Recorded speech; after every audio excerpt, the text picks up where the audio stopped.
Be acting like they can't get it, man. They can't get it, man. For real, man. For real, man. I'll smoke on these niggas, man. Yo, I'll smoke on these niggas, man. Real quick, man. I'll be chilling, man.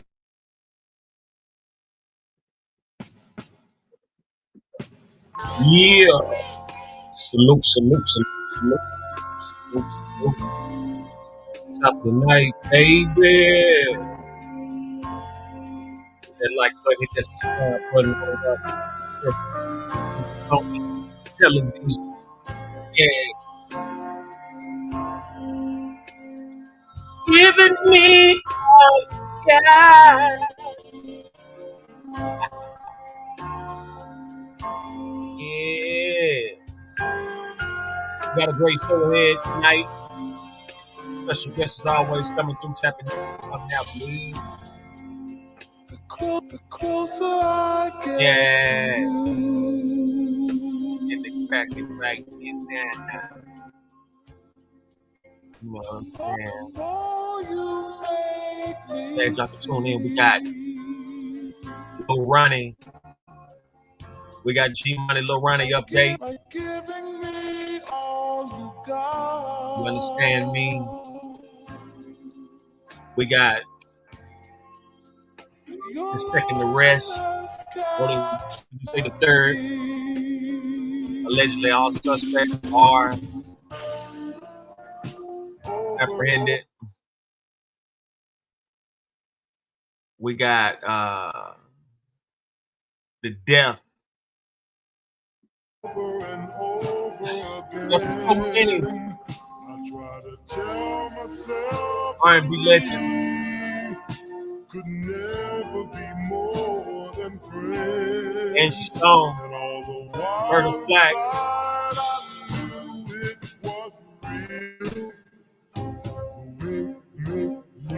We got Roberta Flack, Roy Ayers, and up recently Dwayne Wiggins, Jada Youngin. We got Jada Youngin update. Time just seems to fly.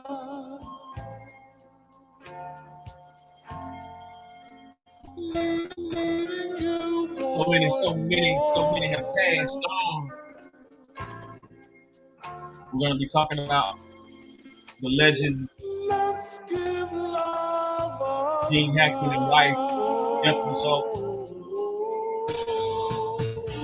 $80 million insurance policy, $100 million stake. Yeah. Who fool the tricks of time with the hearts of love designed special way. Yeah. Make sure I go subscribe to the Worldwide Single Cappuccino Time. OG Smoke Link. SendáRoni television. The Frappuccino. SendáRoni Slurp Scoop.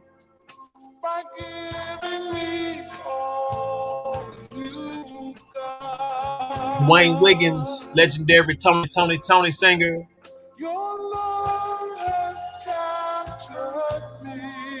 We will be discussing the legacy of some town.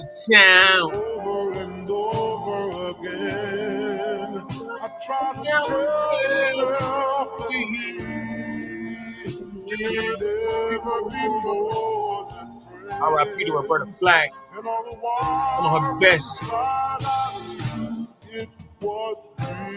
best music. These are our educational purposes. We will be discussing the life and death of the R&B legend that passed on 2025.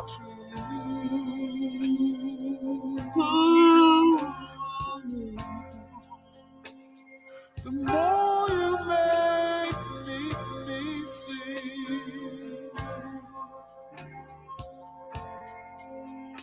by giving you all I got. Black, legendary in the game. Also, we got LeBron James finally taking that deep Stephen H. Smith. It's still lockdown since 2009-10. I seen that bitch at the game. He act like he didn't want to want to turn his back and then act like he can't do it. He know he hurt. No, right there. I was courtside way before that Mac ever thought about courtside.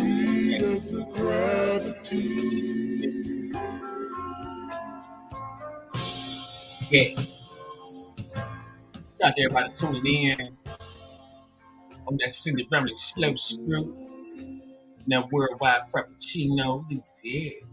Yeah, SendáRoni television in full effect, man. Let's get to it, man.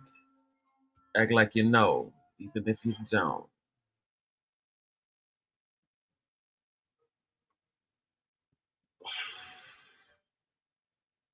Yeah.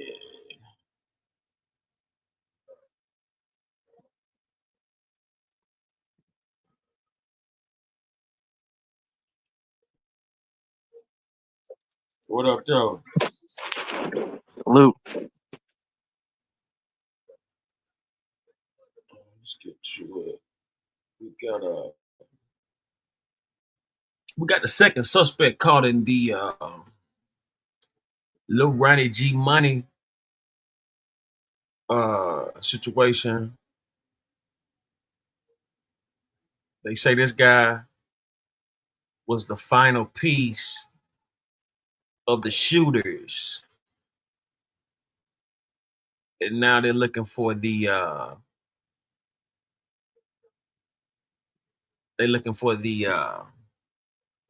reason why. So what we're gonna do, we're gonna dig in. We're gonna see what's been updated.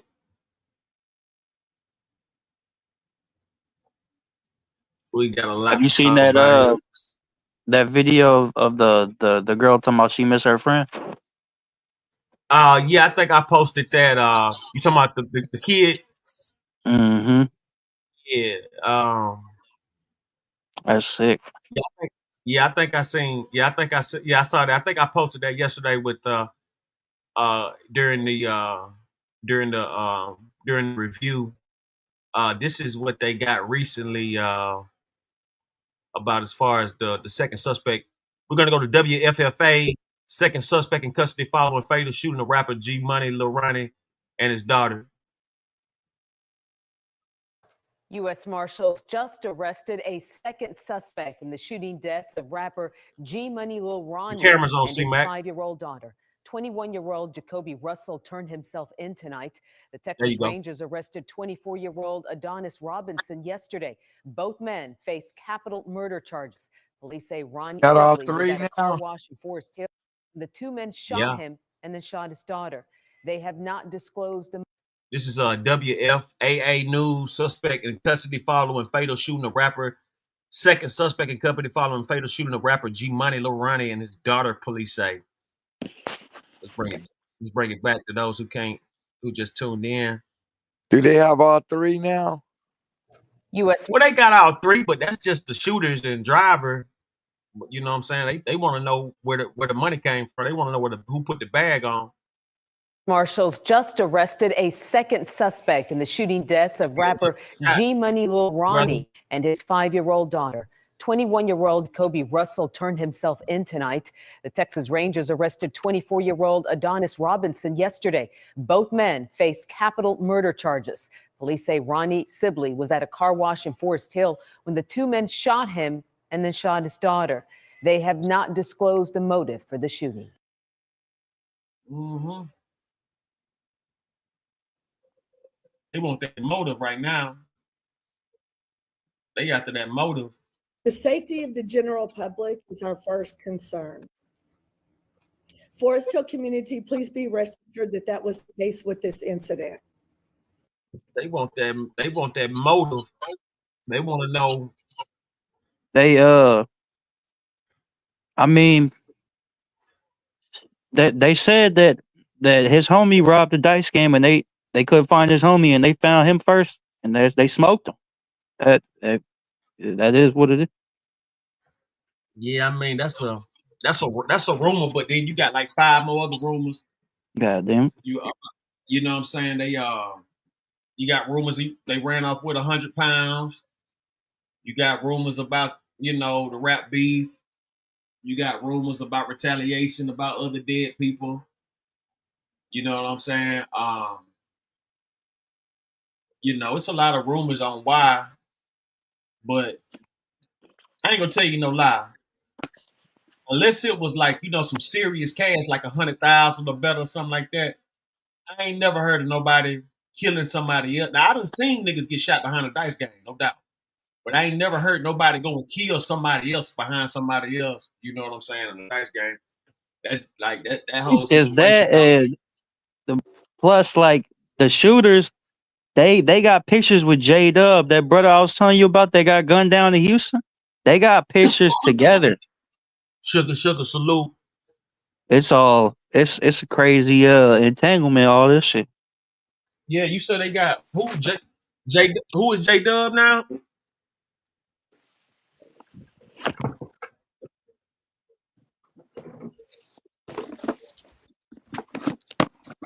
Yeah, I mean it's a lot going on with these guys. It's a special group of characters, man. Special group of characters. It's not gonna. But I did hear through the grapevine that one of the alleged one of the guys who dropped the bag on the little running dude, I heard his brother got killed today or yesterday. Yeah. Did you hear about one of the shooters being a sex offender? Yeah, that was the first guy. That was the first guy. It wasn't no kids, and then he was on some other sick shit. He was stalking older women that was jogging at night, shit like that. That shit ain't don't give you no stripes. They gonna kill him behind the wall. Yeah, he was on some other shit. But I mean, when you hear sex offender, you immediately think of kids. But yeah, he was up there fucking with some older women and doing some other punk shit. At nighttime when they at night jogging or walking their dogs or whatever, he go out and try to steal and rape them, shit like that. Mm-hmm.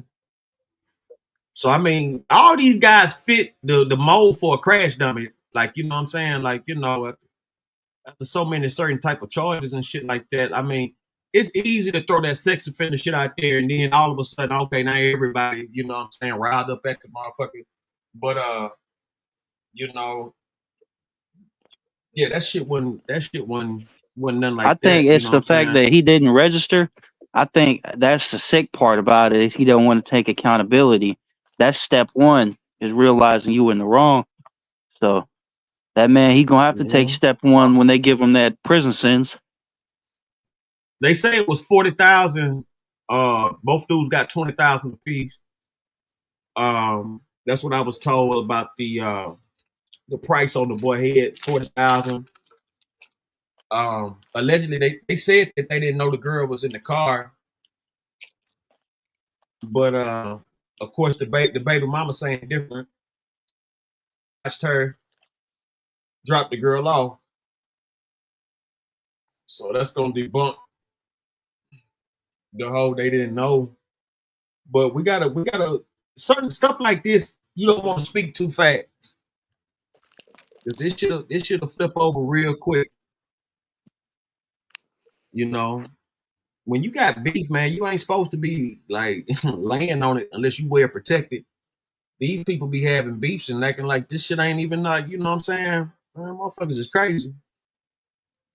Motherfuckers are crazy. Motherfuckers don't know what beef is till they really go down. And then they like, oh man,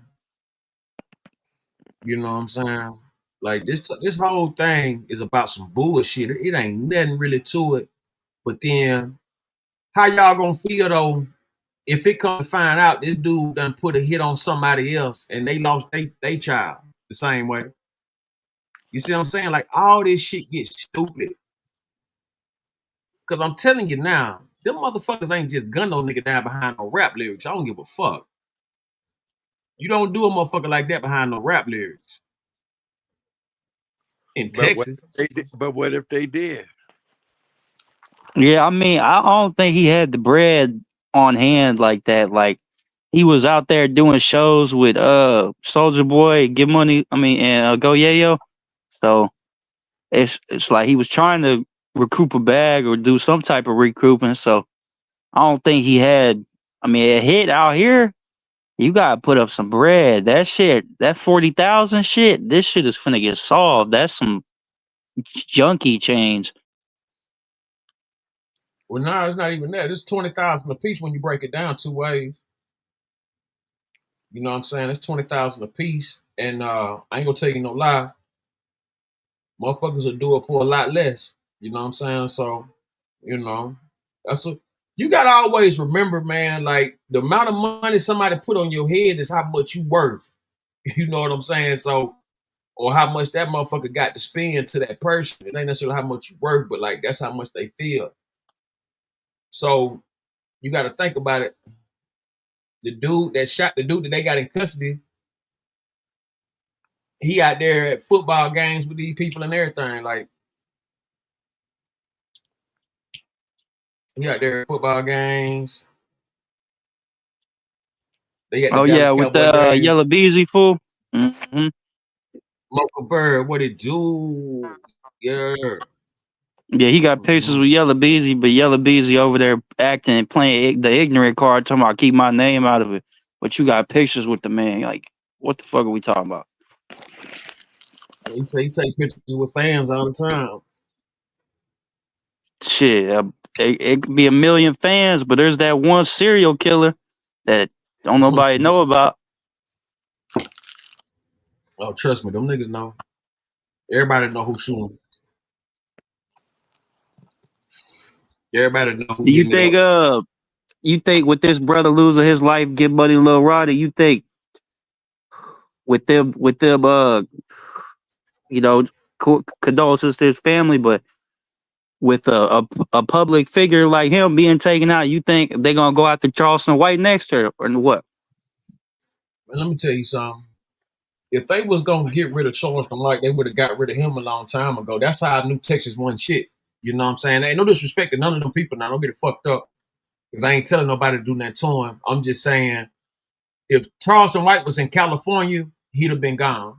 If he was in Right. Georgia, Atlanta, he'd have been gone. New York City been gone. Florida been gone. Tennessee, Memphis, he'd have been gone. Chicago, ain't even no question. He wouldn't have made it 2 weeks on that bullshit. You understand what I'm saying? Certain Ain't states Charleston just don't White? say that. As far as Ain't I'm Charleston concerned, White from if Chicago? hell, motherfucker, no, don't even put that on them. Like them niggas ain't nowhere near no shit like that. But like, let me make something clear to y'all. Like, as far as I'm concerned, when it comes to social media, like anything goes. Anything goes. And Charleston White can't move like he want to, and he know that. You know what I'm saying? So the money good and keep on doing whatever. You know what I'm saying? But he know he restricted. He know he restricted. I Right. cook in the mother house. Let me tell you something. Charleston White, make no mistake about this. any other fucking city. Texas is a big city. Don't nobody like they not the same niggas from the 90s. These ain't the same Texas niggas. Them niggas from the early millennium, that Paul Raw crew, all that old shit. You know what I'm saying? That you know that cloth, and then you got the Pimp C and the screw cloth and all that shit. Yeah, them niggas, man, listen. In those type of times, Charleston White wouldn't be here. He wouldn't be here. Yeah, it's internet times right now. Everything broadcast. Texas tried to get like Atlanta, got jealous of Atlanta and LA. And so they just, you know, bubbling up with anything, you know what I'm saying? Just letting anything go down. And motherfuckers they so doped out, they ain't necessarily like worried about the integrity of the cloth of Texas. Because if Texas cared about the cloth of they shit, you wouldn't see all these fuck niggas from Texas online. You know what I'm saying? You would not see this amount of fuck niggas from Texas online keeping up all this dumb shit and just setting us back. Now, I give Charleston White his credit. He does what he do and he do it well and he get paid to do it. I can't knock it. I can't give my 2 cents. You know what I'm saying? But at the same time, I wouldn't do that. That's his lane. He found the lane, that's his lane. But the fact that he's still breathing, and I'm not telling nobody to do that to him. I hope to do live on long as he want to. I'm not that type of nigga, but I'm just saying, as far as some street shit, throw that shit out the window. Throw that shit out the fucking window. No, I'll be real. It'll be.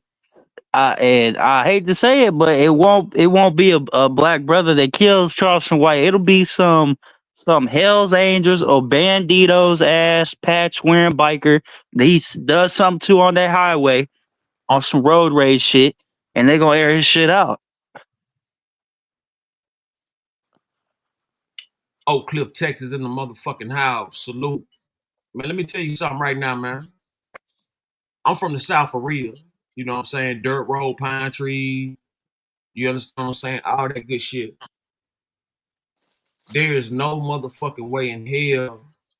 You know what I'm saying? Something like Charles. This is the only kind of era he can get away with this type of shit. There's no other era of date in this day and time he would have been able to do that. He would have been able to get away with that in the early millennium.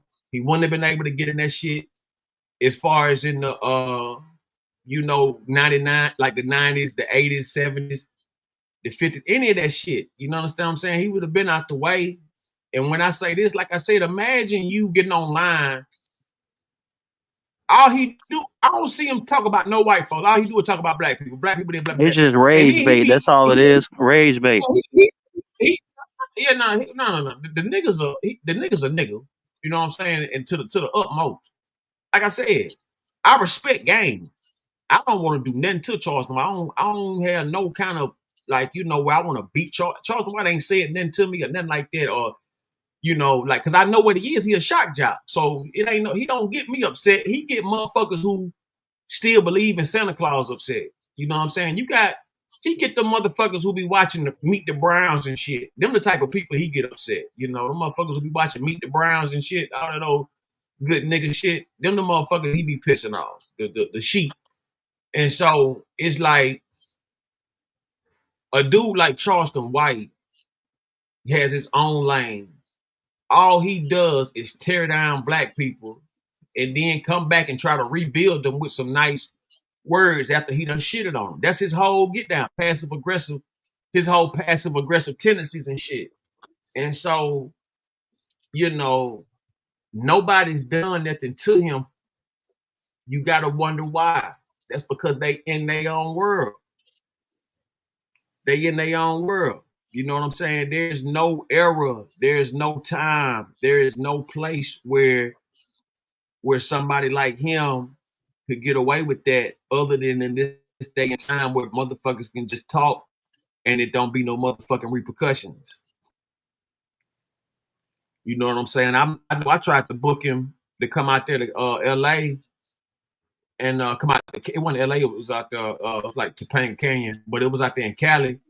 And you know what I'm saying? It don't, you know what I'm saying? He don't really move like that. He only move accordingly. That's for his protection and safety And I understand that because you done said a lot of bullshit. You know what I'm saying? You done said a lot of bullshit and you done pissed a lot of people off. And that's what, that's his whole.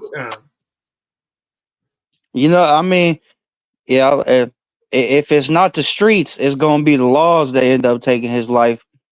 You know, they're gonna lie and say he was reaching for some. Was beef first class ticket to English, first class ticket, no English, but they know what to do. Yeah, hey, I'm gonna tell you this, right?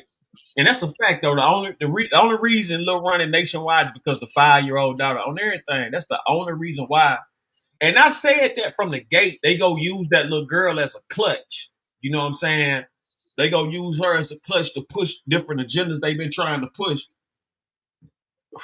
You know what I'm saying? Like,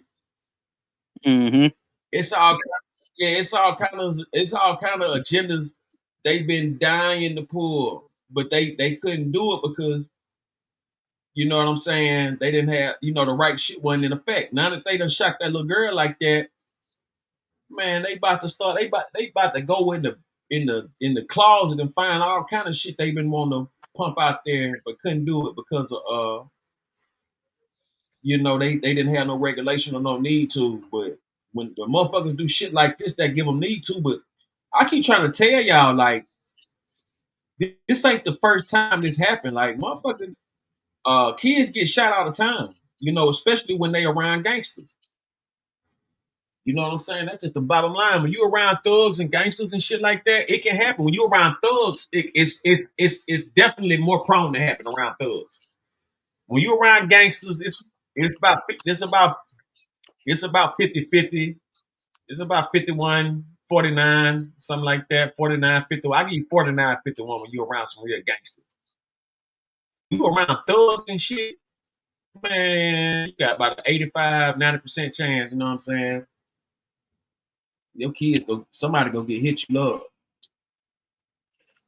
Would you say with kids dying, is that a result of single parent households? And of the aggressors making that decision to take people's life? Hell no, that shit ain't got nothing to do with a motherfucking thing, because it's always somebody else. You know what I'm saying? Like, that's why you got stepdaddies and shit. It don't, or stepmamas and stuff. It don't just because somebody go don't mean they can't be replaced. Now, it might not be the original, but you know what I'm saying? It's a substitute. And you know what I'm saying? Sometimes that's all that's needed. Sometimes that's better than what the original was.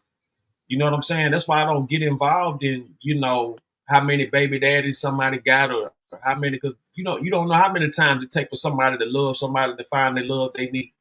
So, that shit, I don't never get involved in no shit like that as far as words, unless I'm just going in on somebody. Then, I might get a little messy or something or whatever. But even in that type of time, that's not my bag. Anytime anybody hear me going off on something or somebody, I didn't choose to do that. That was something that was forced upon me because of whatever the situation was. I don't just, just drag motherfuckers in the hell and leave them there for nothing. You know what I'm saying? And, but I will say this, though, to answer your question about the, no fathers, or single parent homes and shit like that. You got murders, you got deaths, you got motherfuckers who don't want to deal with that person. You got a lot of reasons why, it could be a single parent home. You know what I'm saying? It don't have to, necessarily be that person's fault. But, I had a cousin. I'll tell you a story. I had a cousin.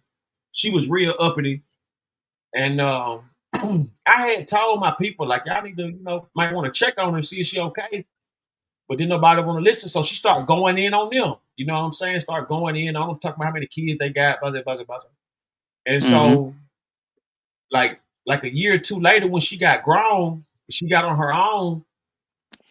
She was talking about how everybody else had all these babies. She wound up having like 7 kids in like 2 years, 2-3 years, because she wound up having like 2 sets of twins. Then she had like 2 individual kids. So she, you know what I'm saying? So it's like she got like 6 kids off the bat, like, you know what I'm saying, in no time. So the same people you looking at talking crazy to, now all of a sudden you in that same position.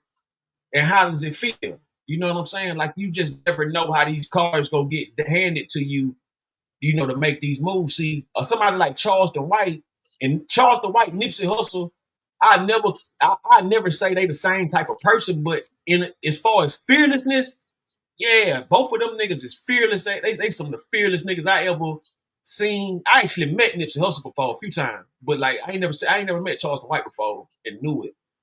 But just looking at him, that's a fearless nigga. That's somebody who is totally fearless. I don't know if he's fearless because he got government protection. I don't know if he's fearless because, you know, allegedly. I don't know what the deal is.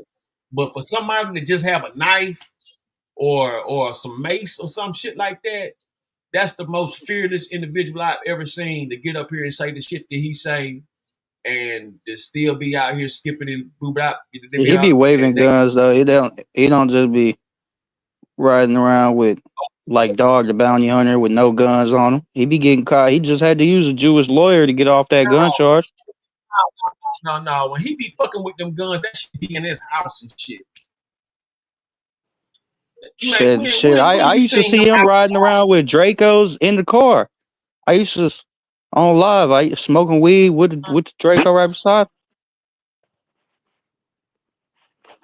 Let's say, hold on, quick. My thing is, or will become more of a norm because these young niggas fucking. Yeah, that's the whole thing. They out of control, you know, and motherfuckers don't want to Mocha take said she's seen accountability that too. Yeah, I know. I'm not the only one who's seen him riding with guns. Yeah, but see, he riding it. But see, that's what I'm saying. That's his place of business. He gonna say that car his place of business. That's what I'm trying to tell you. Like, when you in a confined place, like when you in a car, a Jeep, a van, a house, trailer, you know what I'm saying, your place of business, a food truck, whatever the fuck. When you in your place of business, he can say that car is his place of business. Because he's talk on the phone in the car. He can say that's his place of business. You understand what I'm saying? So you can have a gun at A convicted felon can't. Convicted felons can't. Man, that's right there. That's over 10 years in the state of prison, riding with marijuana and a firearm. When you sign that paperwork to get that gun license, there's a check mark box that says, "Do you use marijuana?" And if you lie on that, that's a federal offense.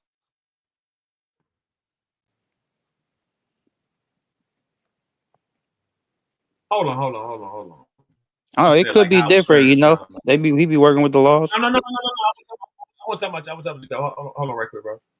See, Mocha Bird. Let me make something clear. Howard Stern is legendary for the right reason. He's grounded. Howard Stern was real entertainment. Man, this motherfucker, man, you can't compare no shit like that to this nigga, man. I'm right here. What's up? What's up, royalty? Hello? Yeah, can you hear me?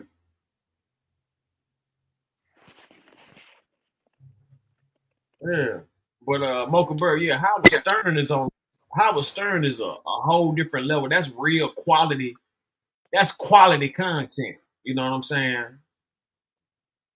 That's high quality content. You know what I'm saying? I never got to tap in with Howard Stern. I gotta.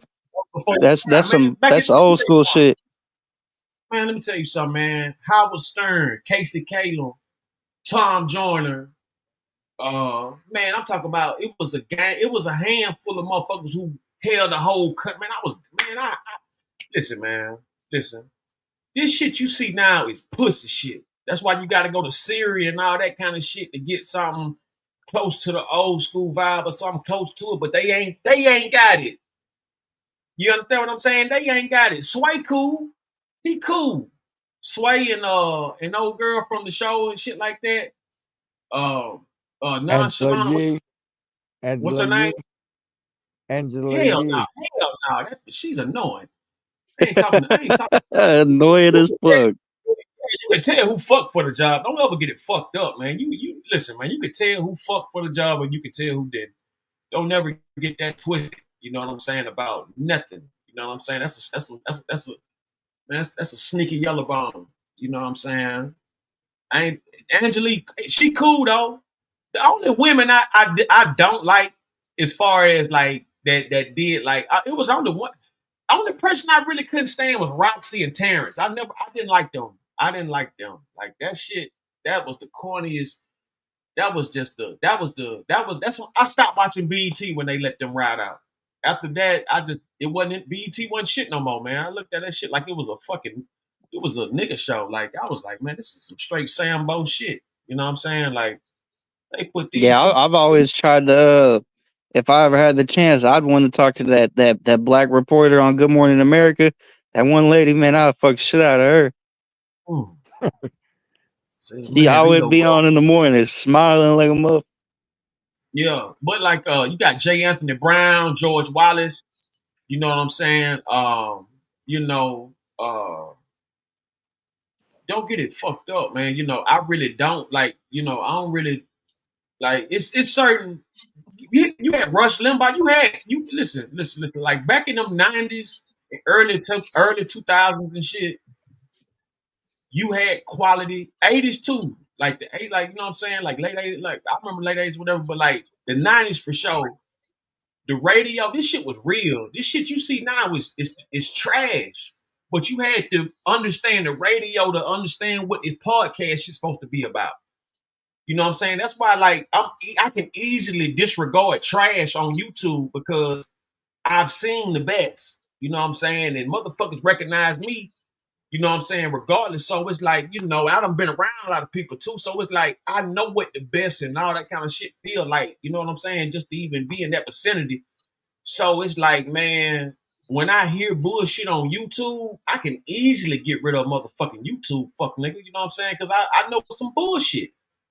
Ain't gonna be nothing but some old motherfucking super hate later or some old weekend shit. Like, you know what I'm saying? Like, listen, man, this shit be so rare and in between. You know what I'm saying? Like, if you don't find somebody on your type of time frame and mentally, 9 times out of 10, you're gonna get a motherfucking straggling, no name, off brand fuck boy, fuck hoe, and they gonna try to run you into the ground and make their name something.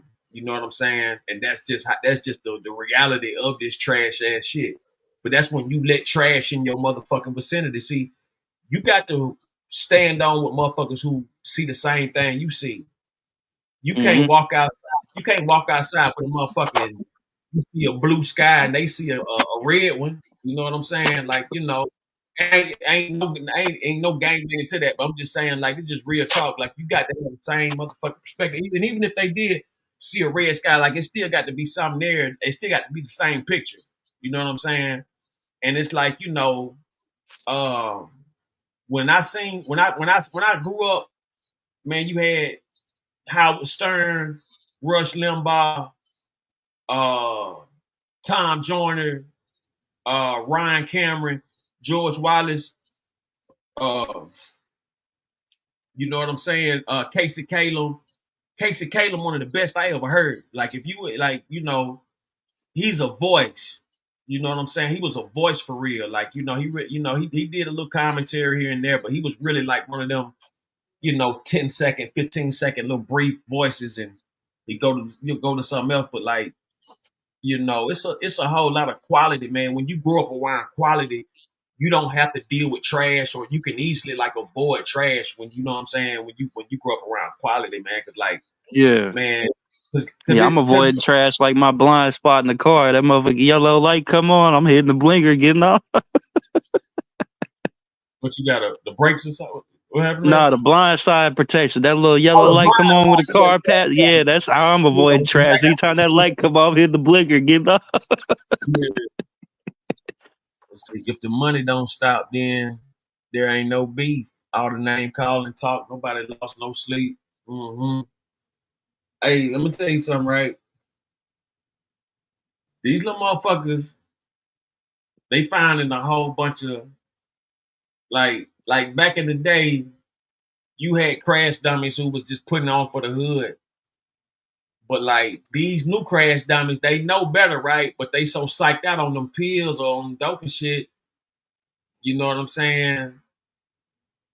they don't it don't hit them until they at court getting sentenced. You know what I'm saying? Then they all like, how I get here, that type of shit. Right. You know what I mean? Motherfucker be on suicide watch. That's why you can't be, dealing with no off-brand shit. You know what I'm saying? That ain't, down with the cause. Cause like you step up and you thinking this motherfucker step up with you, man. They think, they step away. So you know what I'm saying? After they done put you in some bullshit, facto, crook in front of them stuff. Yeah, them niggas, they dropping money. Texas is a big state, you know what I'm saying? You can make $1 million easy. You can go platinum in Texas alone. It's that big. You know what I'm saying? You can go platinum out there. It's that big. Purge lean, that lean. That lean. Like if they don't know how to control that shit, like I said, it'll take them into a whole new dimension they weren't even ready for. You know what I'm saying? That lean's a motherfucker.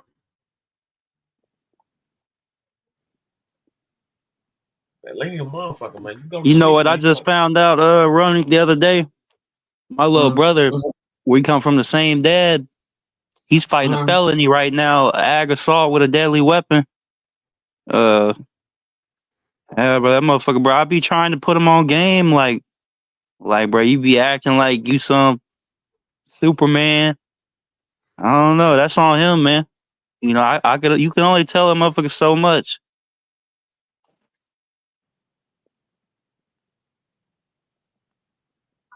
Mm-hmm. I can believe that. I can definitely believe that.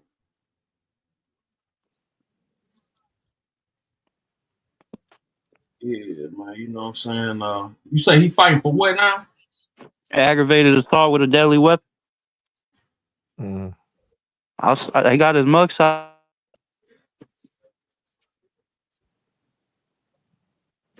Oh, you got his mugshot? Mm-hmm.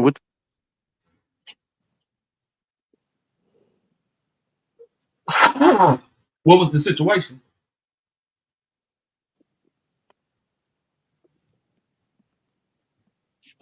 I don't even fuck with him like that. Like, I went to he my was just like you. This shit crazy. That's like, man, that shit crazy. You would have thought, man, that's Kobe, good, but that motherfucker fat as hell. That's a Photoshop of you blowed up. Like, get the fuck out of here. God damn it. Ain't no way. Oh God, tell you, same dad, different mom. Yeah, I got to. The dad definitely gave y'all the same face and everything. He just gave him just a more weight. But other than that, No, he like eating too much. That's him. Yeah, but he be in the hospital for breathing problems. We need to put down the cup and the plate. He can't put down the cup. Ego don't make a man a man. Ego grows by his deeds. That's why, you know what I'm saying? Real shit. That's why you gotta put them deeds. That's why I be telling people you gotta balance that shit out, man. You can't just be out here doing bullshit. You know what I'm saying? Because trust and believe that bullshit, it's gonna come back. And when it come back, you know what I'm saying? Don't act like you don't know. You know what I'm saying? Don't act like you don't know. Yeah, Mocha, yeah, shock jocks, you know what I'm saying? I found out through my aunt. I went to my aunt's the other day in my old neighborhood after like 6 years of being at my apartment, because I never went back. I went over there and I was chopping it up with her, and she was telling me, like, did I hear about him? I don't know, man. If he got a good lawyer, he got a good lawyer, but I don't think he got money for like that.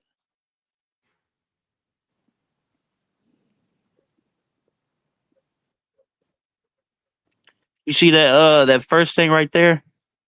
What's up with that? Is that a kid? What now? Young police fan, shock and surprise. Look like a kid.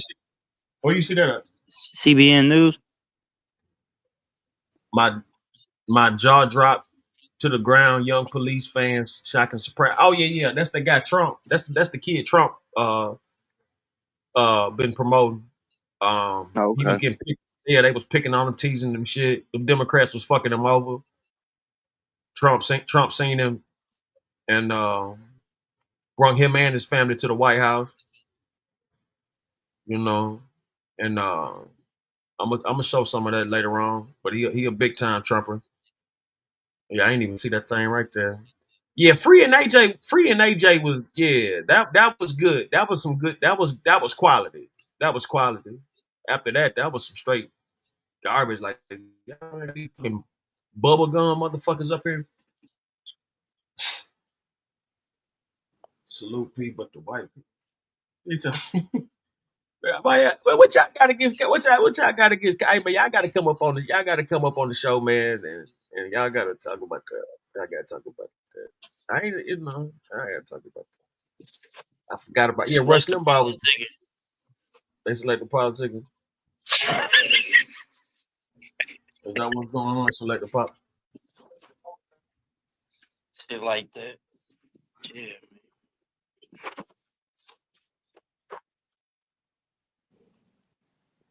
Yeah, they selected politics. It's different. That shit. Yeah, Texas, you gotta get right. Yo, go platinum out there. Black Dog, what's happening?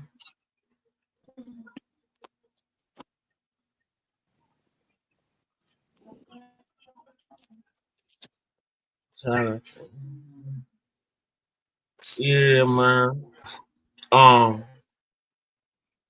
What's that? BT? God bless Free heard of me. Yeah, Free was like that. Free was like that. Free was like that. I tell people all the time. She might be. She was the best things. Like they went a long time with, you know, in a spell for about a year or two. Because before Free, it was Big Legs. You know what I'm saying? You had Big Legs Free, but then BT always had, like, you know, some of the best looking women. You know, on their show.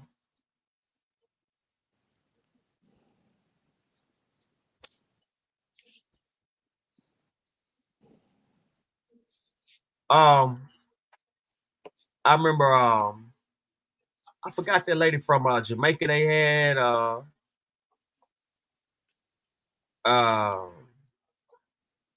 but they had, I mean, they always ever since Donnie Simpson and them days and stuff like that, BT always had, like, you know, poster boy women. But then, like I said, they I don't know what happened after the Free and AJ deal, man. I stopped watching that shit, man. That shit, it was just too polluted.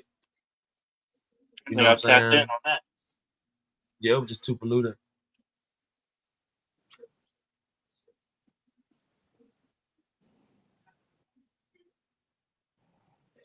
Ferret. I'm not gonna leave Ferret. I don't know, Ferret. Ferret. It's my Farrah Fawcett.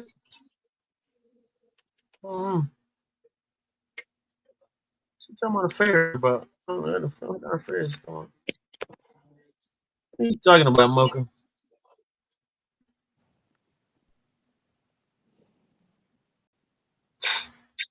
Yeah, let's get into it.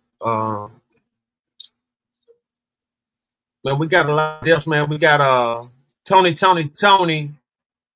Dwayne Wiggins passed away.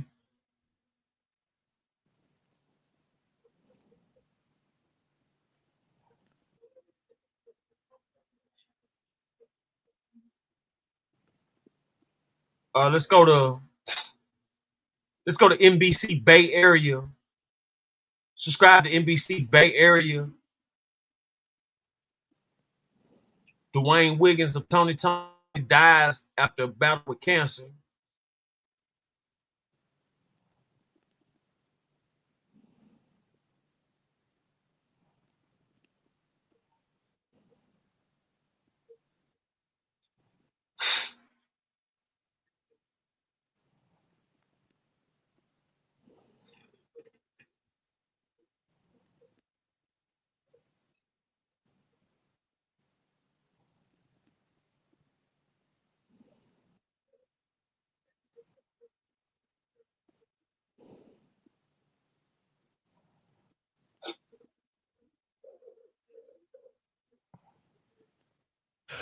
Well, breaking right now at 11, one of the founding members of the music group Tony has died.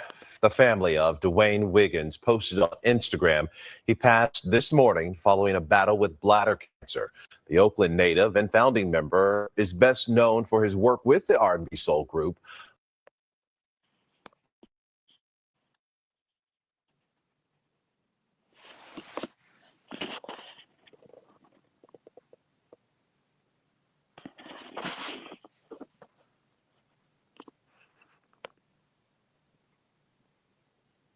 But also performed with several other well-known artists. Tony first rose to fame in the late 80s. The group achieved some of its greatest commercial success with hits like It Never Rains in Southern California and Anniversary. Wiggins was recently married. He was just 64 years old.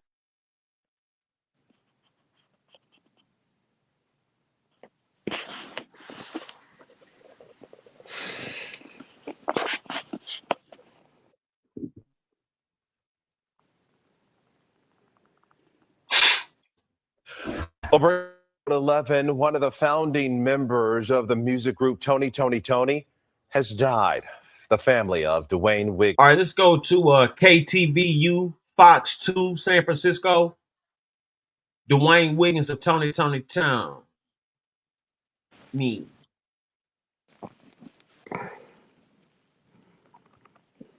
From the Oakland Hills to Jack London Square, the Port of Oakland to the Coliseum, KTVU presents Talk of the Town, an engaging conversation about the people and issues important to Oakland. Hello, I'm Dave Clark, and thank you for joining us, and welcome to Talk of the Town. Now, I'm really extra excited today because my guest is not only a talented musician, a talented performer, but he's also my friend. One of the popular groups in America is Tony. And my guest is Dwayne Wiggins of Tony. Do you know how glad I am that you're here? I'm happy to be here. What are you saying? No, I mean that. I mean, I like seeing you off the lake, but this is this is personal. Yeah. Now, what he's talking about the lake, you and I met by happenstance along Lake Merritt. I had just recently came to the Bay Area, and there was this guy. Yes. From Tony. I remember it like yesterday. You know, when you mentioned you were here 15 years, you know, I could go back and think about it. So I was like, man, it feels like you've been here longer. Yeah. You know what I mean? Like you're from here. You kind of like morphed into it. Yeah. But 15 years ago, I remember I was working a lot with a lot of the youthful groups and stuff like that. So I would see you off the lake. And at certain productions, you were really boots on the ground in Oakland. Well, I tried to. That's important to me. And I know it's important to you. So let's talk about, first of all, you and I dissect Tony. You're born and raised in Oakland. Born and raised in Oakland, yes. And tell me about growing up here for you. Growing up for me, man, Oakland is a rich city. I'm not talking about money. I'm just talking about the culture. For me, growing up, everybody was from the South. I was raised in West Oakland, Lower Bottom. You know, my mom's from Pine Bluff, Arkansas. My dad's from Texas. So, you know, the West Oakland was different then. Yeah. It was all community. It was all everyone for everyone. And education was different. You know, food was different. I had to say that because, you know, everybody had their own gardens. Yeah. You know, so then moving from Lower Bottom, West Oakland, the Fermery Park area to Sobrani Park, that's deep East Oakland. Yeah. One way in, one way out. And Clip God salute, Oak Clip Texas salute, C-Max salute. For those tuning in, we go in that Dwayne Wiggins, pivotal producer and founder of the group Tony. And some of the, you know, sampled and, you know, some of the greatest music you'll ever hear, especially in the R&B. This brother's done a lot for the music business. Done a lot for breaking barriers. Jonathan Green, salute, sir. Salute. Man, we got we got a lot. We're talking about the Lil Ronnie situation, the guy that was killed with his daughter in Texas. Now we talking about also we was talking about shock jocks, like Howard Stern. You remember Casey Kasem back in the day? Absolutely. He used to have that fire. Yeah. Casey Kasem, Tom Joyner, Tom Joyner. Yeah. Yeah, we were just talking about, in just comparison how, Charleston White, not comparing him to none of them, but I was just trying to point out like a higher scale of that. You know what I'm saying? Like, like it's, what I'm saying, it's real commentary, and motherfuckers out there, but a lot of them choose to do punk shit. You know what I'm saying? Ain't no way, like, cause it's a lot of people up here. It is a handful of people up here who actually do got the voice to do it, but they in denial about themselves. So it's like they'll never break up out of the slave mentality when it comes to that. But for the ones who trying to, make it happen and things like that, you know what I'm saying? It ain't nothing but practice and time. You know what I'm saying? Never practice the time. You know what I'm saying? Everything gonna be all right. But yeah, man, Dwayne Wiggins passed on, died from cancer. I think it was 61.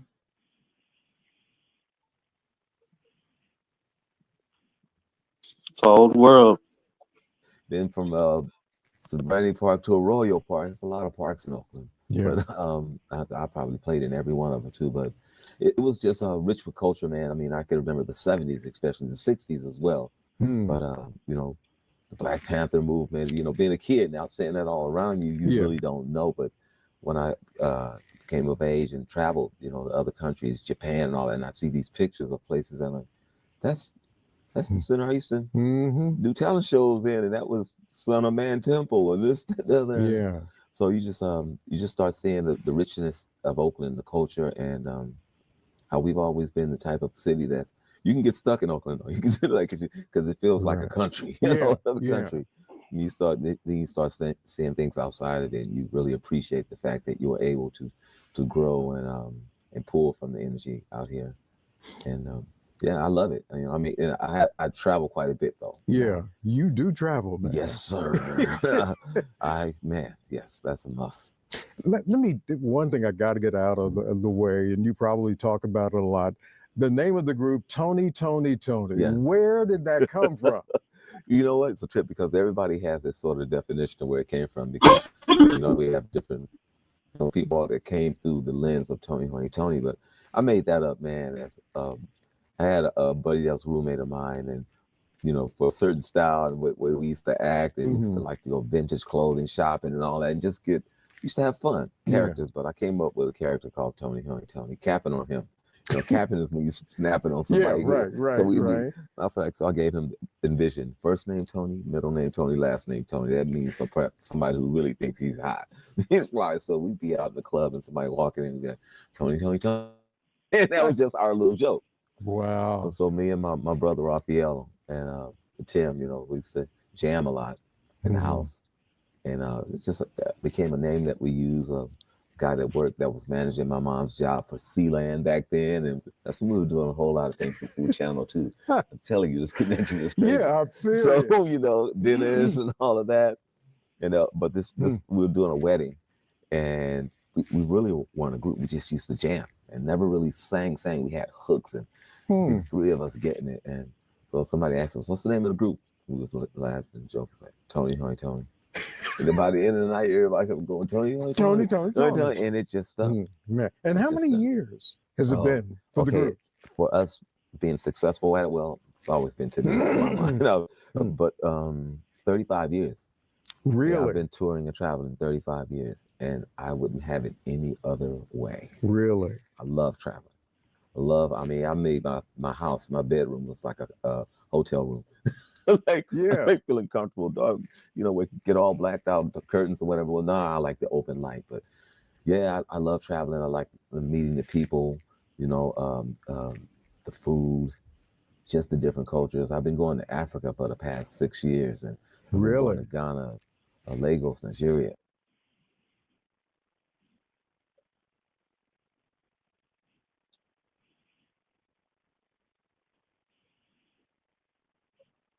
Where'd you get that clip from, champ?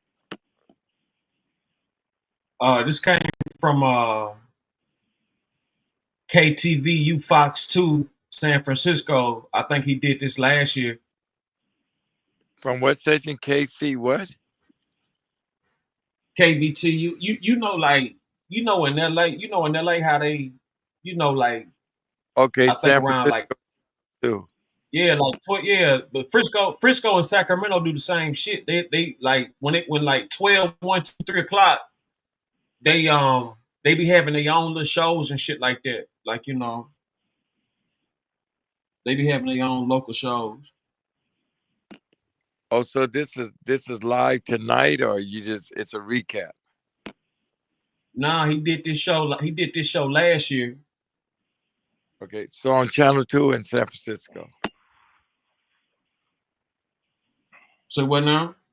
Is it on YouTube?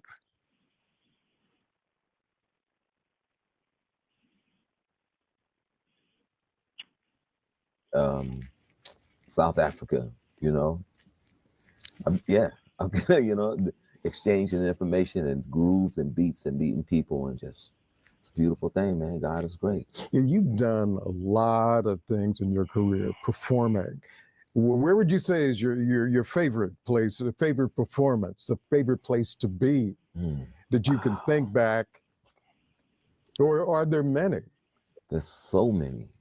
You know, I'm Madison Square Garden. You know, I mean, in a different time for us. I know people say, "Oh, you didn't say the big names." No, just hanging out there. You know, Janet Jackson, Latifah. You know, we were youngsters doing things, and to be on the road like that, it's always been for us. You know, it's really personal and passionate about it. We are like it's like a talent show to us. We want to kill it when we go on that stage. You know what I mean? Yeah. I feel like I'm back at the club, the Lucky Lion in Oakland. You know, if you know that name, Yeah, that club, I've you would heard know. that name. Yeah, that's historical. Historical. Wow. Wow. So you wouldn't change anything? You know what? No, I mean, you know, I don't regret anything. But if I had the opportunity, I would have taken a lot of the educational opportunities. like I would have learned how to speak more Spanish because I love traveling. And I'm like, if I would have that class, I learned a couple of things, but Did you you learn avoid just it to back pass then? the class, Yeah. you know. But now I'm like, so I really those are the lessons that I've learned growing up that I would say, like, if I was an artist, this is something I'd brush up on. So when I was working in the studio with the Destiny's Child and Beyonce, with, you know, looking at her grades and teachers saying, "Oh, she's got to brush up on Spanish and this and another." I remember having a conversation saying, "Listen, you need to learn some Spanish, because if you do a song in English and then flip it in Spanish, let me tell you, wow, and just giving double direct information to youngsters. You know, when I see people doing things in the industry now that I've had the opportunity to work with, inspire, whatever it may be. People always say you developed. No. I worked with a lot of young artists. They really developed me because, you know, I learned how to deal with my own family, with my kids and my life thing, but experiencing things that you look at like something that's a problem, you start looking at things like, oh, these are opportunities. Yeah. You know, you learn how to, you know, maneuver and work around it and use them for. So yeah, that's one thing I would have probably learned how to read music. Yes, it's a deep interview, C Mac. Can you That's what I made sure my sons knew too. It's like, you know. Now I want to ask you, how long did you know him? I know your brother's in the group, Tony, right? Yes. Yeah. Now, how long have you known Dwayne Williams? Well, it was a short time, but my father has known him all his life. My father knew him when he was a kid, you know, I encountered him when my brother joined the group. But I will say he was one of the most successful, humble entertainers I've ever been around in my life, besides Michael Jackson. Say that one more time. Your mic going in and out. I say he's one of the most humble brothers I've ever met in my life in the entertainment world. To be such a phenomenal artist worldwide, Japan, Africa, and like all those continents that he was talking about.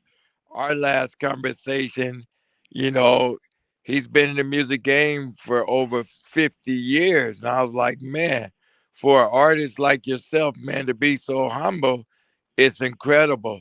The only other person I know that has been as humble as Dwayne that I have been around was Michael Jackson.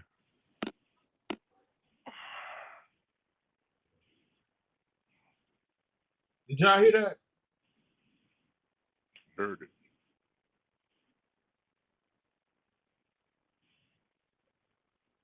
Hey, C-Mac, can you come back on? Can you click off and come back on, man? We definitely need the commentary, being that you know the guy.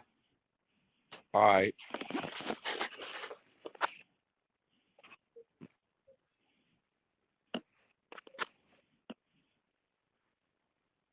Yeah, man. Dwayne Wiggins, founder of Tony, passed away. Man, he was one of the highlights of the late 80s, early 90s. He was the highlight in a lot of songs, a lot of entertainment.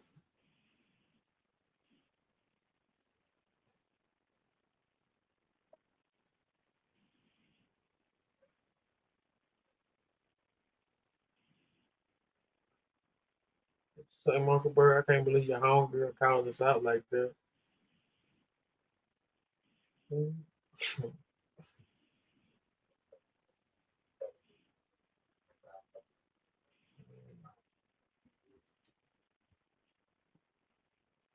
Not gonna only be able to jam, and church out and rock out, soul out, funk out in the hoods or whatever. But yes, reading and respecting order about the game in the industry.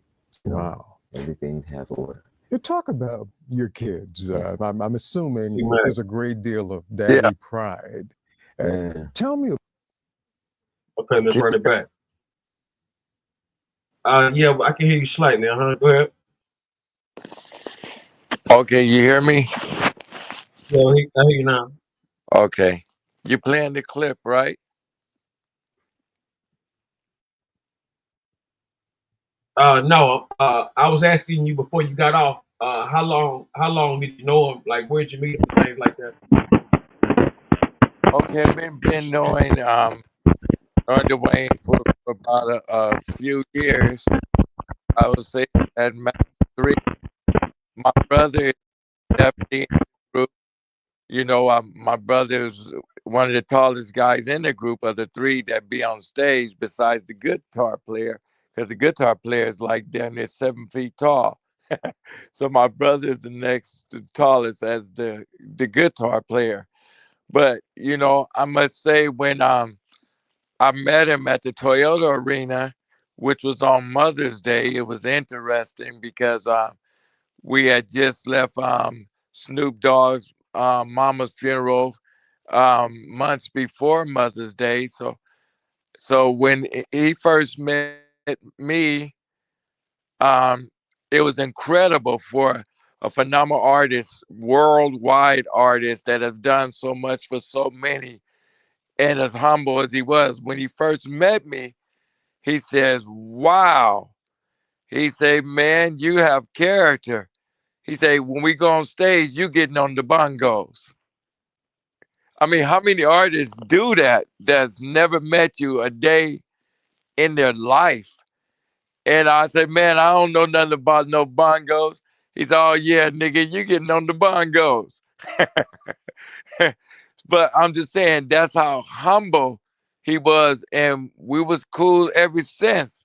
I was looking at my last text message that he sent to me in my telephone tonight, man, and all I could do is, tear up because, of him being such a humble brother.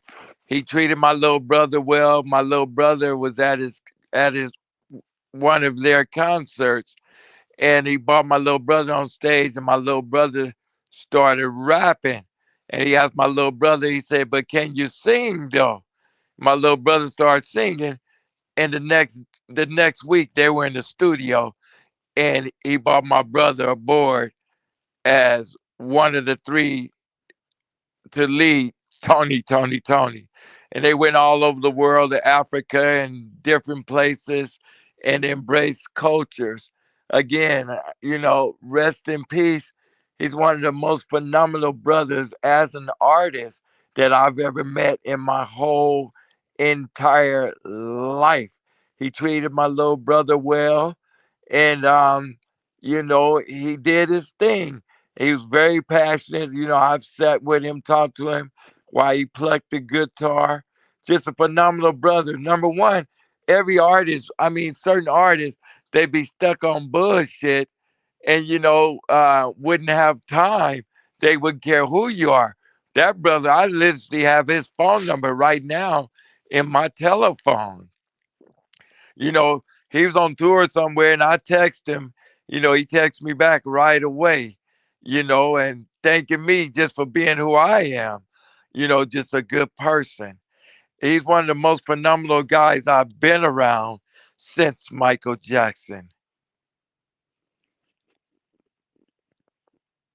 Rest in peace, Wayne. A very good, intelligent, incredible musician. Musician. Extremely humble.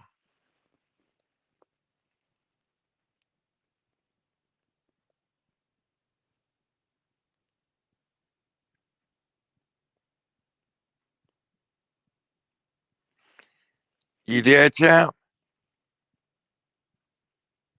Yeah, I was asking you, how long has he been battling cancer? Well, that was a hidden thing. Some knew and some didn't. I didn't have a clue. Neither did my little brother. Also, nobody knew. Not really. It wasn't something that he just went around talking about. He had, last I seen, he was right here at Casino Morongo, so he was cool.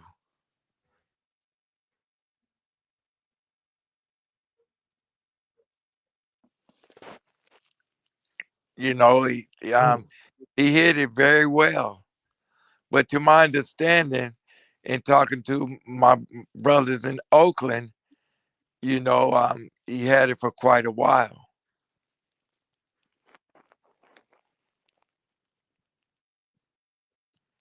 I still can't believe it, man. That sounds unreal, man. What kind of cancer was it? Are you familiar?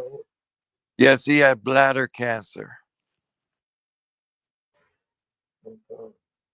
which is rare because I've lost many family members to cancer, and that one is, it hit me different.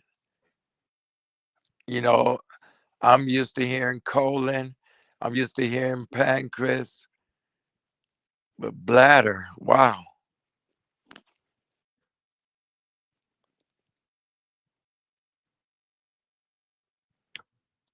Which is interesting because last I saw him, he was, drinking bottles of water.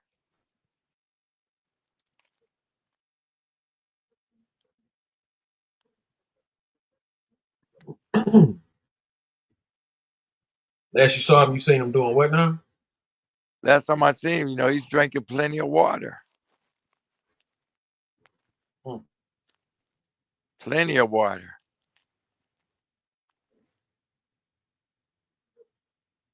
So I guess he was staying. What you mean? You staying hydrated?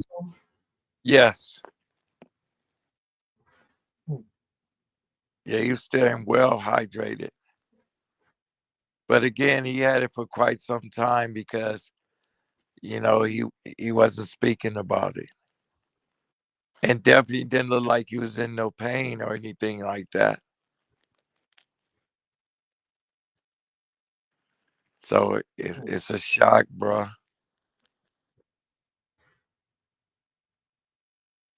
Yeah, man, it sounds so unexpected, man. I definitely didn't see it coming, but You said cancer, you know, T-Mac?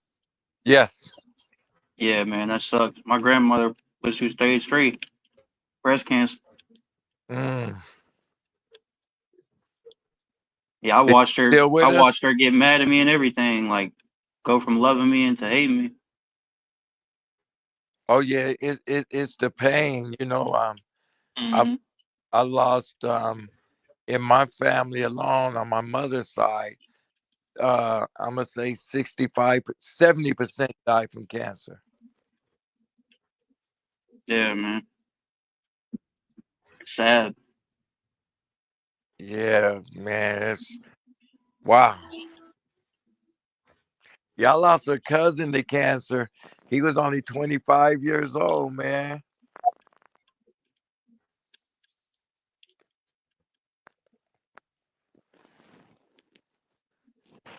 Yeah, cancer, man. 2025. Mm. Yeah, you just never know. That's why we have to go get those checkups. I was scared. Just 3 years ago, I got a colonoscopy. I was scared like all get out, especially with cancer running in my family the way that it does. But knock on wood, the doctor said I was cool. I was expecting bad news.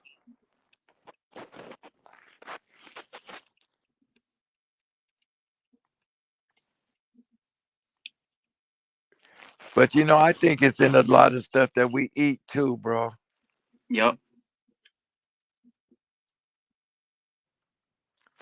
I truly think it's in a lot of stuff that we eat. And I also feel that these hospitals make so much money on it, and these doctors, I don't think they really want a cure. But yet they say they are slowing it down. I hope to God that be the truth. I'm not gonna say that. I can't speak for all, but that cancer um, medicine and all, that's $1 trillion business.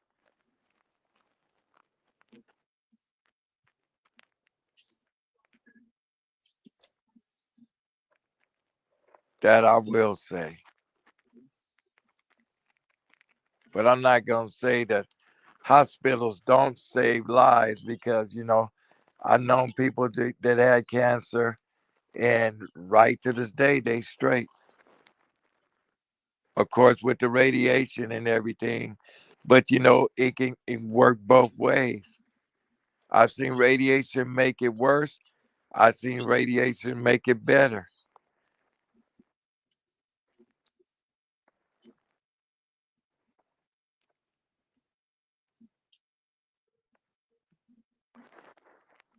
But I do think this all these guys out here with all this money and everything else, instead of all this nonsense, they should be putting it towards to this cancer disease. We don't need to be going to the moon and all this other crap.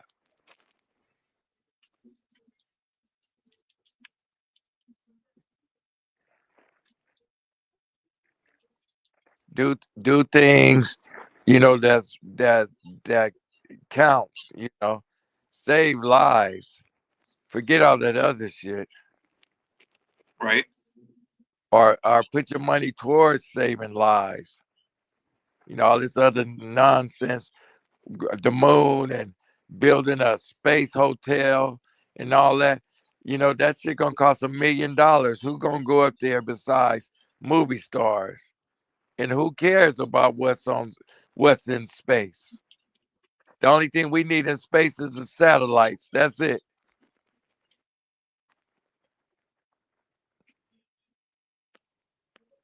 for the internet.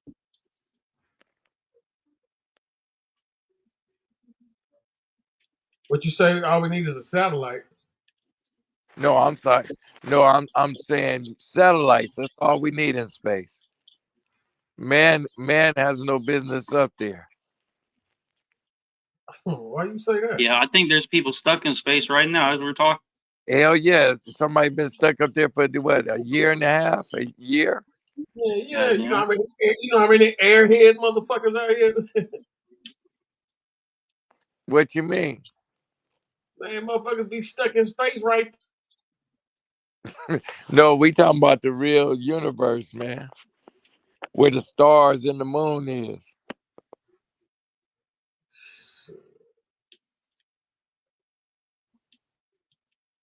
That's real. Yeah, man. I mean, come on, man. There's more important things. And this cancer, this cancer is no joke, man. For real. I mean, how long has people been dropping dead from cancer?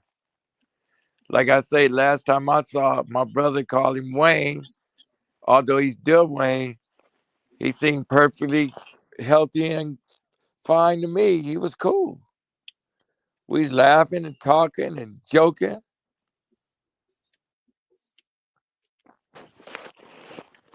It's just a shocker, I was talking to someone that grew up with him as a kid today. He's still in disbelief. It was him, Dwayne, and MC Hammer. They all grew up together.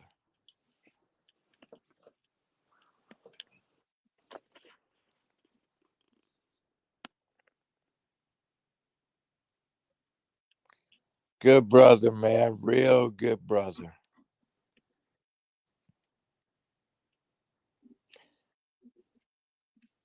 That picture there, that's when we first met. That was on Mother's Day. That's the first time y'all met right there?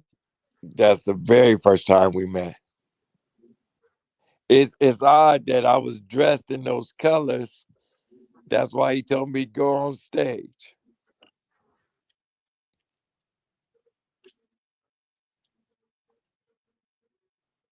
And You in the middle? Yeah, that's my little brother to the left of me. Okay.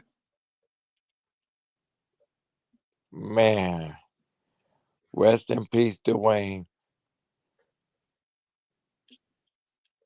And on that night when we was on stage, which was Mother's Day, Snoop brother, Bing, rest in peace. I come out in the audience and went and got him, seeing how my mama had passed, and I had just left his mama's funeral, and then that was the first Mother's Day. We kicked it in the back, and now Bing is gone. Rest in peace.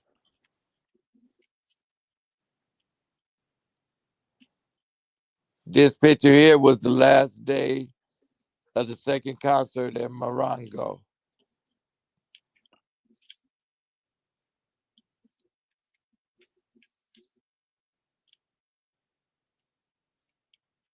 Oh, y'all was at the casino in Morongo? Yeah, that right there, that was the last show they did at Morongo. Yeah, I like Morongo.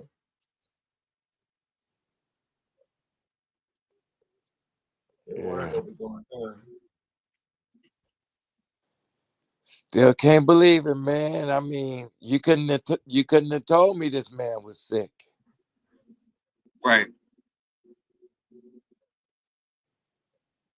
Because if he was in pain, he definitely wasn't, showing it. Rolo.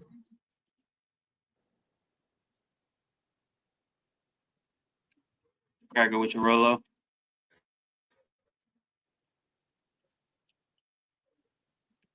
Yeah. But see, you said bladder cancer, man. Shit, man.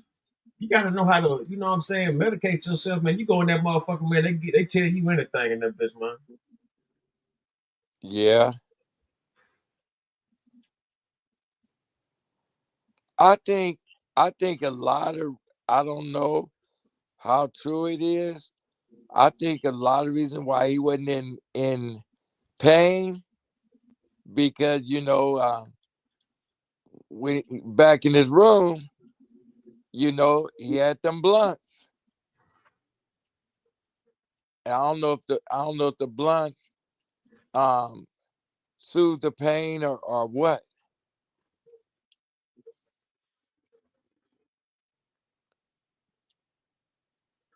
Because they say it's medicinal. They say it's medicinal purpose. I don't know. I ain't never had that feeling.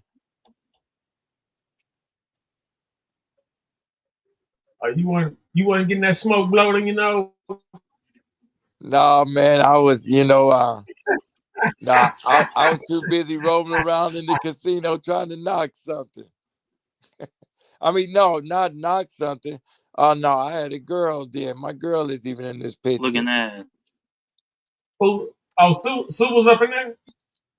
No, my last girl. I thought you talking about our girl.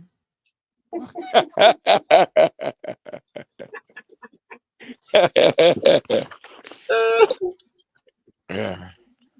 No, that's right. I had a girlfriend on this picture. Yeah, she was there.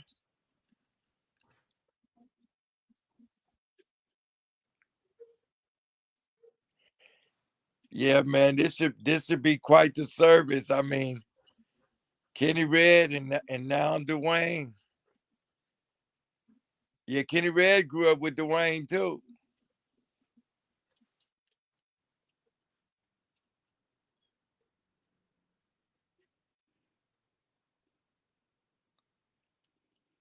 Still a shock to me, bro.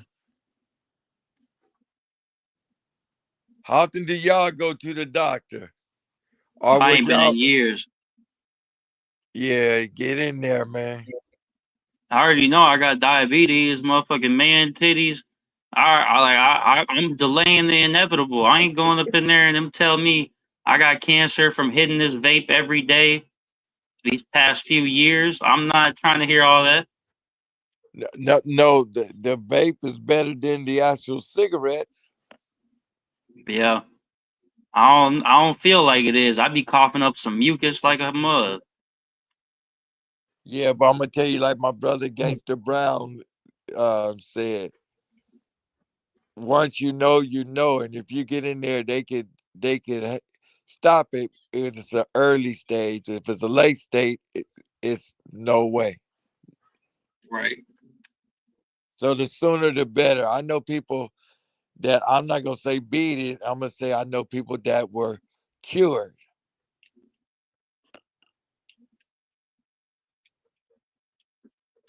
But in Dwayne's case, it must have went on for a very long time.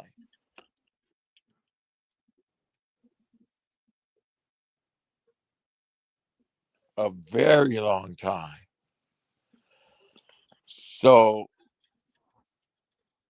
it's inevitable that they caught it too late.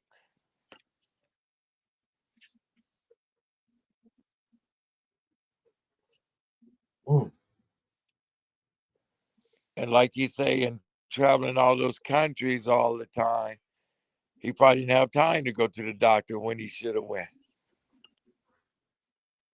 Right. Because the man traveled a lot. I mean, a lot. He probably traveled just as much as Michael Jackson.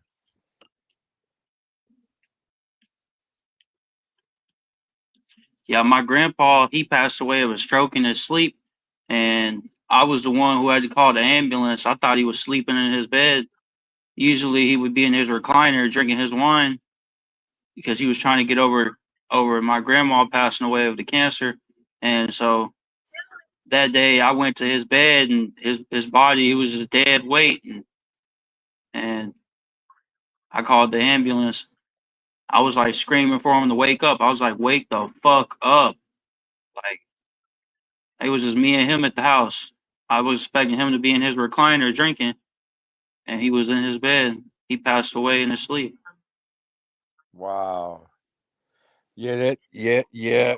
Condolences, my brothers.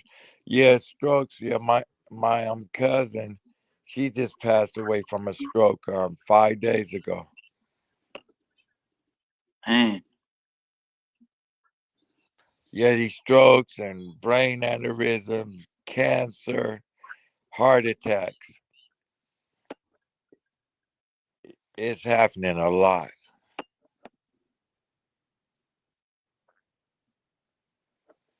A whole lot.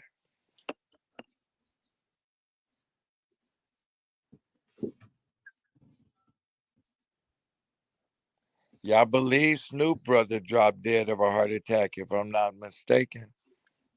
Rest in peace, Bing. Did you know Bing, champ? Yeah. Yeah, I knew about you talking about from Chicago? King Bean? No, Snoop brother Bing. Oh nah. Yeah, I believe he dropped dead of a heart attack. Hold on, we got R. Kelly calling in. This call will be recorded and subject to monitoring at any time. To accept this call, press 5. To block this call, you may begin speaking. Can you give us a song, brother?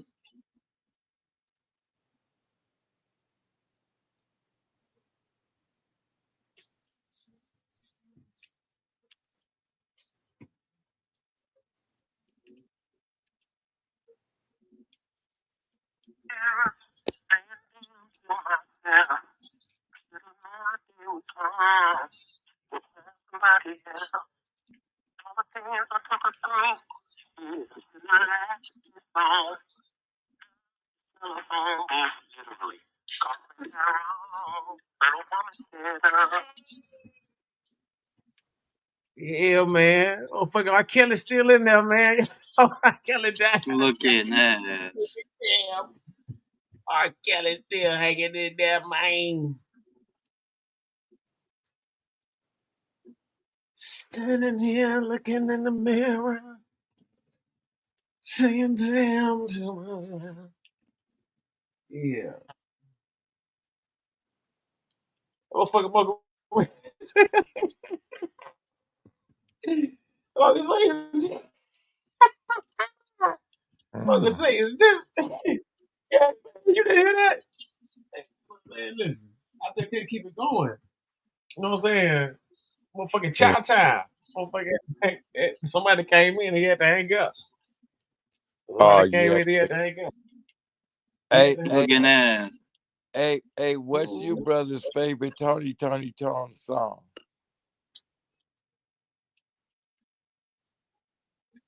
What's the first song you heard by Tony? The first song was, you already know,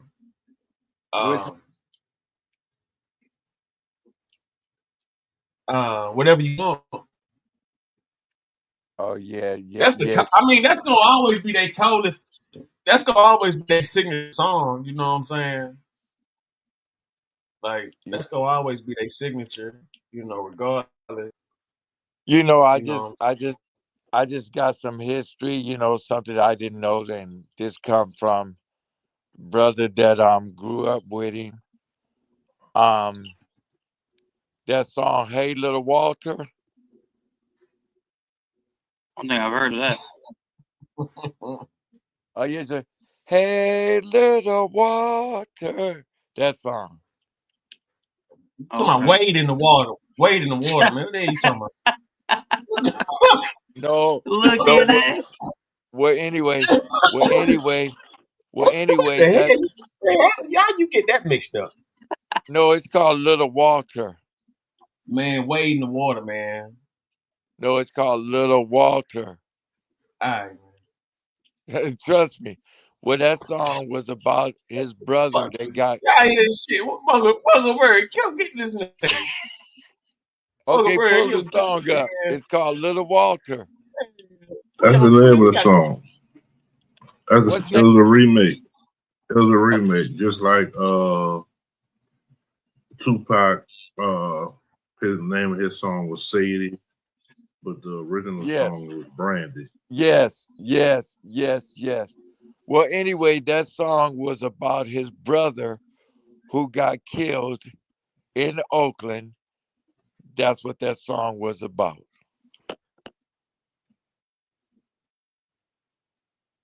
Well, it seems so funny how money can turn your life around. Yeah. Dwayne lost two brothers. You know, one of a drug overdose, and another one that got killed. Man, it seemed like everybody in Frisco got somebody that passed from an overdose. I hadn't met nobody that didn't know somebody or woman like somebody that overdosed out there. Yeah. Well, that's the thing, you know, the drugs took blacks down more than any other culture. You think so?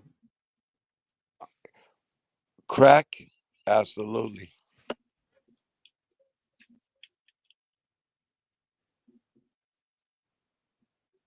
Come on, Jimmy Crack Corn? Yeah.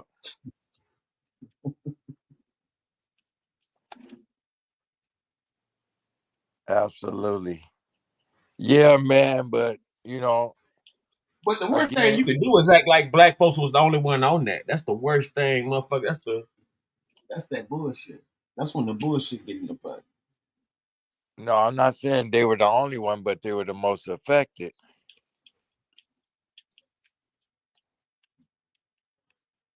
You know why they was the most effective? Because the white man made it accessible to us. You know why the white man made it accessible to us? Why? So we could be the most effective. They want to get rid of us. Yeah. Not necessarily. It's a separation. Yeah. And that's one thing See, I'm gonna tell you something. Trump had to straighten that shit out. You know what I'm saying? I knew when he had Harry O up there, it was gonna be something. It was a catch to that. You know what I'm saying? When I seen Harry O, mm-hmm. yeah, when I seen Harry O, I said, "Damn, it's about to be some drug laws coming." I just know it. I knew it when I seen it because it's like ain't no way he up here without something happening behind it. You see what I'm saying? Because if Trump don't, if he don't, just like he talking about, death penalty to kill a cop, all that old bullshit. They ain't about to do no bullshit like that, especially in this day and time. These crazy ass cops. I wish they would say some shit like that when these crazy motherfuckers coming in killing people the Who is same that? way. Who was that somewhere they just got in front of a firing squad?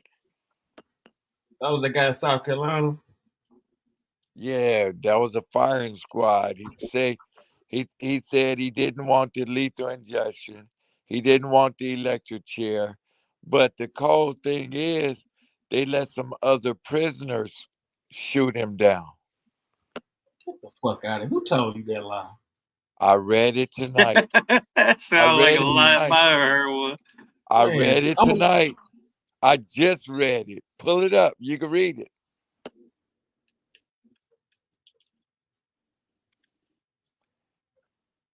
They say some inmates did it. He had on all black with a black hood with a white target on his chest. I read that tonight on my mama. Man, listen. I seen the goddamn ABC coverage, goddamn it. It was some trained professional police officers that had been some snipers that had been training for damn near 3 weeks about this. Yeah, I was wondering why they would put a target on him. They had to be snipers. They put a target on his heart. Yeah. No, it is what it is. But if they're gonna be doing executions like that, does that mean the president is bringing it back? Well, the hell, it never left. But hey, man, hey, come on, y'all. Hey, listen. People give Trump too much credit. You know what I'm saying? They give him way too much credit. Like you, motherfuckers want to blame him for like every fucking racist piece of shit the cracker done did, and they've been doing for the longest. You can't blame Trump for everything somebody white done did, man. Like this shit done got beyond out of hand. No, I You know didn't what I'm blame him.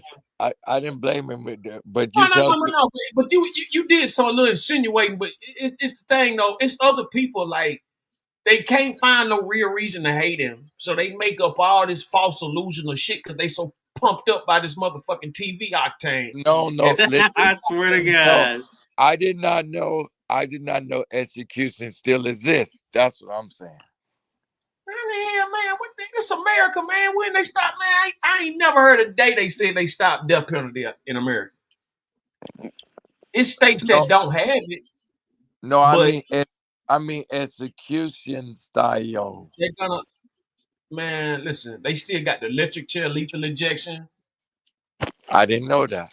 No Pelican Bay still got the gas chamber, all that old shit. Motherfuckers smell like pine oil. I didn't know none of that. Hmm. I thought they had got rid of all that because the last person executed, it's been years.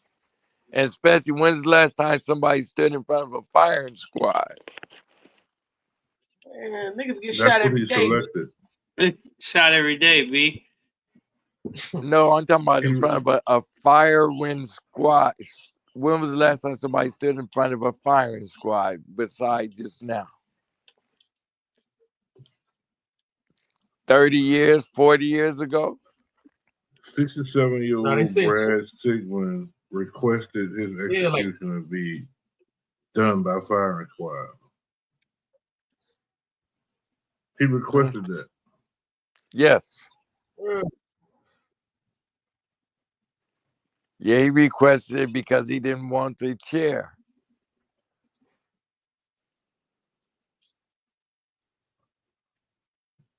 Capital punishment was reinstated in the state of South Carolina in 1976. Okay.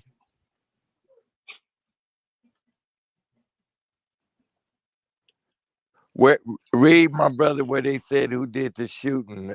Maybe I read that wrong. The people that executed him. Do you see that part? It was the police. Okay.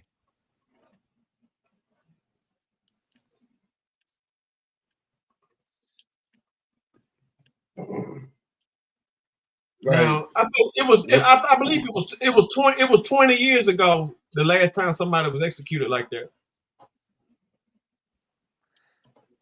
Yeah, 20 years is a long time ago, isn't it? Hell no. I was 20. I mean, it fits the crime because the man beat his girl parents with a baseball bat. Well, hey, listen, I'm not debating. I don't, you know what I'm saying? I listen, I'm not gonna argue about no way a motherfucker get executed. You know what I'm saying? Oh yeah. Oh no. Oh no. Listen, though, he had an option and that's what he wanted to do. Yeah. Yeah, he had an option. Yeah, some hell of a options. Well, he had an option. He either was gonna do a electric chair. He's gonna do electric chair, lethal injection, or firing squad. And he chose the fire. He said he wanted the firing squad, but he said the last. he said something about the people that they made statements about the people that's been getting executed with the lethal injection, saying that they've been having problems with that or something like that. Yeah, the problem is with people not dying right away. Well, now he's saying motherfuckers taking like 20 minutes to die.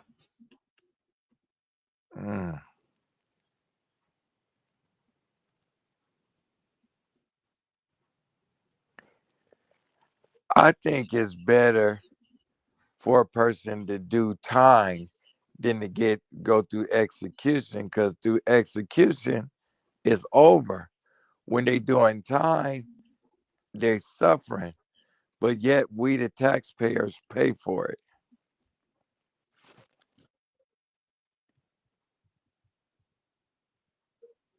Motherfuckers, they gonna pay one Yeah, way it's or all another. sorts of weird. When you hire them motherfuckers, though, it's the same shit. Like when you motherfucker go to jail, that's like $250, $150 a day. You know what I'm saying? In prison, that shit like $500 a day, house, $1,000 a day, depending on someone. I'm like, that I shit real. heard per prisoner is like 150,000 A year, probably, yeah. Mm-hmm. It's Yep. big business. It's big But that business. was like in the 90s. You know what I'm So it's saying? more Like, now. So it's yeah. more. That's why Air Jordan, he invests in penitentiaries. Mm-hmm. And then people Jordan did not invest in penitentiaries. Yes, he do. He did not. He never had. Michael Jordan. That's a white man. That guy who has the namesake of Michael Jordan, who's from Oregon, Is that a right? white man. He's a white man? Yeah. Huh. Like, I went to high school with a young guy named Michael Jackson. That don't mean that he's the king of pop. The king of pop. He's not the real Michael Jackson, but he is the real Michael Jackson. That's what his people decide to name him. Just like with the white boy. The white boy's name is Michael Jordan. So Air Jordan does not invest in penitentiaries. Never did. What about Ice Cube? I'm not an Ice Cube fan the way that I'm a Michael Jordan fan. And I've argued this. I've been arguing this for 20 plus years when it first came out. What it is the white boy, he put his name out there to tank Michael Jordan.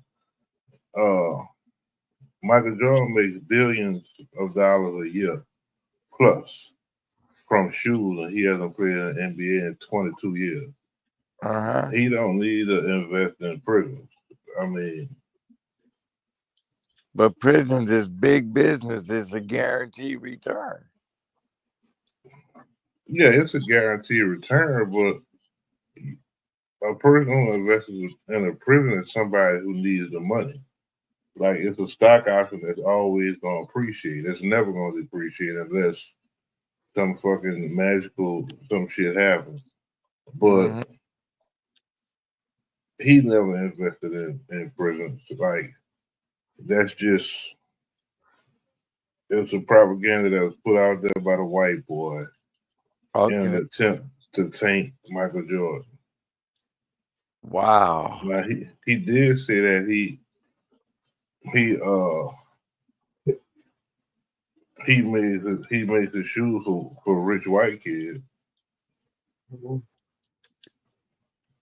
I heard he's a selfish individual.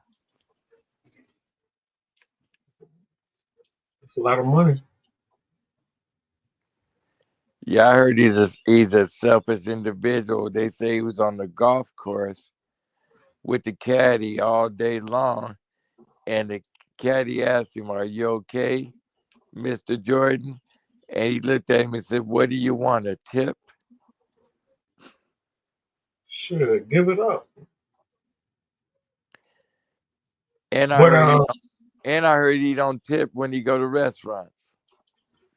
I don't know, but I mean, isn't that an option that a person has? Yep, it is an option.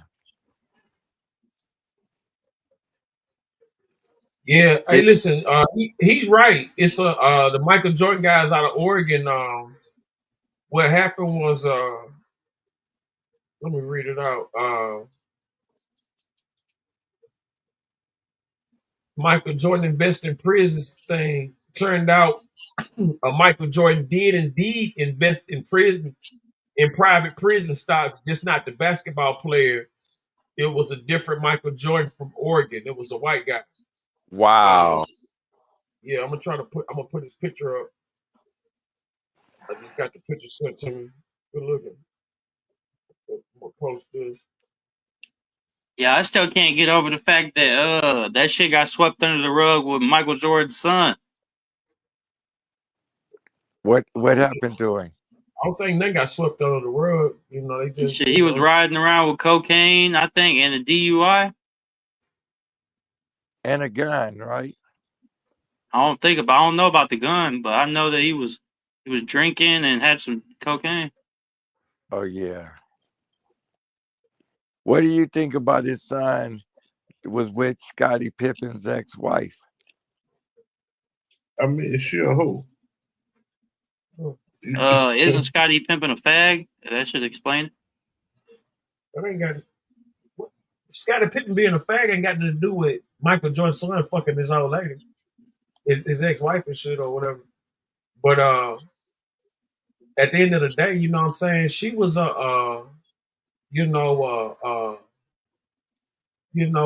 backstage, you know what I'm saying? Like, she was a fan, you know what I'm saying, type of shit. So, that's what happened. Like when you deal with, you know what I'm saying, that type of shit. Like, don't just, you know what I'm saying? Like she is who she is, man.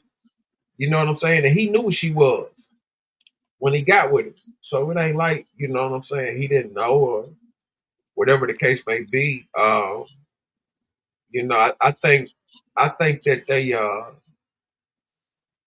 they sabotage her a lot, but she present that for it to be public. So it's like she want that attention. Mm-hmm. But see, you know what I'm saying? Hoes love attention. You know what I'm saying? Yeah. Hoes ain't loyal. Yeah. But look, she's successful. She got special kids, you know what I'm saying? Scottie Pippen's son is cool. Nothing I'm saying now, I'm not trying to disrespect, the kids and nothing like that, but it is, but they know what's up, you know what I'm saying? But she ain't the only one. She just the only one that got famous. Like a lot of them kids you see that's coming up from like, NBA parents, a lot of their mamas like that.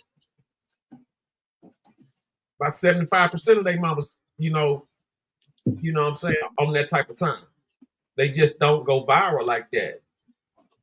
Look good. They have to understand that Scottie Pippen is a country boy from Arkansas. So, yeah, but see, Future the one that really made her famous though. Like that's who blew her up for real. It wasn't Scottie Pippen. Future blew. Yeah, when Future started talking about her in the rap songs and shit like that, that's what blew her up. Like, you know what I'm saying? It wasn't,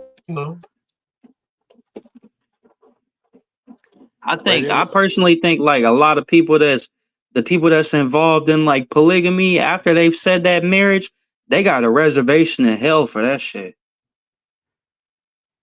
I don't know. I mean, but that's what I'm saying. Like when you get too personal, see, like you could be taught one thing, but the world's still spinning. You know what I'm saying? So whatever kind of like, Christian morals or beliefs and shit like that, that shit only gonna fly amongst like, you know what I'm saying, people who like are into that type of shit. Like you can't go out in the free world and tell somebody you can't have 2-3 women or you can't have 4 or 5 men.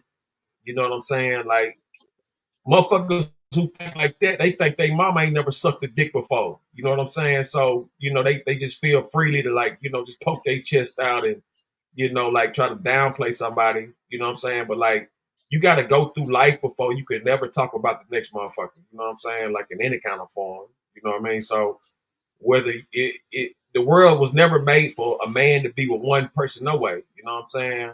That's just the world. Like if it was made like that, everybody would be equal. There wouldn't be no more women than men. There wouldn't be no more men than women. There wouldn't be none of that. Motherfucker would be the same amount here, the same amount there, one person for one person, and that's that.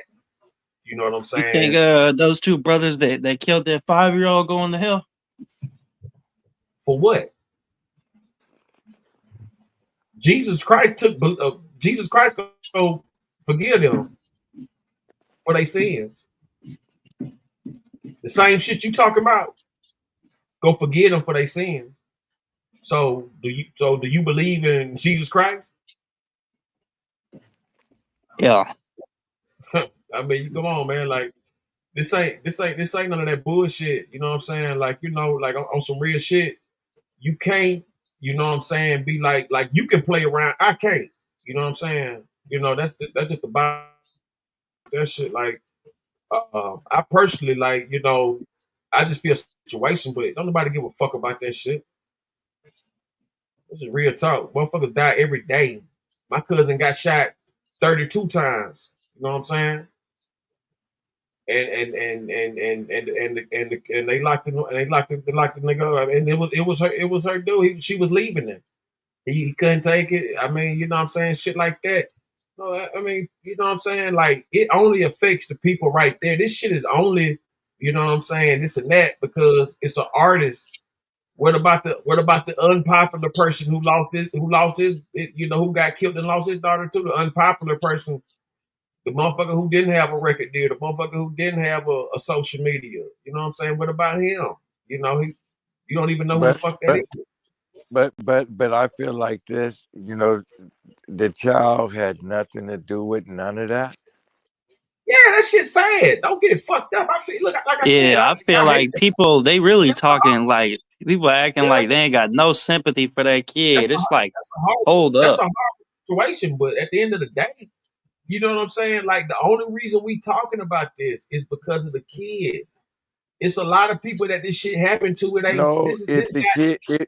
guy's not the first person this happened to. You understand what I'm saying? He's not the first person happened to. It's just the fact that somebody can gun down a baby, and that's in any place. It's just a situation, but that's not the only reason why. Listen, that's not the only reason why he rapped about. We already went through this. He rapped about killing a dude and his daughter, but it wound up happening to him and his daughter. So what are we saying? Like, you know what I'm saying? To throw this yin and yang and all that kind of shit in there and this right here. Listen, man, the whole situation is horrible. Sad situation. That's that. You know what I'm saying? But here it is out though, champ. It is out though, champ. The kid had nothing to do with it. She kicking it with her daddy. She happy to be with her daddy and lost her life.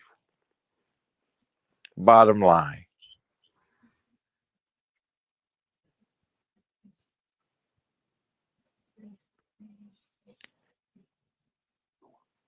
Ronnie, do you believe even if they are forgiven, do you think they brought a curse to their face? Man, listen. Ignorance is ignorance. You know what I'm saying? Ignorance is ignorance. That's just like Oak Cliff, you know what I'm saying, said something up here earlier about what did he say? What did he say? Covered that white crip lame or some shit like that, or whatever the case may be. You know what I'm saying? You got to think who he was influenced by. Like, it's a reason for everybody doing whatever the fuck they doing. Yeah, that curse shit ain't real. If people gonna say heaven and hell ain't real, that curse shit ain't real. Fuck. Let's be real. What are we talking about? You gotta look at it for what it is, sugar. To say that he cursed his family in what way, they can go move to Nebraska and wouldn't nobody know who the fuck them people is. You know what I'm saying?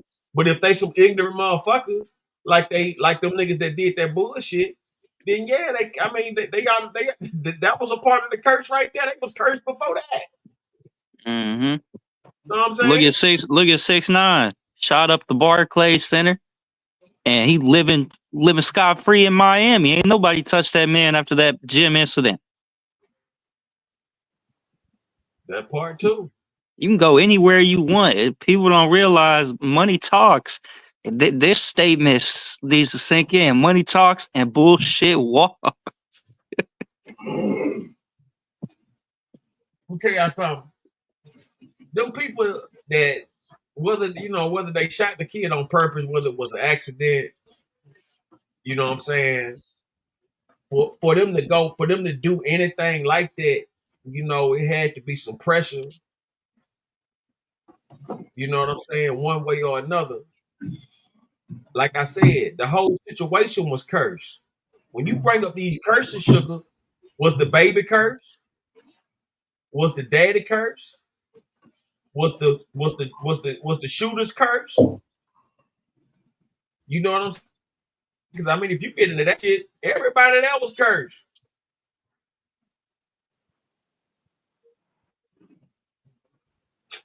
I honestly don't believe. I don't think. How many Christians we have on a panel?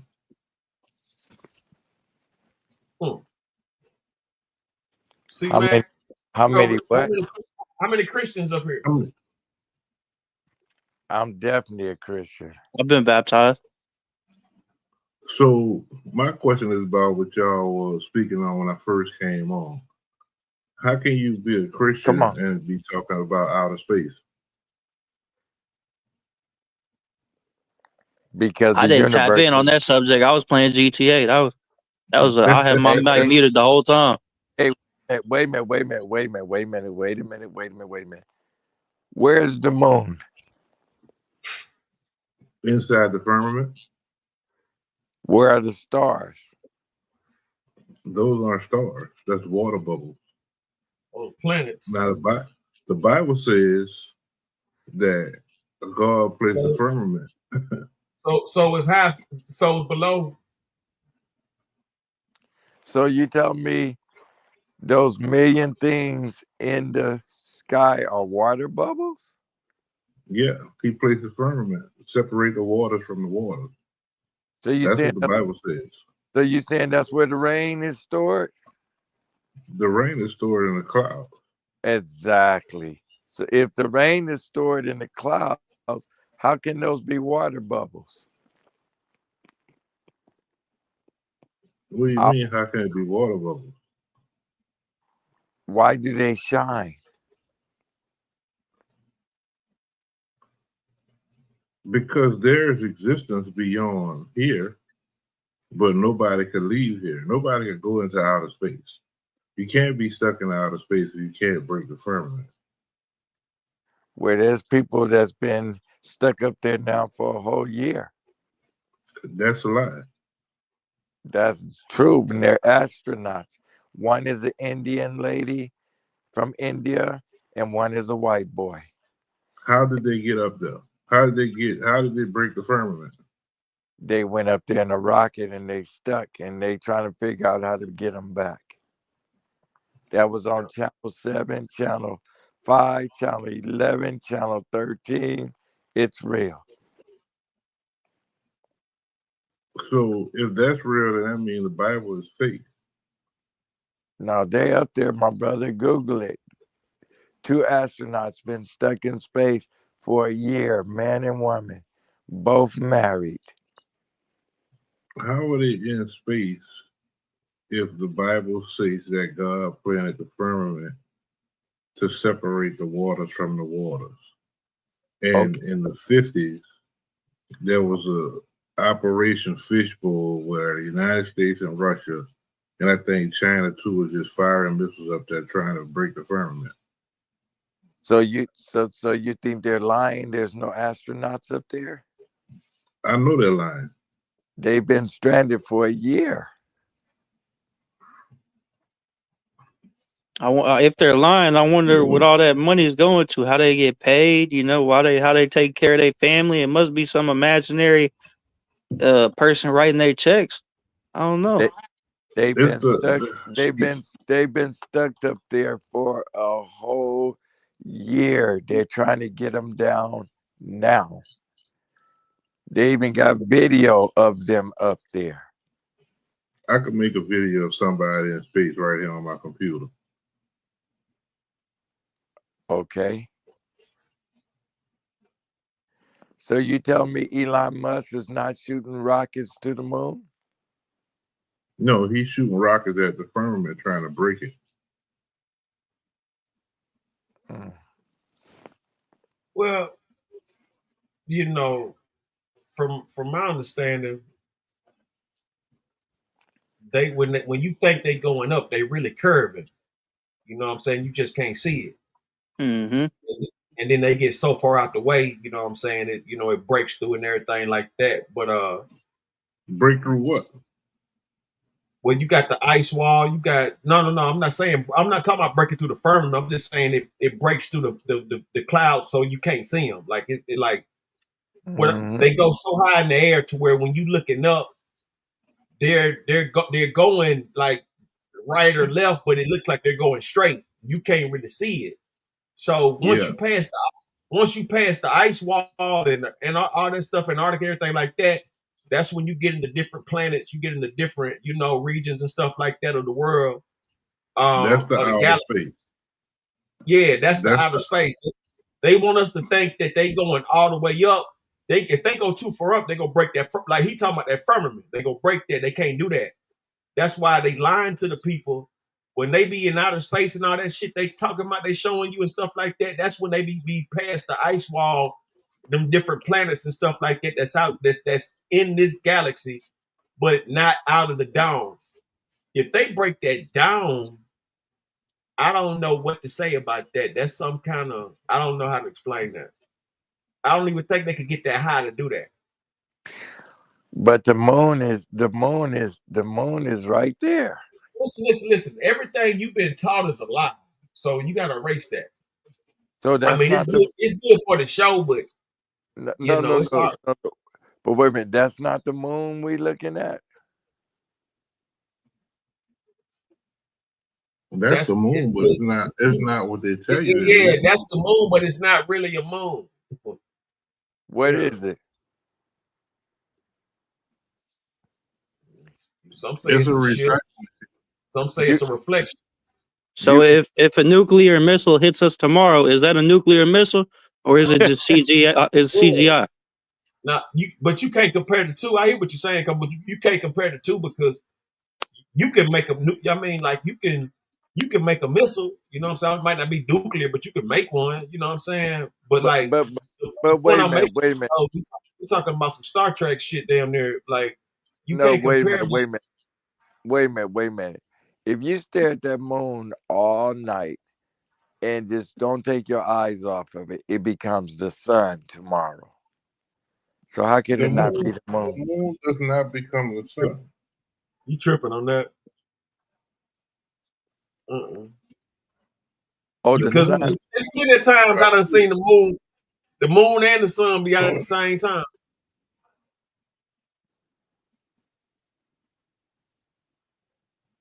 The moon and the sun. You have the eclipse. Oh yeah, the sun is behind the moon. That's what y'all saying. Yeah. So the moon don't become the sun. They're two separate light sources. Yeah, you're right. Because it is the eclipse. But bruh, getting back to why you don't believe those are stars. When there's a gazillion trillions of them. Me personally, I told you that the things you think is stars is distant planets. You know what I'm saying? Have y'all ever seen? Have y'all ever seen a falling star? Yeah, I've seen shooting stars and all that, but that was like broke off meteors. Them ain't no shooting stars. Them bitches be like them bitches be aliens or broke off meteors. One or the other. Let me ask you this: you say they're shooting stars or falling stars? They're both. That's the same. Okay. Wait a minute. What are they called? Either one. No, shooting stars or falling stars, right? Either one you want to call them, that's what they call. Okay, so what are they called when they're not falling? Shooting. Hey, don't go to college on me. What are they called when they're not falling? You up there, good man. Look, who you is the Riddler? You the Riddler? You the Riddler these days? No. No, you say they fall in stars, right? You have to look at miles in a linear way. Well, wait a minute. They shooting stars, right? Would you agree, my brother? Babu, salute. I believe that there's satellites up there. Okay, they are called shooting stars, so therefore they are stars. They're satellites. They're not stars. Gazillion, trillion satellites. How did they get there? I mean, I hope you don't believe the calendar is real. Like, do you really think what you see on TV is the truth? The calendar? What do you mean the calendar? Man, everything they taught you is a lie, man. So you telling me today is not the 8th? It's really not. It's no, and I'm telling you, it's not 2025. It's like 3,785. So where did the 25 come from? The same one who taught you about Christianity. That's where it came from. We can talk about Christianity. Let's go. I'm trying to get Babu up here to hit the link. He can't read the chat, Babu. You got to hit the link. Just meets.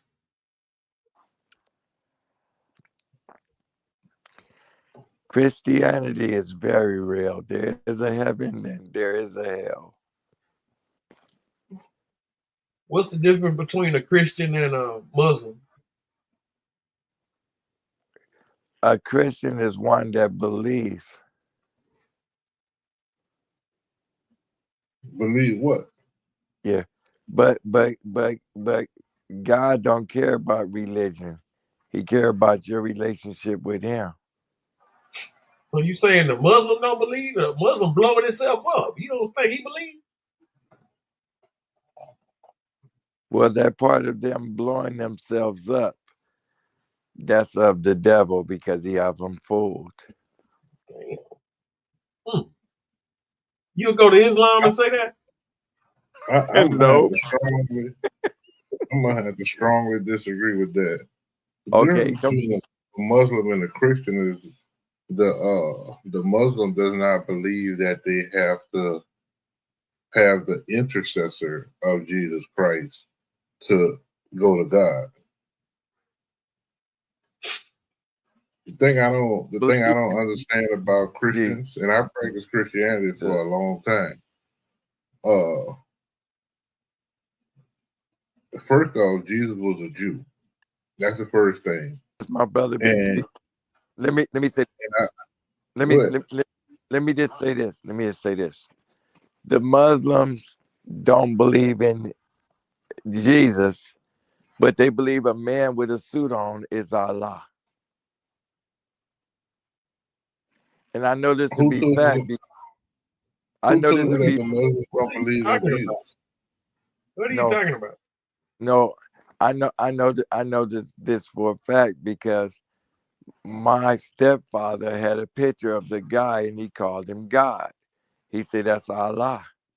And I said, you mean tell me Allah wears a suit and tie?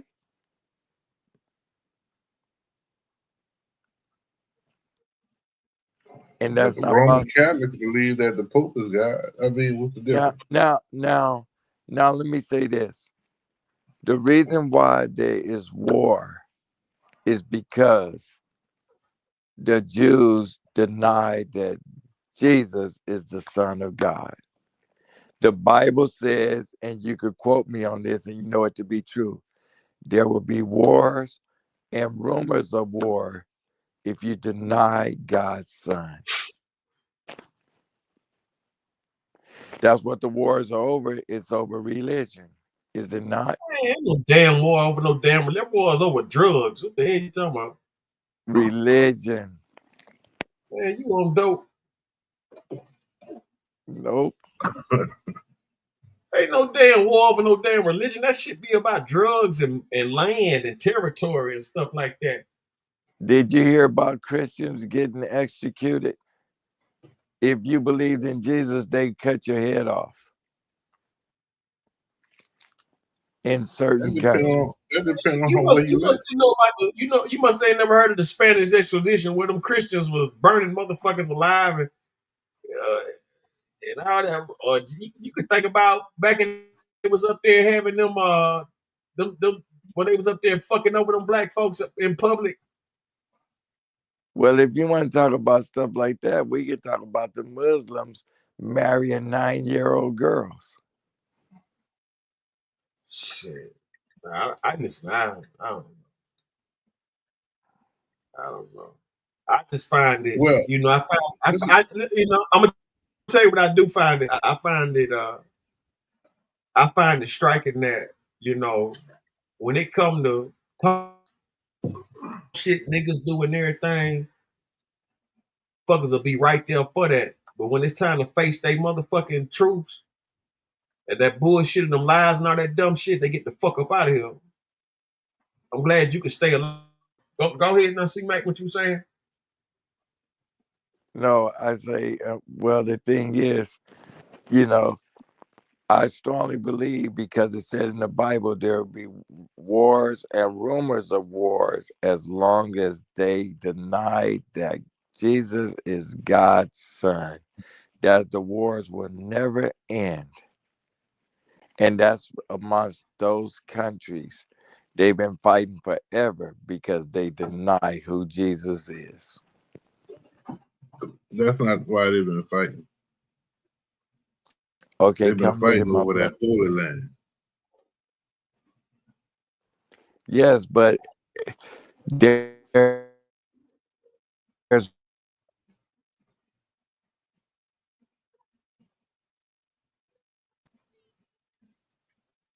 that's a fact.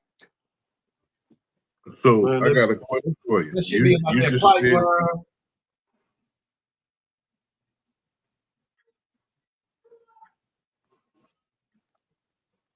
Now you just said you believe it because God said it, because it was in the Bible.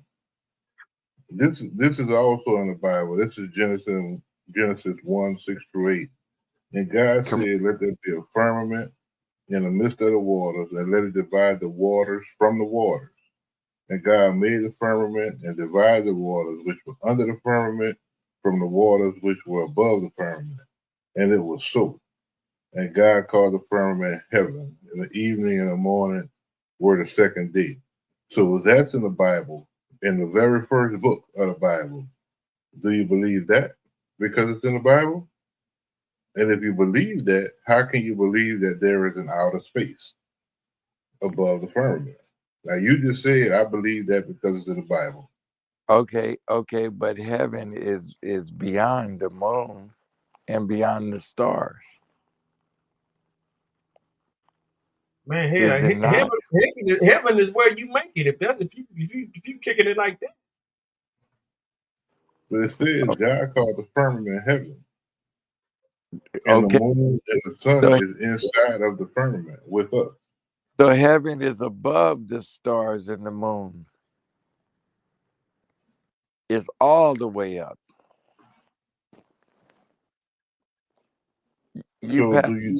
So it sounds like you're disagreeing with Genesis chapter 1, verses 6, 7, and 8. Which Bible is that? This every Bible. That's in King James? Yeah. But again, heaven is above the stars and moon.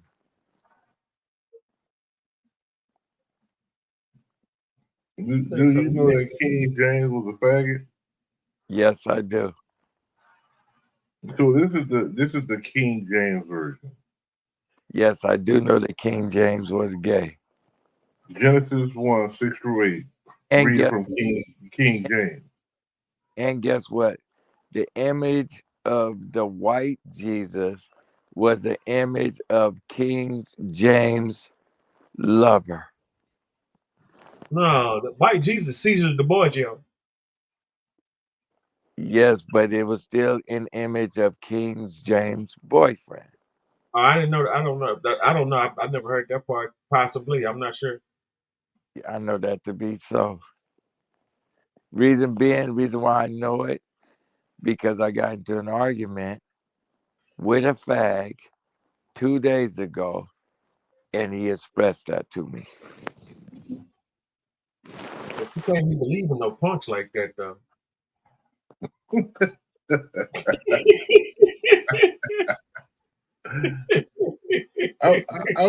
I'm just trying to get on this outer space thing. Cause yeah, let's stay there. Let's keep it on. Either the No, Bible but that's honest to God's truth. I just had this conversation 2 days ago, and because the punk don't want to accept who Jesus is, and he told me that as a matter of fact, I've been trying to get him on the show. He's one of the most intelligent people I know when it comes to history and stuff like that. The boy can go on Jeopardy and answer every question without thinking about it. Did you ask him why he was gay? Yeah, I did ask him that. Well, that was too deep for him. He couldn't figure that problem out. Huh? No, well, you know what? I'm gonna ask him again. But I ain't homophobic or nothing like that. But No. yeah, I do want him to come to the show because he'll be yeah. one of the. Listen, man. Listen. Long as it ain't no super wild shit or whatever, you know what I'm saying? Like, you know. No. His history is impeccable for real. I mean, Listen, this is an intelligent show of mine. Exactly. I'm not against nobody. I'm not against nobody. You know what I'm saying? But you know, long as it's a respectful situation, man. Listen. I didn't tell nobody on the show to slide them their phone number, but I'm just saying, he's pretty sharp, man. He can go on Jeopardy and answer every question without thinking. Yeah, I don't know about all that, but you know, don't be making it bigger than what he is. Pause. Nah, I got questions he ain't gonna be able to answer. Nah, I'm wait till I get him on the show, champ. You'll see for yourself. Yeah, they say you believe the news, you don't believe any goddamn body. Facts. Hey, but y'all love Channel 11. And what does Channel 11 talk about? We ain't gonna start no argument, but Channel 11, Channel 7 is two different channels. They talk about the same thing. Yeah, they Channel 11 talking about Channel 2 talking about. They just pick a side of it. It's the same thing, but one is on one side, one is on the other side. But it's the same thing. Channel 7 is Democrat, Channel 11 is Republican. Yeah. What about Channel 7? What about Channel 7? Channel 13, Channel 7 neutral, huh? Channel 7 is Democrat. And what about 5? I don't know about 5. They're talking about the same thing. I just know they just speak in the perspective of different sides. Mm-hmm. But it's the same thing. One don't like Trump, one don't like Kamala, or whoever is the Democratic representative. So it's like one is going to speak for Trump and how great he is. One is going to speak against Trump and how great he's not. But it's the same subject. Yeah, the subject is the same, but the news is different.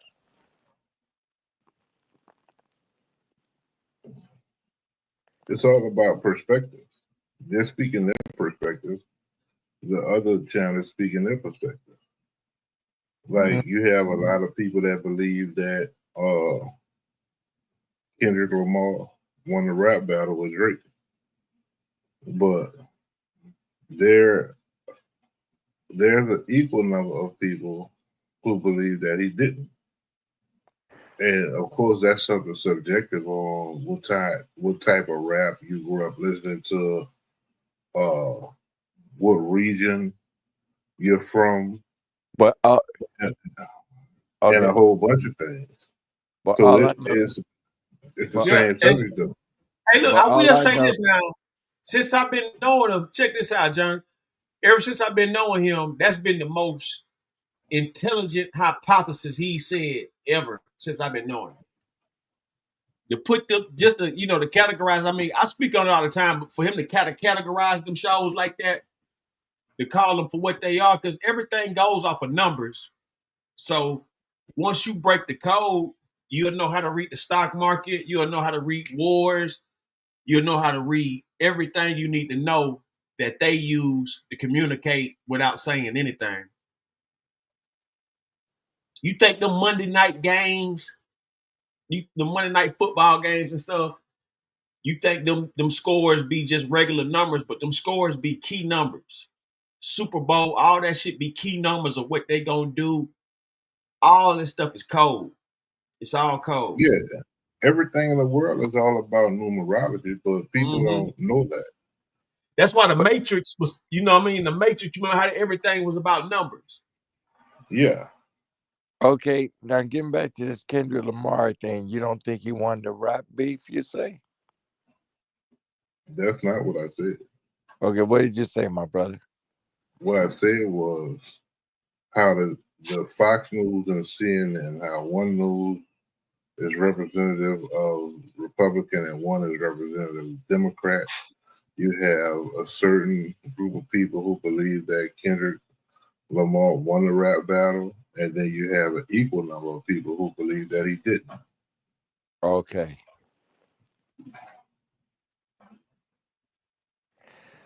As to that situation with, if we gonna talk about Kendrick Lamar and Drake, I know you're talking about the news. I'm not to jump to subject, but Drake just broke in history 110 billion streams for Spotify, and no one else has ever did that.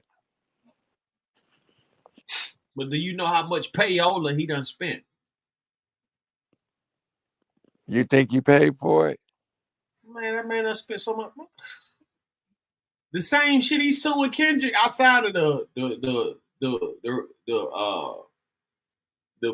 sexual assault charge. Besides the sex offender shit, like I ain't gonna sex offender, but like besides like the rap shit, that's the same shit they did for him. They played this shit over and over and hypnotizing everybody with that bullshit. Motherfuckers spending about $3 million a month. That's how Drake got 110 Yeah, motherfuckers be spending streams. like $1 million to $3 million a month to keep them motherfuckers spending that. Man, I remember because I don't even listen to the radio. I've been stopped doing that bullshit. But every time I get in the car or I go on a long trip, I get back in the car, cut the radio on or something, to cut the joint on or whatever. They playing some Drake. Like that motherfucker, man, they was playing that motherfucker, man. They played that dude. I remember in 1 hour, they played that dude's song probably about 20 times. No lie. About 20, 30 times. So, yeah. And that's just one song. He got features. So the songs they playing in between that shit, you hearing that shit too. He on that too. He's everywhere. So, you gotta come in the game with a bag. If you ain't got a bag, man, or done put a bag up already or something, man, you about to fuck up. Unless you know exactly what to do, this and that, because it's too many loopholes in that shit. And you're gonna have to be ready to take a motherfucker to court every time. That's like the song you don't like when you first hear it, but then you find yourself out in your head. So you done heard that bitch 1 million times. Yeah. I mean, to sit up there and say that he, I mean, I don't know. I mean, anybody can say who won or who lost. Like it ain't, you know.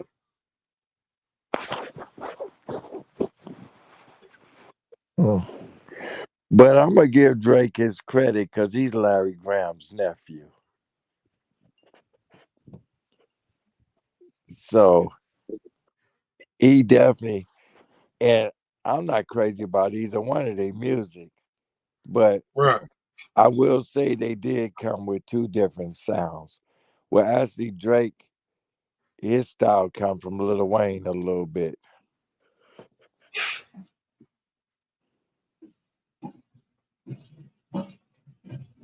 Just a little bit. I got a question just for shits and giggles. Because he got writers. Do you think that if Lil Wayne had intervened, it would be the same? Say what now? If Lil Wayne had intervened in the rap battle. Oh yeah, that shit would have went. Yeah, that shit would have went crazy. Lil Wayne is still cold. He was the last person I seen in concert. He back on tour right now. Is he?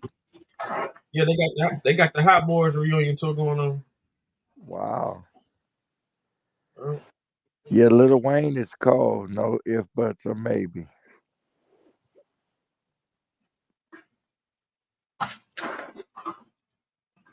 That's a fact. Lil Wayne, the greatest rapper living. You know what I'm saying? Him and Snoop. Him and Snoop do it. You know what I'm saying? The best to do it. Yeah. I heard Lil Wayne is finna become a sports agent. A sports agent? Yeah. I mean, he's already doing that on ESPN with Skip Bayless. There it is there. There it Nah, is. he been doing that the past 5 years though. But now he did it. Yeah, he been doing it.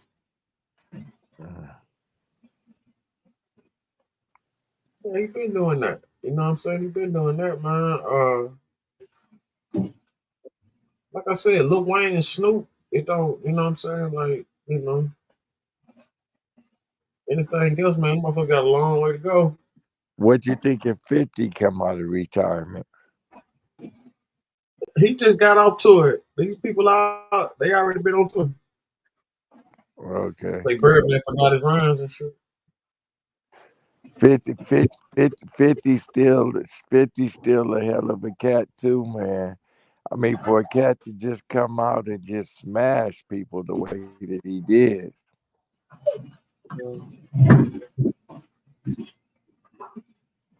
But that's how you give it some relevance. That's how you what? That's how you give yourself relevance. Oh, you absolutely. come out as a new rapper, you go to dissing everybody. As soon as one of them say your name back, you're relevant. Now the people waiting for your next shit. Yeah, that's what Charles, like motherfucker talking about that Charles the White character. That's what he be doing. Like he diss motherfuckers, then he come back and get philosophical and shit. Well, that's how Jay-Z and Nas used to do. Man, I don't fuck with Nas at all. I don't even care to hear that nigga name or nothing. You know what I'm saying? What's wrong with Nas? Hey, anybody hating on the South, I don't fuck with it. I didn't know Nas hate on the South. Oh, that nigga was a major hater. You know what I'm saying? Major hater. I don't fuck with that at all. Did y'all like Kanye's music? Hell no, I bought 50 Cent. I bought Curtis. I ain't about that damn Kanye shit. Kanye got like 4 or 5 songs I like. Other than that, that motherfucker's the most overrated motherfucker in here, bro. He got good politics. He got good politics, but that nigga, what's his name? Bullshit. So you would take. Sometimes I feel like Kanye writes for others better than he writes for himself. Yeah, that type of shit be happening. Like his music is trash. Like he got some good beats, But man, that dude, he got like 4 or 5 songs that's jamming. Other than that, man, that shit is garbage, man. I can't stand that motherfucking music. I like that flashy lights. But Kanye got a That Grammy. slow jams, that the shit he did with Twister and shit. He got like 4, 5 songs I fuck with. Yeah, but But Kanye everything else is trash. His music is trash. but Kanye got Grammys. That don't mean he's good. Like, you know what I'm saying? Like, he got Grammys because he don't curse that much.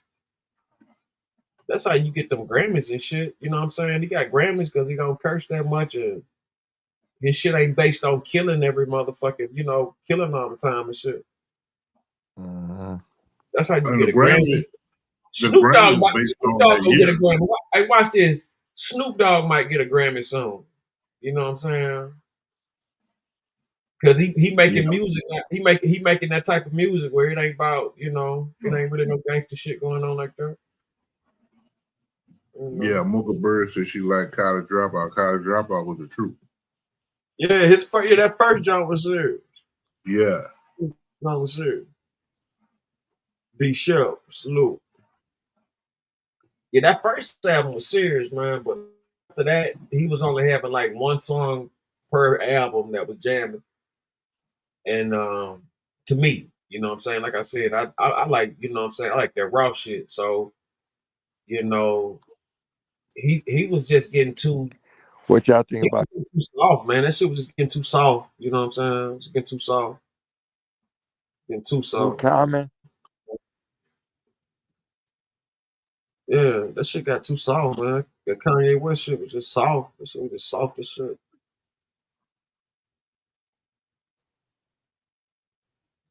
You know what I'm saying? That shit got soft.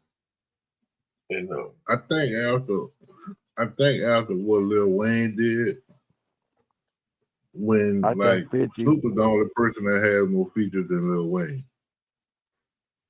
T-Pain. I think. T-Pain the only one had them features like Wayne. Yeah, but I think a lot of rappers tried to follow that, and it didn't have the same effect as it had for Snoop, as it had for Lil Wayne. Wayne had a high tolerance for that codeine and shit. So, he did the right thing while he was on drugs. See, motherfuckers be just wasting time on dope. That's how they get fucked off. But when you sitting up there, okay, if you a crack or coke or whatever, you like uppers, you go you do something, you go do some hard work, goddamn construction or whatever, you sweat that shit out. You like downers or whatever, you musician and all that. A certain shit just go together. So, the heroin go with the music and shit, and it always has. Our favorite musicians and favorite politicians from past and now, they use crack, heroin, Adderall, opiates, all that. Like drugs are. That's why a lot of these wars be going on, because they fighting over territory for drugs. What happened to that crazy ass mayor that was on crack, that white boy? Yeah, out there in Canada, right? Yeah. Yeah, he probably still married. That motherfucker smoking big crack out there. I said, damn. That motherfucker was smoking so much crack, man. And they wasn't saying shit about it. They wasn't saying nothing about it, man. That motherfucker, I'm talking about that motherfucker was smoking big blocks of crack.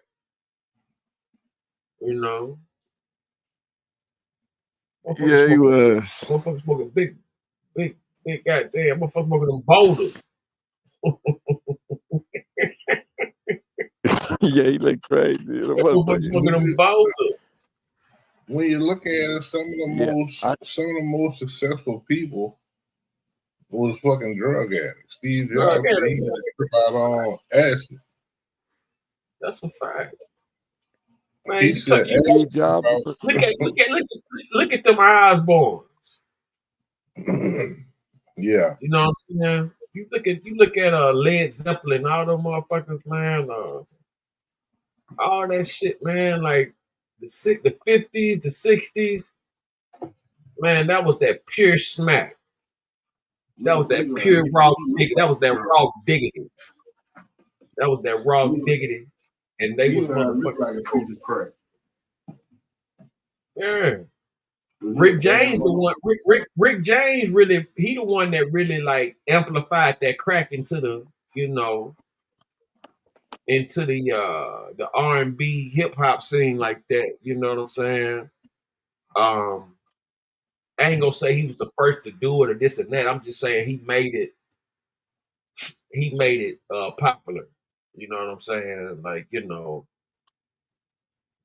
coming in, busting kilos right there on the table, smoking crack, you know, in the sessions and everything like that, smoking crack at the restaurant tables and shit. You know. I'm gonna tell you who broke the barrier. George Clinton in Parliament. George Clinton. I ain't heard about George Clinton going to prison for fucking, you know, kidnapping bitches off crack.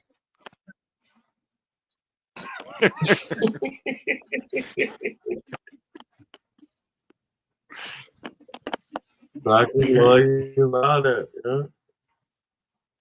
George was cold. You know, I think about Ice Cube and all them, and I was wondering if they was looking out for George of all the sampling and the shit he did, and Snoop them.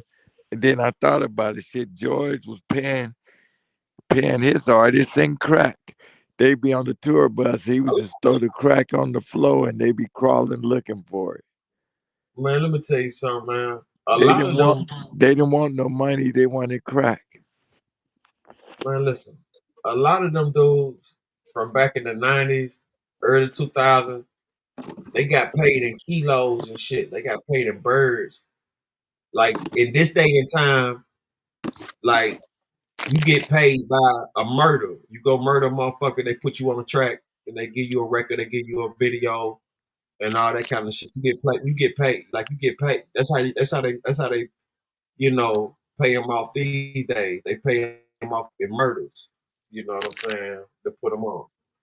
Now check this out.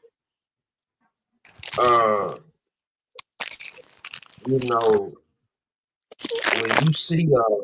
when you see a new nigga that came up. Oh, he's talking about Mary Berry. Yeah, Mary Berry got busted with the hoe and the crack. He said they set him up. Said the motherfucker set him up.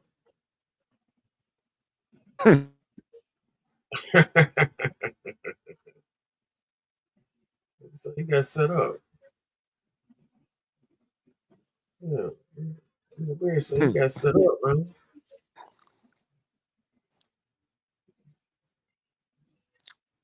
Yeah. So he got set up big time. Y'all believe it?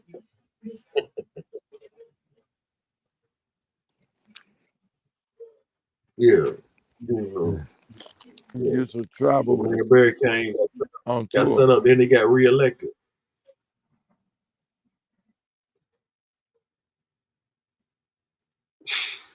That's what I mean. That motherfucker came back. You know what I'm saying? Got on and then got up. But see, cause I remember when he came back, he did that speech talking about once blind, now I see.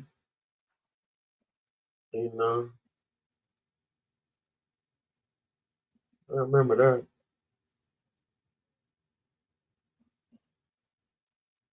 I think, yeah, but for him, the way he came back and this and that, he had to be tied in with the community though. It wasn't no regular situation. He had to be tied in for it to go down like that. You know, he had to be tied in. And it just don't work like that.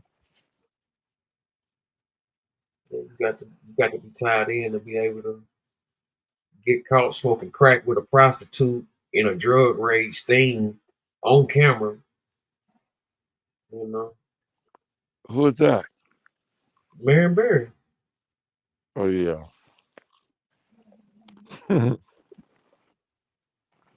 Well, who is that? Jimmy Swagger. What y'all know about Jimmy Swagger? Y'all remember Jimmy Swagger? Yeah, what about him? I stayed in the hotel that he was in out there in Palm Springs back in the day. But yeah, man, Jimmy Swagger put it on the map, you know? Jimmy Swagger was a pastor, wasn't he? Yeah, he represented though. For real? Yeah. I thought he was. Yeah, he was. So he picked up his house and had him at the hotel and got jammed up with some house. Jimmy Swagger? Jimmy Swagger was big pimping, man. Allegedly, wow. He was big pimping. Wow. They say he just took the trick charge, so he would have to take the pimping and pandering. Wow. That's deep, man. Yeah, he was working the whole, but he took the trick charge, so he didn't have to pay those. So he didn't have to get the pimping and pandering charge on it. You know. Wow. Jimmy Swagger. Hey, back to that brother that's talking about there's no stars. What religion are you, my brother? Are you non-denomination, Muslim, or what? I'm non-denominational because I know the categorization of the three Abrahamic religions were founded by white faggots. Okay. You believe it? You believe there is a God, right? Yeah. And you don't think that you're a God, right? No, I'm not on that. I'm not on that. Good. But I do cool. believe that I possess the God consciousness because in the Bible, yes, the King James Bible, it said, "Let us make man in our image." But who is the us? That's another question I got for you. Okay, let us. Us meaning the world. So the world made man in their own image? No. No, in the Bible, God said, "Let us make man in our own image." Okay, let me see. Let us make. Oh, yeah, he means each individual. Who? What individual? Let us. This is the word of God in the Bible. Let us make man in our own image.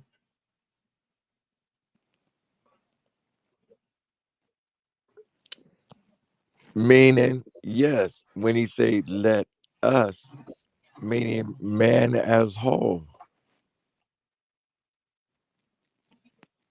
All right, so I'm looking at a comment from D. Shep. The world was just built, so who was us? That's a great question. The world was just built.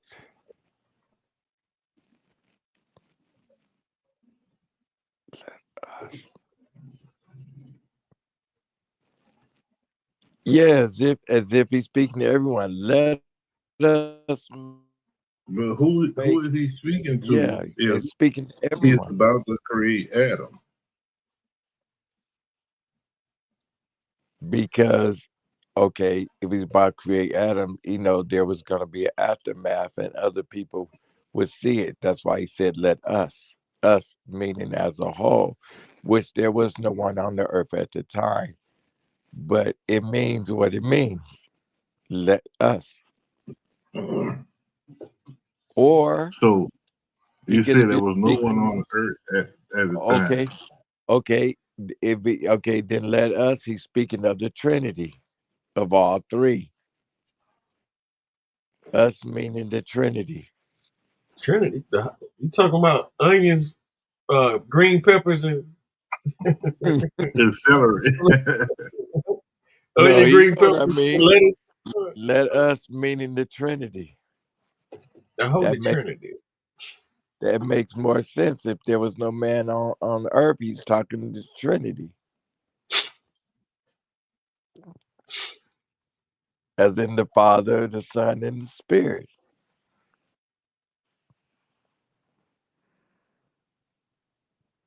Makes sense to me.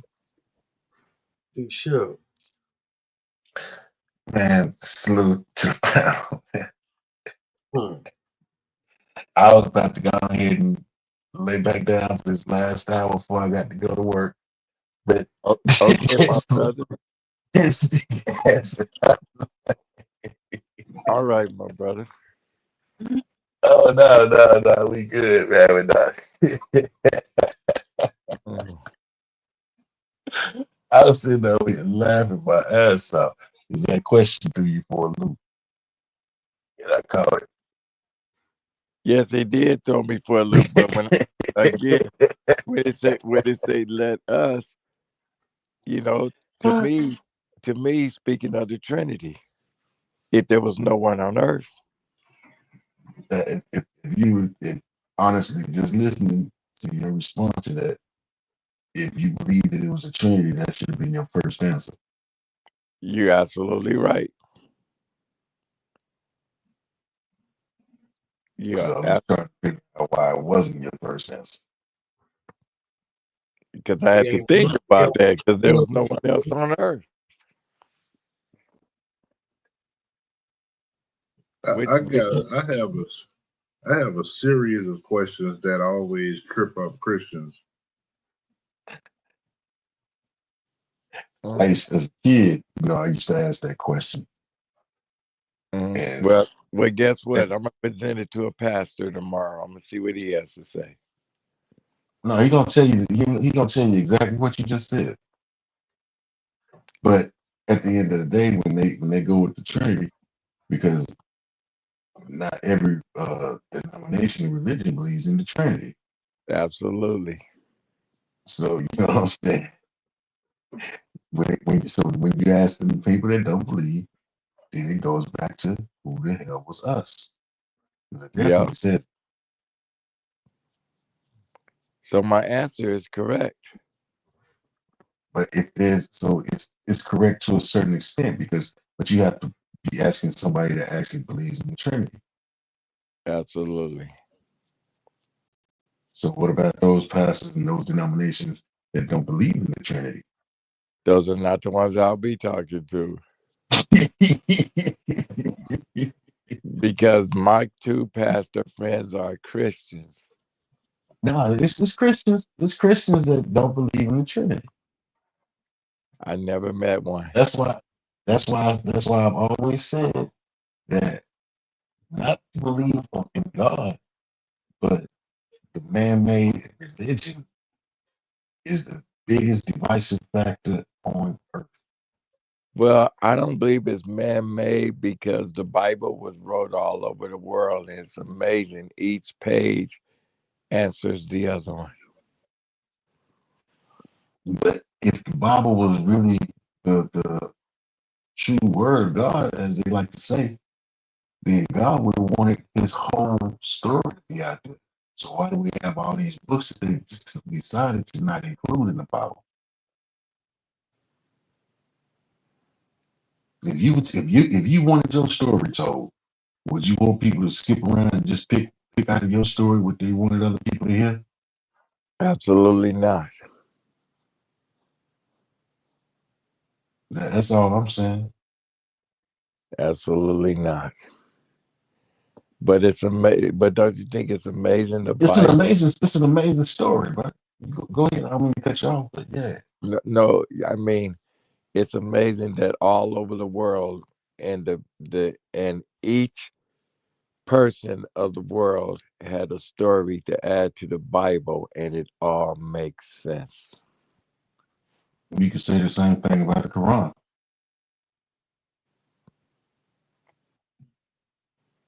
Not exactly. The same thing can be said about the Quran.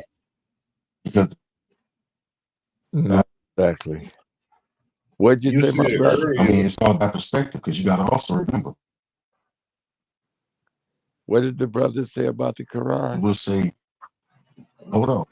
A lot of people that believe in the Quran here in the United States also believed in the Bible beforehand. And that's what I just wanted to point out that even Farrakhan go both ways with that. Mm-hmm. He has to reference both. So it's like, yeah, how he got do you hold a religion? Just to keep his audience. And my old man, thank you. Because Farrakhan got tied up in that Scientology too. But do you believe in Scientology? Not at all. I figured as much. And you know what? I dealt with some people that were the head of Scientology that kicks it with Tom Cruise. I mean, and that's what I'm saying. You got these jump offs that people are falling for. And that's again goes back to why I said religion is the biggest divider. In fact, every time I see these people, I ask them, "How is Tom doing?" And they said he's cool, he's fine. And of course, they're white people. Nominations that every time I see him, I ask him, "How is Tom Cruise?" I'll just be like, how can you say?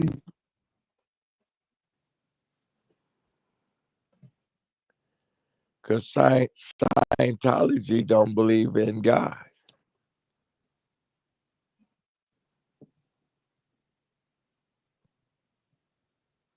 Denomination said this is how you get to heaven. They doing it wrong. But we all believe in God. That shit crazy. Man. Well, the only way to the Father is through the Son. That's what some people say. That's a Christian belief. Mm-hmm. Like I said, that's what some people say. Mm-hmm. One of us is right. I don't believe so. I believe. I believe that. I can definitely believe that. But the fact that the whole thing, I guess, is really reality is to believe it.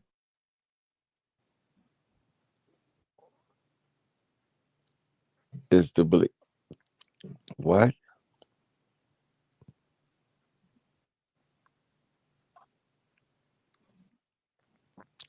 So you don't believe the way to the Father is to the Son,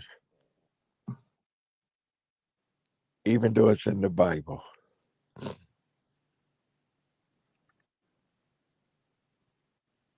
If the Bible is not your book of choice, then you're probably not going to believe everything that's in the Bible. When you focus on certain parts of the Bible as opposed to the Bible as a whole, or you're not taking away from the Bible itself.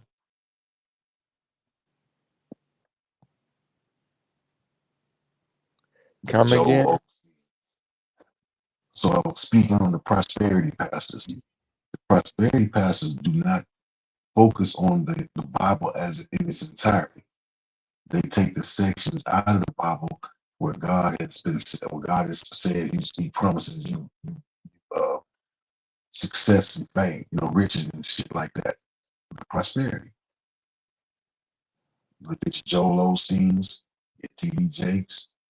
What's the Megla fucking what's his bar in Atlanta, Ronnie? Cash? Creflo Dollar. Creflo Dollar, yeah. Yeah, you had Creflo, T.D. Jakes, Eddie Long. It go on and on. Now.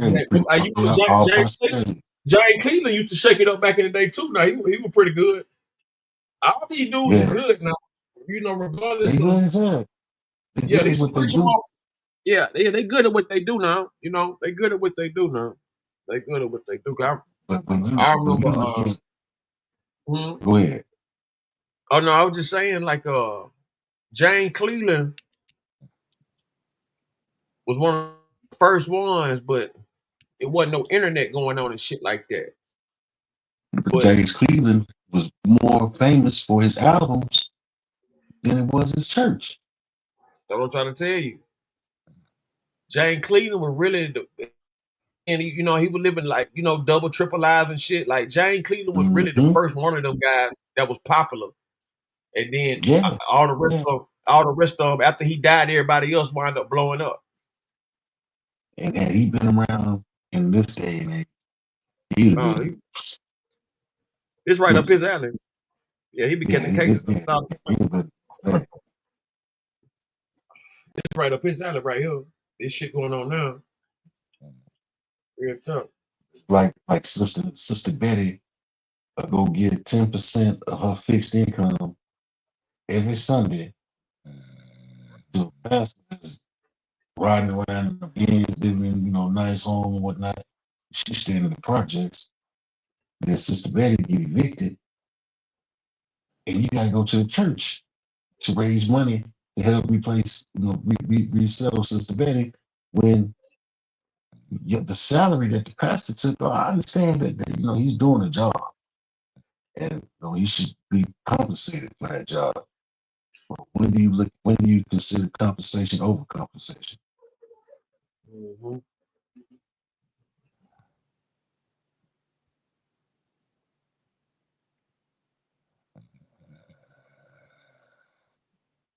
Because when motherfuckers is going out and buying private jets, that shit is crazy. Oh, it's meant for me. I was told that I need to get a jet. So What's that white dude?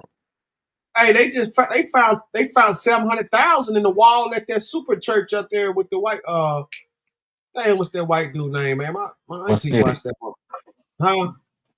What city? In Texas, the white dude. Joel Osteen. Joel Osteen, yeah, he had like 700,000 in the wall.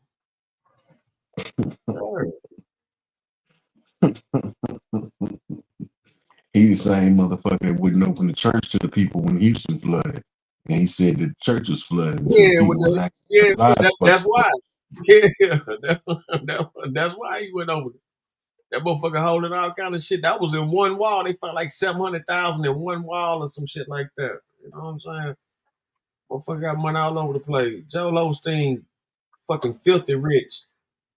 Motherfucking he got Slim Thug wrapped around his finger. Yeah. He did that album with Slim Thug, right? And I'm just sitting there like, wow. He did not get an album with him, but he was featured on a song that Slim Thug had. And I'm just sitting there like, Mattress Mac was a bigger contributor as far as what do you call it?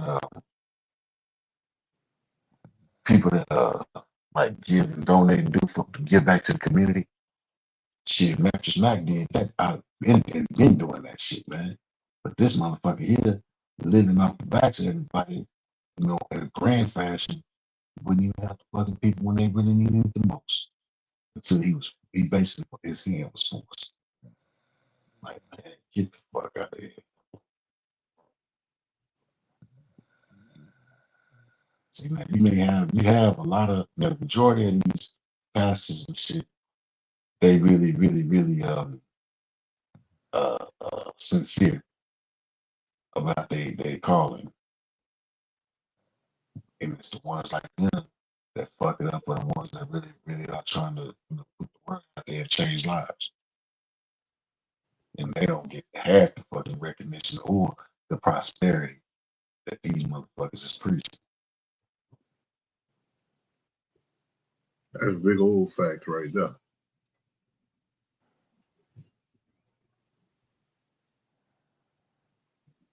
Mm-hmm. They got all kind of regulations and shit on how they call it. I crook in the building, BMW, slow. Say Jesus was compensated with room, board, and sustenance. Things have changed. Yeah, yeah, most definitely. That's what kills me, because he according to the Bible, he didn't sit up. There was no four walls that defined the church. Church is wherever he stood and drew the crowd. And like I said, whatever they were willing to give him as far as food, room, and board, that's what he accepted. He didn't accept money. But these people have let society change the way we would say, and I look at the Bible, I just use that as a reference to things that say, because we know the stories. Do I believe it? Nah. But it's a good story. It's a good life guide, I would say.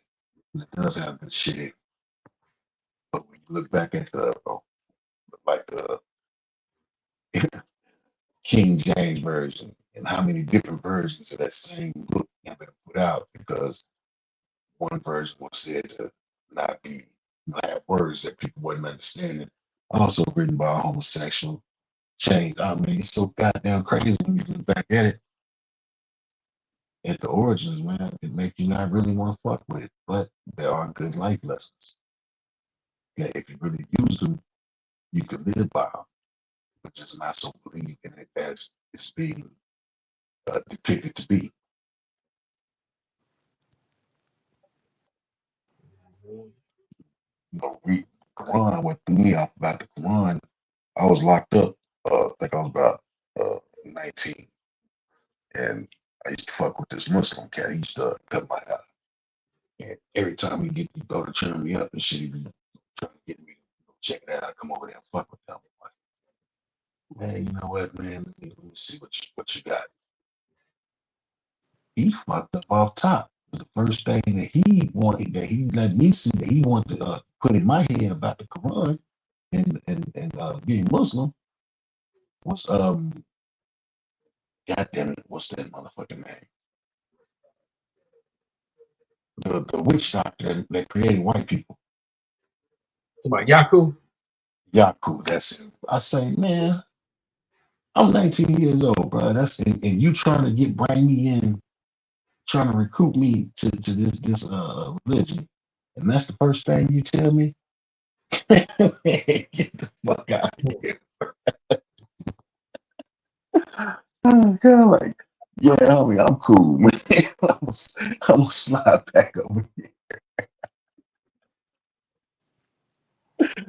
Oh, shit. Yeah, they gonna hit you with some game now. But of all things to tell a motherfucker, especially a young impressionable motherfucker, he realized, he also saw that, you know,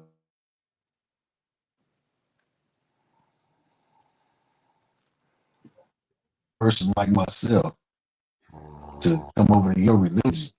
The fuck would you lead off with that? When there's many other things that I could have looked at and said, oh damn, yeah, that's interesting. You know, let me teach me some more. But you teach me that some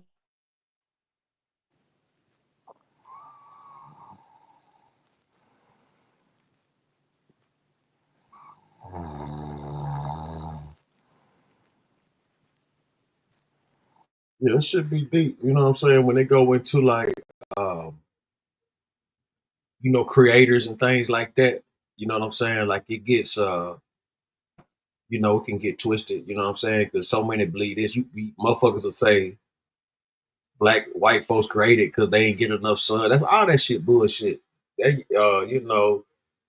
you can't, you know what I'm saying? If that's the case, the motherfuckers in Alaska, all the motherfuckers living in igloos, they wouldn't have shit. They'll be white too. You know. But motherfuckers don't want they don't want to accept the fact that, they was genetically designed. They was modified. In GMO. They was modified. Motherfucker was modified by somebody that looked like you. Look yeah, like me. What gets me about that, okay, let's say that's the case. How would you create more of them than you do you? No. It ain't. That's just only the land that you own. Which is the land that we were supposed to be originally from, that we are Yeah, originally. they How pushed would you them people overpopulate them in your Caucasus home? Mounds. They pushed them up there to the Caucasus Mounds. If you ever seen a movie called The 13th Warrior with Antonio Banderas. Yeah, I saw it. Yeah, that's about the best. That's about the best, like, you know, close up you'll get on them as far as what they was and where they come from and all that.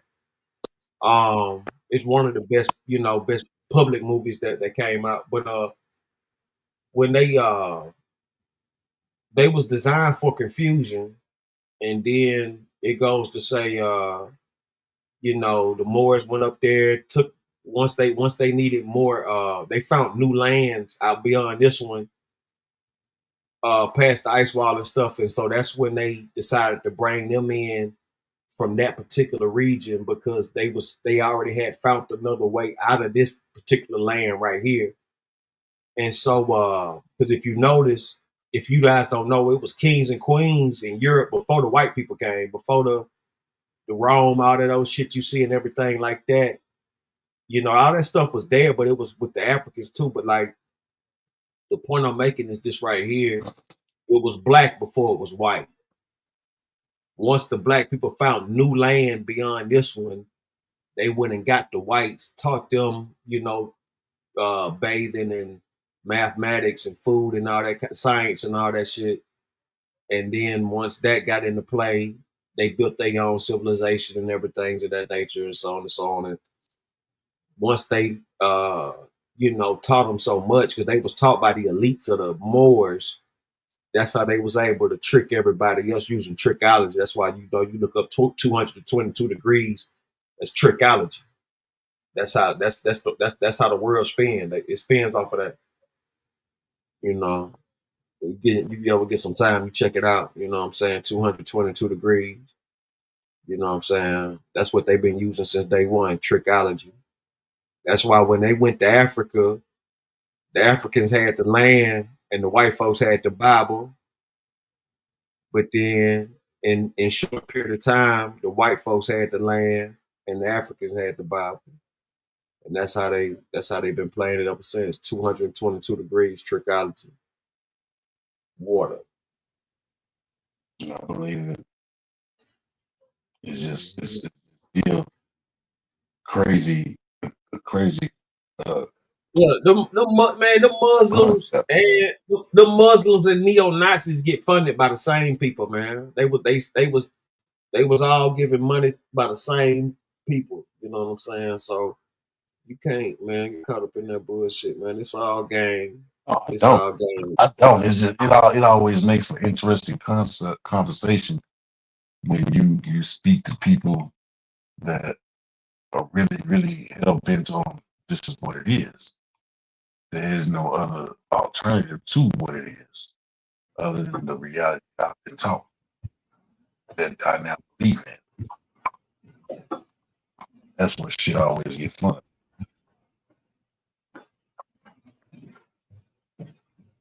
See, man, just leave out. I had that next question for him, but I'm gonna hit him with it. I guess tomorrow night. Yeah, he was out there. Remember, he up there on some sleeping pills or something. That was knocked out or something. Right. I heard that. Oh shit. But he say England, Rome, and Israel are dwindling. That's why I guess that's what that Ukraine shit. But one thing I did notice out of that whole speech, that Zexenberg, that dude from Ukraine said something about you Americans don't have you don't worry because you got the water protecting you. But he said soon you will. He said soon you will. Like he was like, like what? Like damn. Say every teacher is not a master, but every master can be a teacher. That's real shit. A wise man can play stupid, but a stupid man cannot play wise. That's crazy. Yeah, right. I don't know how that shit. I just typed it in one time, nigga, and it just popped up 5. And for the motherfucking truck, hey, let me tell you something. A nigga could, a nigga could play a cracker, but a cracker could never play a nigga, man. You know what I'm saying? So out of no bullshit, man. What about that lady that was the head president of the NAACP? These niggas fool for years. She ain't nothing but a white woman. Motherfucker thought something. Shit. That's a cold ass trick.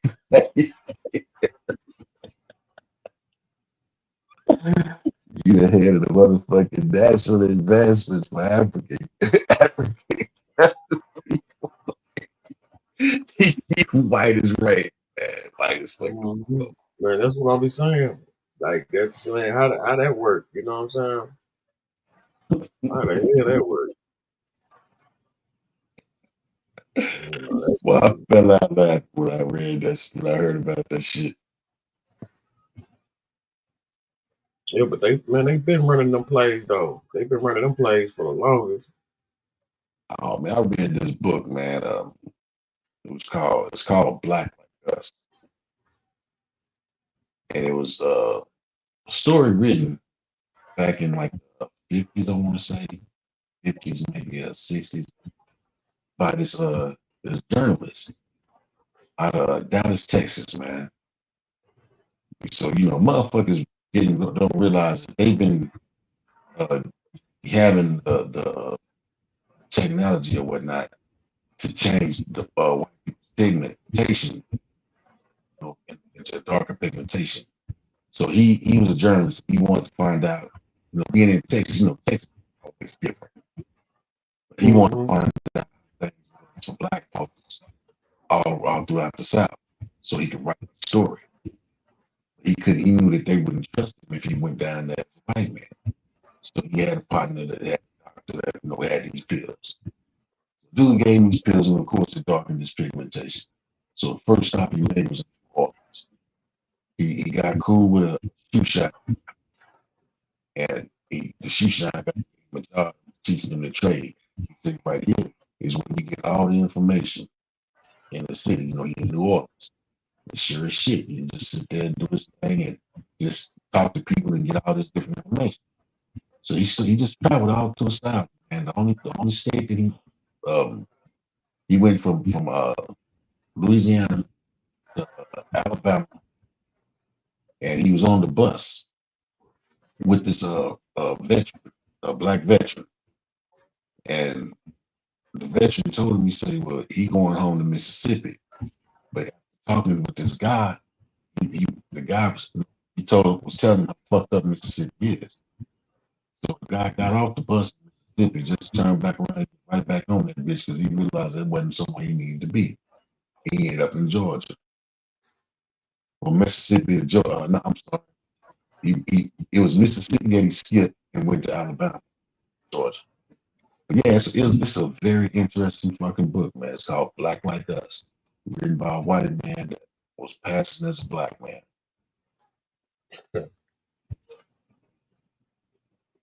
You thought it was fair skin or something? It was these pills that the doctor gave. Oh, okay. Okay, yeah. I think I know you're talking about the melatonin. Yeah, the melatonin. Yeah. Yeah, it's crazy. Yeah, the melanin pill. Yeah, the melanin John. But stories, the story itself, that was bad, motherfucker. Because he got firsthand. He was like firsthand able to see what it was to be black in America, South anyway.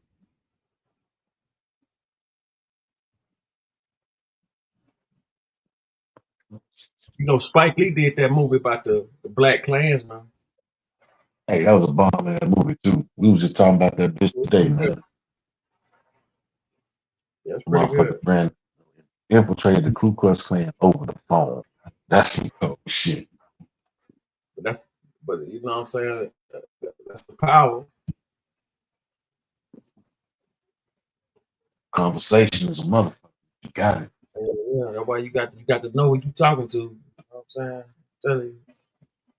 Got to know who you talking to, man. You talking to some straight trash, don't even know it. No, facts, man. Spiritual discernment is definitely a sense. But you know, you have to just like with just what the word discernment means, man. You know, you have to be able to separate it and figure it out. Otherwise, you'll get wrapped up in it all. Oh, that's a fact. That's a fact. That shit go both ways. But That's what you bamboozle. know, but you gotta think about it. Hitler was Jewish though, so it you know what I'm saying, it wasn't the first time. He wasn't Jewish, but He was he was you Austrian. know, yeah, He grandmama, something wasn't a like that. German motherfucker. He was Austrian, but he saw how the Jews did his people, and that's his hate. Jews were so strong. Exactly. That's exactly So what that was. yeah, man, yeah, they took everything. But you look at how shit going over here. That's why in reality, Hitler didn't hate niggas, man. He just- oh, God. Motherfuckers say it's crazy because motherfuckers took the hate that he had for them, try to lump everybody in under that same goddamn umbrella. He hated you motherfuckers. He didn't give a shit about us.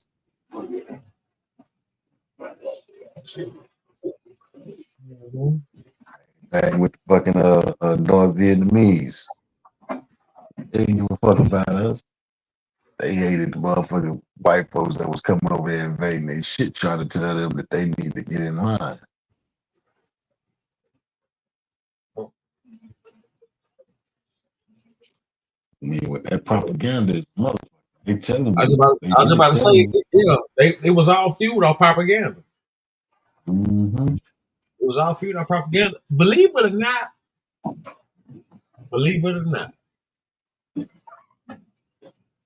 the hate that they be putting out for motherfuckers be what keeping these motherfuckers out here. Mm-hmm. Because you know, you got to spend time to hate. That shit take more energy, man. I'm telling you. It was when they told when they the hate didn't come into place until they realized that the people that they had, the wealthy, the plantation socialites, realized that they were outnumbered by the people that they had under their thumb, and they was pissing them off more and more. And that they were gonna come. They feared that if the white folks, black folks that was out there working their lands came together up against them, they would be fucked. So what did you do in a situation like that? You said you ain't finna advance the niggas because you own them. But then you got them under contract, so to speak. But the white folks that look like you, but ain't that you don't think they you treat them like they ain't shit just like you treat the niggas, right? You tell the white folks, well, hey, I'm gonna give you a couple of more privileges, and I'll give these they ain't shit. And all it takes is for you to give a motherfucker one step up over another motherfucker, and he gonna look down his nose at him. That's how this racism shit was built.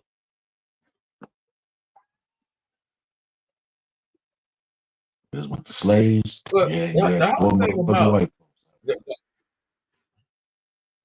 the Go whole ahead. thing about racism, as far as with black people and that stigma,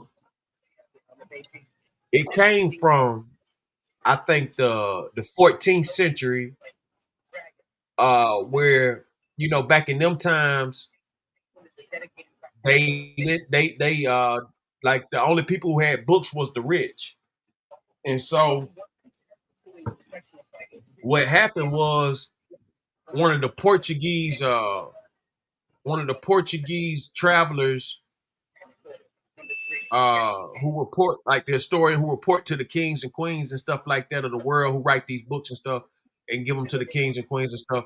he went to Africa and he seen how they was, you know, getting down and everything in Africa, how they was moving around, you know, and he just, you know, I guess he had a bad time, you know, whatever. He probably couldn't understand them or just everything new song. So he writes a dialogue about it. This was in the 13th, 14th century. He writes a dialogue about it, and it spreads around to all the kings and queens in the Europe thing, and that's how they, you know, got that whole stereotype on black people because of a fucking you know, a fucking This grown up motherfucker had tripping yeah, didn't go. basically a book. Mm-hmm. But see, So you that's got why the whole misconception about. because you gotta think about this. How in the hell motherfuckers who can't even speak your shit, like, you know what I'm saying? They gotta be an inside job to come over there and do as much as they did.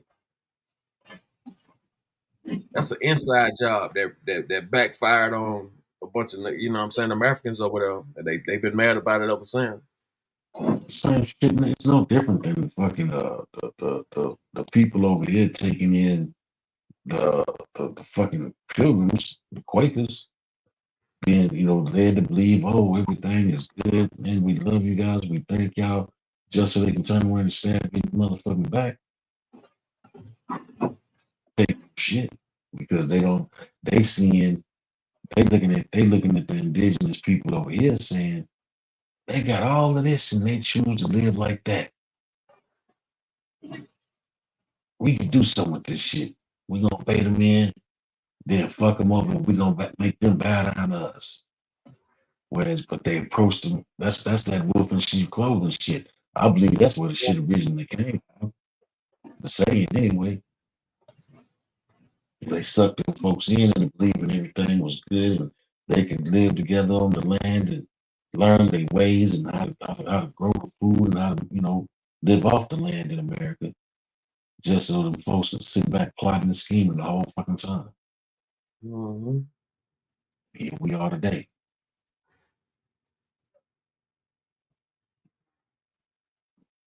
It's a fact, you know, and you know, it's so many different levels and forms of other racism and shit like that. Like I said, a lot of this shit be systematic brainwashing still is, and that's what they use to, you know, keep motherfuckers in line and in check and shit like that. Why do we keep going? Like that's the whole get down, you know. Like you don't need to. I ain't gotta. White folks ain't gotta go out and kill. They ain't gotta go out there no lynch mob or whatever they got. You know, black folks doing it for them. You know what I'm saying? Yeah. That's the biggest problem. Niggas hate niggas more than anybody else hate niggas. Mm-hmm. What's that whole crabs in the barrel mentality? It's you also look at, okay, when you think about how we, you know, fuck each other off, right? You don't nobody do the numbers on this. It's statistically proven that 75% of white people kill white people. That's a high ass number. But you don't hear that because that's not what the media is being paid to put out there. And that's right now today, that's what our biggest problem is, the fucking media, because they control America. And it's only a few fucking people that control all the media in America. So you know they don't want it to be seen. Because you can't tell me that as many fucking people live in this country, that the only goddamn stories that exist in this country are negative. That's what I was trying to tell Unc before he fell asleep. He was talking about the Democratic news stations and a Republican news station. I was trying to help them understand that they're preaching the same story. They're just preaching two different sides. Mm-hmm. Oh yeah. I mean, but it's all propaganda. It's all propaganda. All And it's propaganda. one-sided propaganda on top of that. It's not a fair shake. It's a one-sided fucking deal. It's like I say, shit. All these fucking millions of fucking people in this country, and the only thing that you hear when you watch the fucking news, the majority of what you I ain't gonna say the only thing, but the majority of what you hear when you watch the news is crime. It's crime bad. This is bad. That's bad. So there's nothing good happening in this fucking country that's newsworthy in all these 50 fucking states. It's all bad. Is what I'm hearing. When I used to watch this, I refuse to believe it.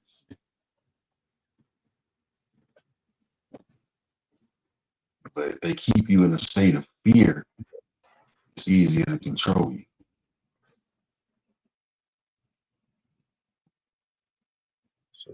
Anything systematic operates by a set of rules. Learning the rules allows you to think beyond them. That's a fact.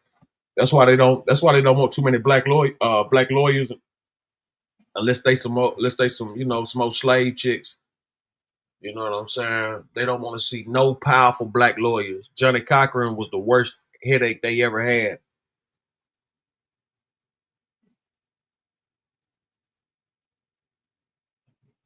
That's why they had to knock him off. Had to get rid of him. Reparations, $16 trillion, from my understanding. $16 trillion. I mean, to be honest, man, when you really look at it, lawyers, politicians, man, they all start out. Most of them start out with genuine ideals about how they can go change the system, make everything right. And then when they get hired and picked up by these firms, these big law firms and shit, that they some I believe was the place to be, they realize that the system ain't trying to change. To change the system is not a moneymaker. So they need the system to stay broken in order to prosper. So in 2024, in 2024, there was 3.2 million race-on-race homicides. Of those 3.2 million, 13,446 were black-on-black homicides. But they don't put that out. They only going to put those 13,000 out. Do you see what I'm saying? That's 75%, man. I had a motherfucker argue with me. Well, I won't say he argued, he called us up. I used to, when I was on Facebook, I used to have these conversations with this white dude whose belief system was different than mine. But we shared a mutual respect for each other because we also was able to learn shit from each other. So the dude had a partner, I guess, that ran across some conversations and shit and decided to jump his ass in. And at this time, that's when, the BLM, all that shit just started, was in the process of being started. But my whole thing was unarmed black men being killed by these fucking police, right? So he says, the dude's argument to me was, well, it's more white people killed by police than black people. He throws out these names. It's like he threw me out a slew of fucking cases where white folks was killed by cops. So I decided to entertain the shit. And I go to the FBI database. I look these cases up first. And then I go to the FBI database and I get the information on what he didn't provide, which was the why. Why are these folks being killed?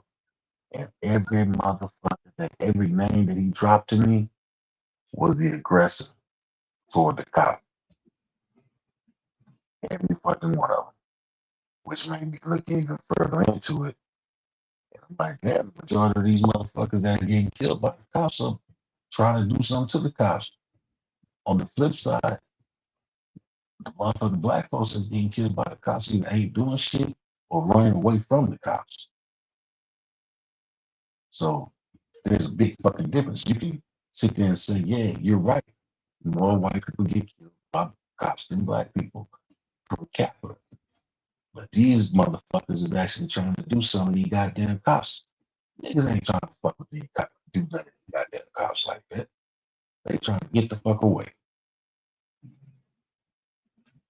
And the reason the white people are killed by the cops, like you said, they're aggressive, but they don't have the same fear of the cops that black people do. Exactly. That's Like, it in a nutshell. Another statistic is white people kill cops more than black people. Absolutely. I watched a video of a motherfucker in a park, white man, about say probably 40s or mid 40s, maybe 50s. No, I say late 30s, mid 40s. This motherfucker is walking around in a park full of people, brandishing a 38, just swinging the bitch around. Them cops negotiate with this man to put that gun down, negotiated with this man to put that gun down, until they finally got the man to put that fucking gun down. And they arrested him calmly and took his ass to jail. Now let that shit been a minute. Dead on arrival. He got a gun. Ah! Knocked him down just like that. And this was during the height of what we knew as the subject I was just talking about, black men being killed by cops. But this white dude walked around that fucking park and the laws didn't shoot. They didn't even shoot a fucking taser.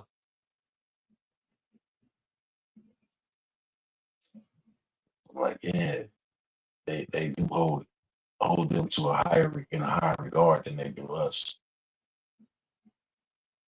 Well, I believe the reason is, this is just my opinion, white people are not human beings. They are animals. They don't have hair, they have fur. Fur grows to the ground. If you look at every animal on the earth that has fur. Well, they the only ones that got the animal DNA, you know what I'm saying, in them. You know what I mean? Right. This is scientifically proven. So it ain't no make believe, Right. ain't nobody, none of that, ain't no alleged shit about this. What goes down here, like, you can't just say they, not humans. Like, we can't go that far with it. But you got to think about the systematic design of the creature. You see what I'm saying? And so, that's why you put racism and all kind of shit in the mix. That's why so much shit in the mix, because if you take away the black and white shit, take away black, brown, yellow from out of here. Let's give it all to them. Now it's all them. None of us are around. They'll eat each other. You understand what I'm saying? It's a fact.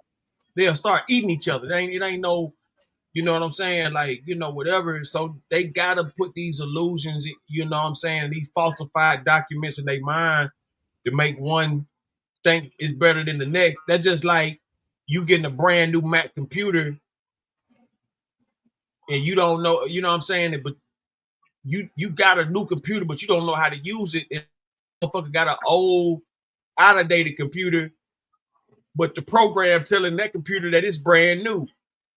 You see what I'm saying? You just got to learn how to work with what you got. You know what I'm saying? Like, it's like this shit is, they are the newest to the planet. You know what I'm saying? So for it to be like, to watch these movies, that's why I can't watch certain movies, because it's all bullshit. Like, to have them folks out there like they just the beginning of this, the beginning of that, and it just don't work like that. You know what I'm saying? Like I ain't never been whitewashed or none of that bullshit. You know what I'm saying? Like, and I can't stand when it's tried to get ran on me.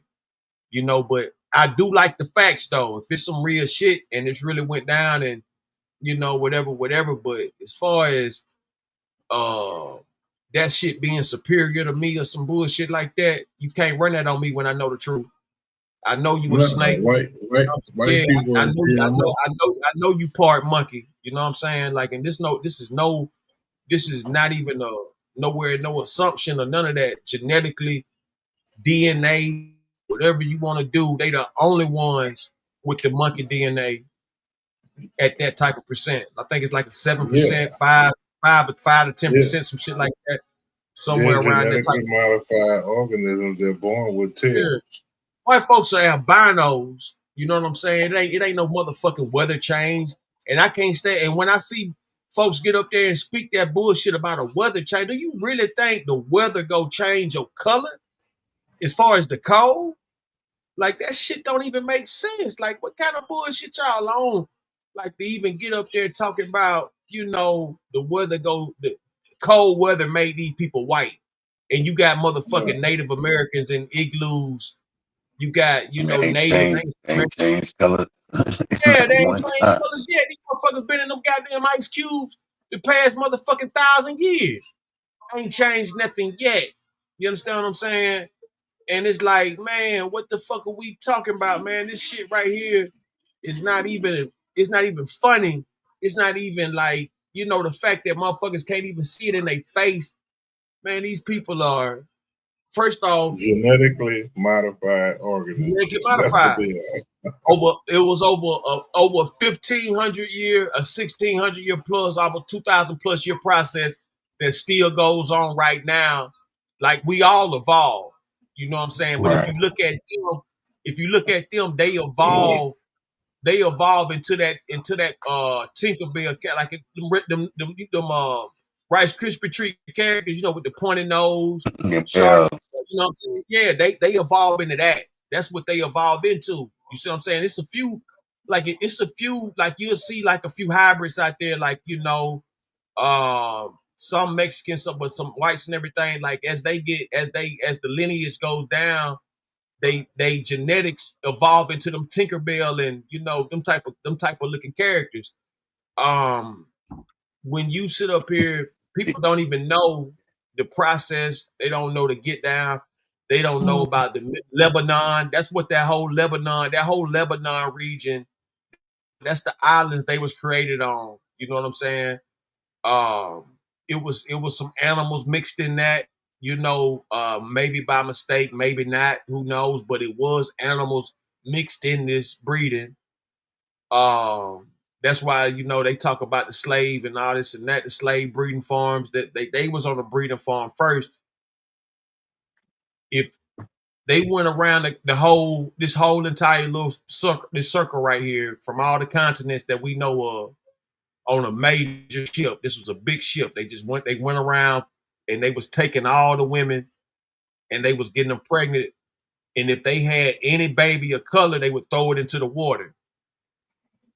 And so all the by the time they made it to Lebanon, around the area where the island where they start creating and doctoring shit, I think they had maybe like I want to say maybe like 5,000 somewhere to that degree. And they started from that. It was like a 2,000 year process of inbreeding albinos.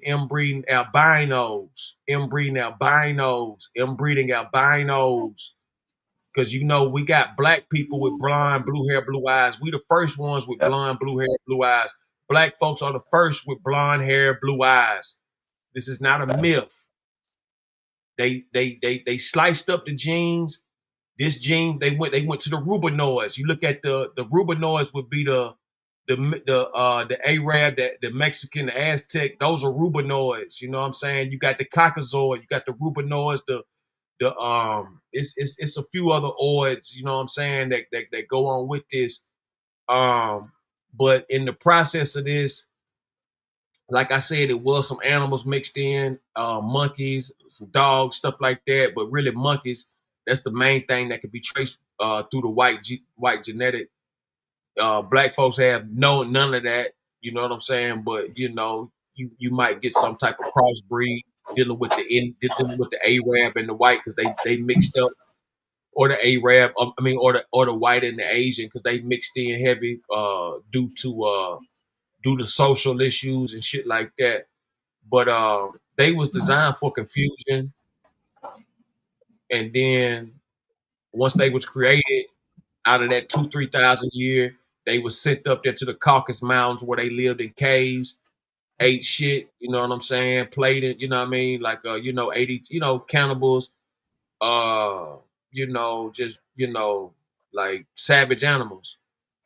The voodoo and everything like that. They had a queen that bred them out, you know what I'm saying? Like they was savages out there. And then the Moors came, gave them some insight on life, gave them new land, opportunity. Like, you know what I'm saying? All things come from darkness. Don't never get this shit fucked up, man. You know what I'm saying? To ever get played out the way, like, they thing, man, is beyond stupid. And anybody that you know what I'm saying, believe that bullshit them people talking about. Like, you really need to, you need to do everybody a favor, man. Get you a rope, a note in the chair. You know what I'm saying? The dog, the pig, and the monkey are the three primary animals used to create white people. Which one you say? The dog, the pig, and the monkey. Dog, the pig, yeah. The smell when they get wet. The Neanderthal. I mean, it's already been proved that they come from that. And the pig, you put them in the sun, they're gonna burn. Mm-hmm. That's the whole thing about it too. That's why they forcing, because like I don't know if y'all noticed, but what they do is they throw the black man in prison and they impregnate the black woman and they feed her mind with bullshit. That's why we don't have them strong women like that no more, because they've been programmed by that fucking TV and that cracker behind it with the puppet strings. Now, when you look at the way we are and things like that of now, you got to choose this. You got everybody up here done been humbled in some type of way, whether it be, doing time, or whether it be, losing somebody or all of the above. You know what I'm saying? Ups and downs, man, to humble anybody, especially, when you out there on it. But like that, to have these people, feeling like they better or bigger or, you know what I'm saying, or this and that's just blasphemy. And you know what I'm saying? I didn't learn that. I didn't learn it until I went down. You know what I'm saying? Had one of them 5%ers from up top, 7% or whatever, 5% would break it down to me. You know what I'm saying? Break a whole lot down. And once he broke it down, I never stopped seeking knowledge after I met that brother. Never stopped. I was in the cab county for like, I think I probably doing like 3 months on a violation or some shit like that, on a probation violation or something. And I met that brother up in there, man. And he filled my head up. Like, you know what I'm saying? Because telling me like the Nike symbol, like, you know what I'm saying? Like all that shit. Like he just kept on like, feed me. And then once I got out, I started meeting more people like him. Then that shit led me to Lamarck Park out there on the West Coast. I don't know if y'all ever heard of Lamarck Park, but it's a historical black scene. And once I got out there, because I had lost myself out there, I had lost myself out there for real. It was getting bad. The crackers was playing with me, stealing all my game, but don't want to give me my money. You know what I'm saying? Want to, hate, but I knew how to flip them cards, so they couldn't stop me from getting my money. But it was just a lot of fuck shit. Then I was seeing a lot of shit I was saying and doing. They'll take my shit and be up there putting it on TV shows and shit, acting like they don't know what's happening, acting like I ain't supposed to see it. Then when I say something, motherfuckers turning their head. You know what I'm saying? Like I don't see this shit. Right, you know what I'm saying? Motherfucker be at the beach a nigga be at the beach, right, saying all kind of shit. The motherfuckers will be right there with the cameras on a nigga at the beach. Next thing you know, your conversation and shit, all that shit talking and shit. Now they got football players and shit in commercials and shit talking about you on ESPN and shit. ESPN been biting me, Stephen A. Smith, thieving, punk, bitch, Skip, baby. All the motherfuckers been biting me. I stay right beside their headquarters. So when I be on Instagram, Facebook, I post my location and them motherfuckers will see it. And they been stalking my social medias, biting all my shit since 2009, 2010. If I Check could, this know what I'm out. saying? I'm finna get up. I'm finna get up to go to work. I just wanted to say this, but you had mentioned something early on about, you know, a man that did the statistics, you know, about the savagery of them folks, right? If you really want, they showed the world a true savagery, right? In a movie based on live shit. Anybody that's ever watched the gangs in New York, that movie tells you everything you need to know about how they felt about each other. They Oh felt that yeah, way no about doubt, each no other. doubt about the What Irish. makes Yeah, you think they gave a fuck about us? yeah, I watched that movie about 2 times a day. Still, you know what I'm saying? I just watched it. I just watched it either this morning or last night one. But like you know, when you know, like, you know, that movie right there tells you exactly how they felt about each other. You know, but like if you really want to get down to it now, you got to go look up Goodbye Uncle Tom. You got to go find Clip God, salute my nigga. You got to go find Goodbye Uncle Tom. That's the movie you want to find. You know, they tried to outlaw it, but it's still a few copies out there left. You know what I'm saying? But it's called Goodbye Uncle Tom. That's the movie you want, you know what I'm saying, to you know, to really get some insight on what was happening, because it show you how cutthroat white on white was with slaves back in the day. Like, for example, a white slave owner or pull up on another slave owner. Both of them got like 20 slaves. They get to conversating. One of them asked the other one, "Do you pay your taxes?" And as soon as the motherfucker say he don't pay his taxes, man, he'll kill them, take his slaves and shit. And you do realize that there was 3,000 black slaves, right? There was what now? 3,000 black slave owners in America. The first slave owner on Well, there was record. black. Yeah. Yeah, but that was due to a technicality in the Yeah. Carolinas. Mm-hmm. They Changed say he the one. laws. They say he the one that, you know, that make they got slavery popping. Well, like I said, it was due to a technicality. It wasn't something that he just said, "Oh, well, I'm gonna own this motherfucker." The dude had indentured service, but it was a case where a guy that was under his indentured servitude felt that his time was supposed to be up, so he ran away and went to work for these white folks. Well, the black dude took that shit to court, and when the laws changed, he ended up first he lost, but he appealed it, and he ended up winning the dude back on appeal. And it was doing that right during that time of that appeal that the laws changed in Carolina about he was the first slave that was basically said to have become an indentured servant for life, which is what we know as slavery now. That's how he was technically the first slave. Some crazy shit. Yeah, because you know the first president was black, John Hanson. He was black. You know what I mean? Mm-hmm.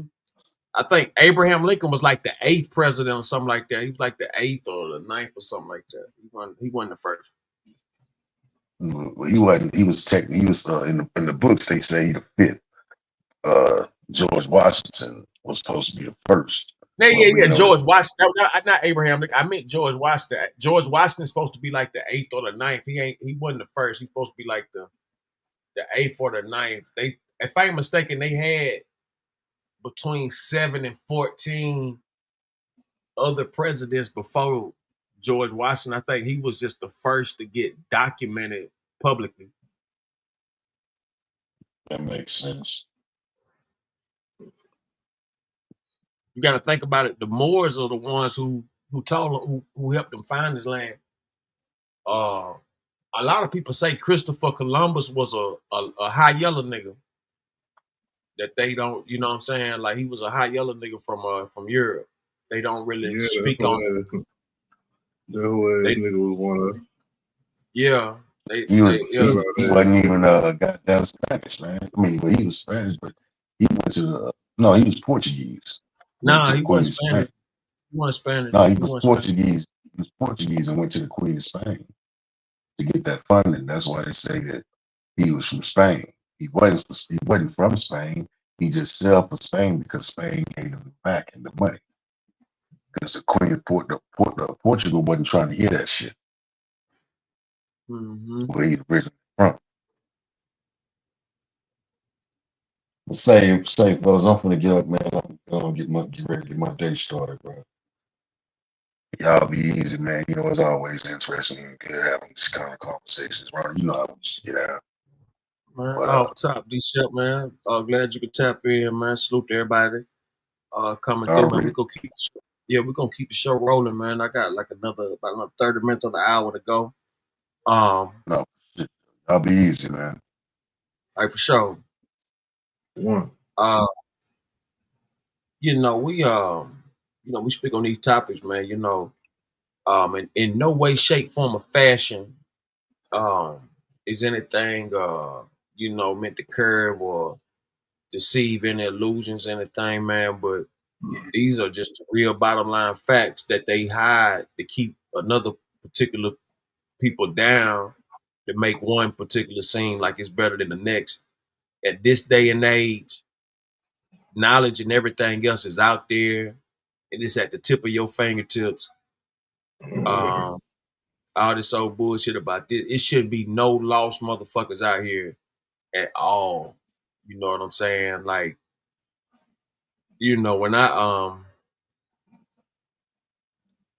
see how low life and loser some people, like, it's one thing if you know what I'm saying, whatever, but like, come on, man, like, we gotta wake up as a people, man. Like, we gotta wake up. Like I said before, it was a top of the line divide and conquer. So, like I said before, it's 8.8 billion people on the earth, and 5 billion of those people have melanin in their skin. But what they did is they separated the Brazilian and said, well, you're a Latino, and the Mexican told them that they were Latino.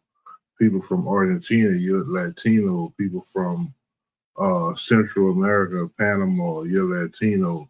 The people from India, the country, that some of them are blacker than me, and told them, well, you're Indian, you're not black.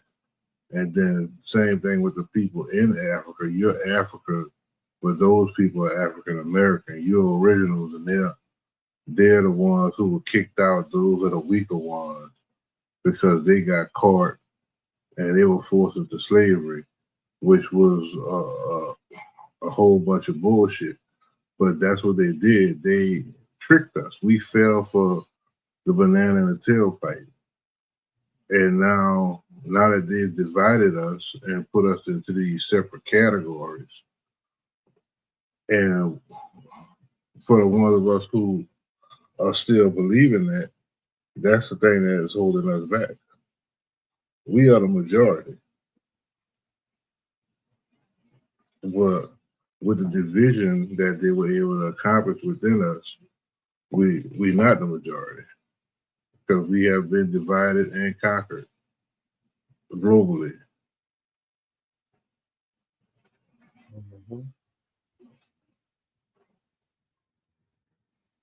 And then not just that, when you just look inside this society, we have regional divisions. We have these divisions with all of these gangs. You got a lot of kids now in New Orleans screaming about their blood. and don't even know what it means to be blood. Same thing with the Crips. Like, a lot of people don't even know how Cash Money became blood. But it was like Baby and Master P hate each other so much that when Master P signed Snoop Dogg, who was a Crip, Baby had to sign Mac 10, who was the exact opposite. Yeah. And that's how they became blood. If you look in a lot of the previous Hot Boy and hey, videos, look, and both of them niggas did hella fire once they went down to New Orleans. Yeah. That was some of their best shit. You see Baby, Lil Wayne, BG, Juvenile, all them niggas got blue flags on until No Limit signed Snoop. Then next thing you know, they sue, they pyro. You know what I mean? Like, if you listen to some lyrics, Baby and Lil Wayne ain't even the same type of blood, because they're just saying shit that they hear from other people. Them niggas ain't get jumped in, and I know that jumping in ain't the only way in, but just look at it. Listen to what Baby say. I'm gonna tell you like this, right? And this is just the honest and the truth. When you from like out of town, right, and you ain't really got no affiliation, sometimes that's the best thing in that area, and we're dealing with that LA shit. I'm strictly talking about LA and Chicago, like major gang, like shit like that, where like meccas of the gang shit. So it go like this too. If you already certified, let's say if I'm certified in Georgia, it can transfer over dealing with the right people out there too. You know what I'm saying? Where like you ain't necessarily got to go through no rookie stage because this and that. Now you might have to like know where not to go, know who this, know who that. You know what I mean? It might be some knowledge you might have to catch on to, but if you a older cat and you done already put the work in, you know what I'm saying, somewhere else, and you fucking with real niggas and shit like that who already got the juice, it's easy to get, blessed in, or you know what I'm saying, quoted, you know what I'm saying, whatever, because one thing for sure, you got job opportunities with that. You got it's all kind of shit, you know what I'm saying? But yeah, man, if I ain't mistaken, Mac 10, and it's somebody else that put them on, like they Baby was already a gangster though. You know what I'm saying? I ain't gonna go into no details of them, but Baby was already certified. So that was whoever he decided to join, that wasn't them but a plus on them. Cause he could have easily, if I ain't mistaken, they were supposed to be from Grape Street, but then somebody came to snatch them. Yeah, they was running around with Grape Street at first. Yeah, that's what I'm saying. Yeah. Mm-hmm. They supposed to be from Grape Street.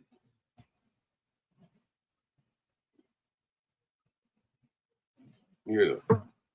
They supposed to be from Grape Street. Then somebody came and swooped them up. Yeah, because the closest Grape Street to New Orleans is right there in Little Rock, Arkansas. Yeah, Grape Street Crip. Yeah, the other Crips in Louisiana is Cooper Roll and 60 up in Shreveport. So they're neighborhood Crips. Mm-hmm. But you got Memphis too. You got that whole Tennessee damn near Grape Street. Yeah. You know what I'm saying? From Memphis to Nashville and Knoxville and all that shit. They Grape Street.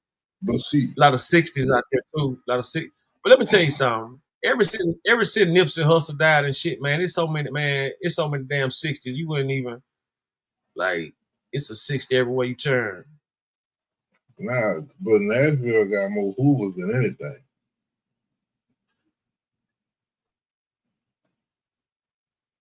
Then That's in California. what? That's in California. California and Texas.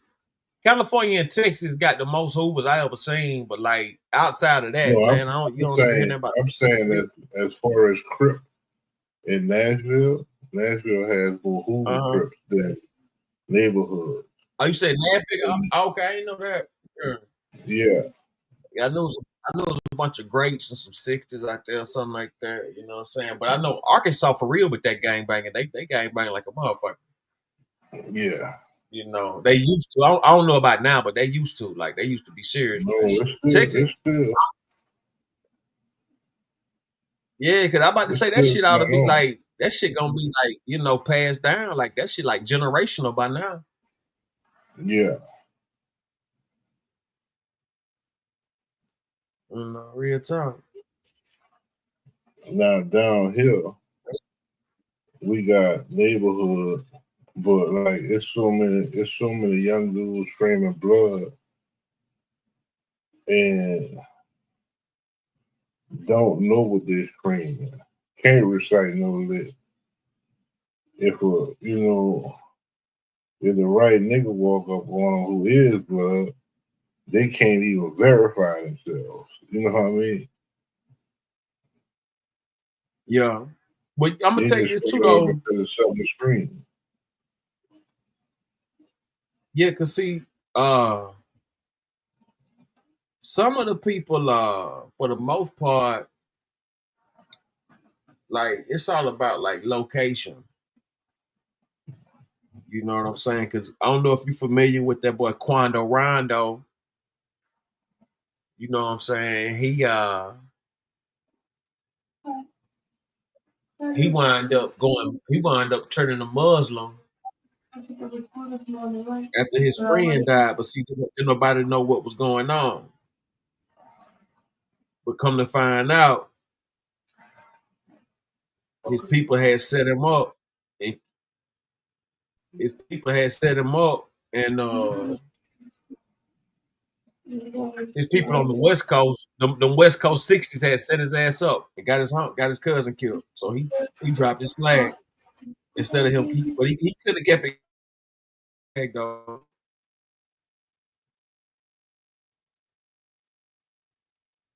He could have kept it going and said, fuck them niggas. And he know they set him up. He know they set him up.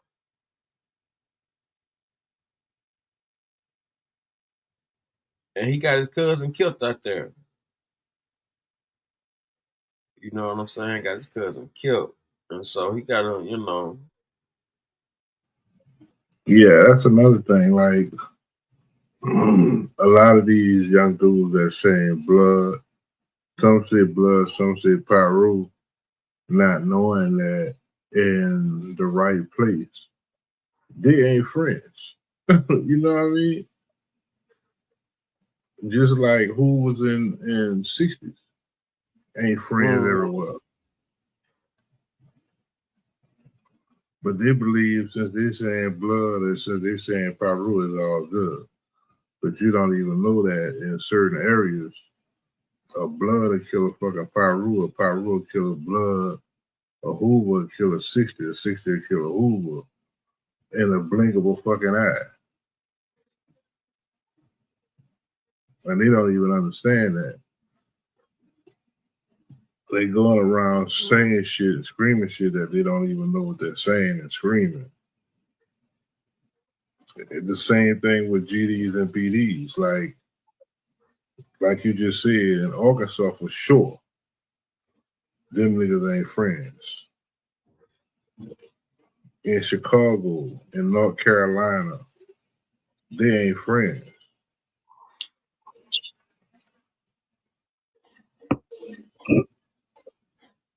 Yeah, Chicago, North Carolina, all that shit gang infested.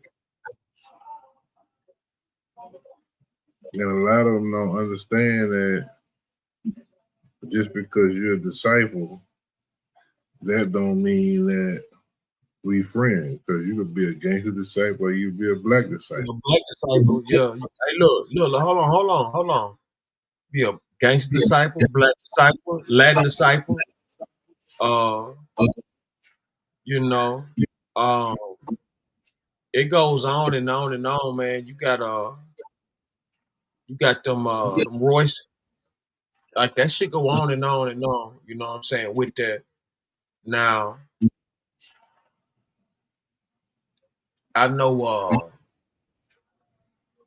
like in this day and time, you'll see more BDs and GEs with vice lords than you'll see them with their own crew because the game done got so fucked up. You know what I'm saying? And that's just like with Crips and Bloods. You know what I'm saying? You got gangster Crips, you got neighborhood Crips. You know what I'm saying? You got hustlers, you got mafia, like all that shit could go. You know what I'm saying? All that shit could go against anything. You know what I'm saying? Like like you got everybody got their own division. That's why like motherfuckers asking like who you know what I mean, like what you fading or whatever, whatever the case may be.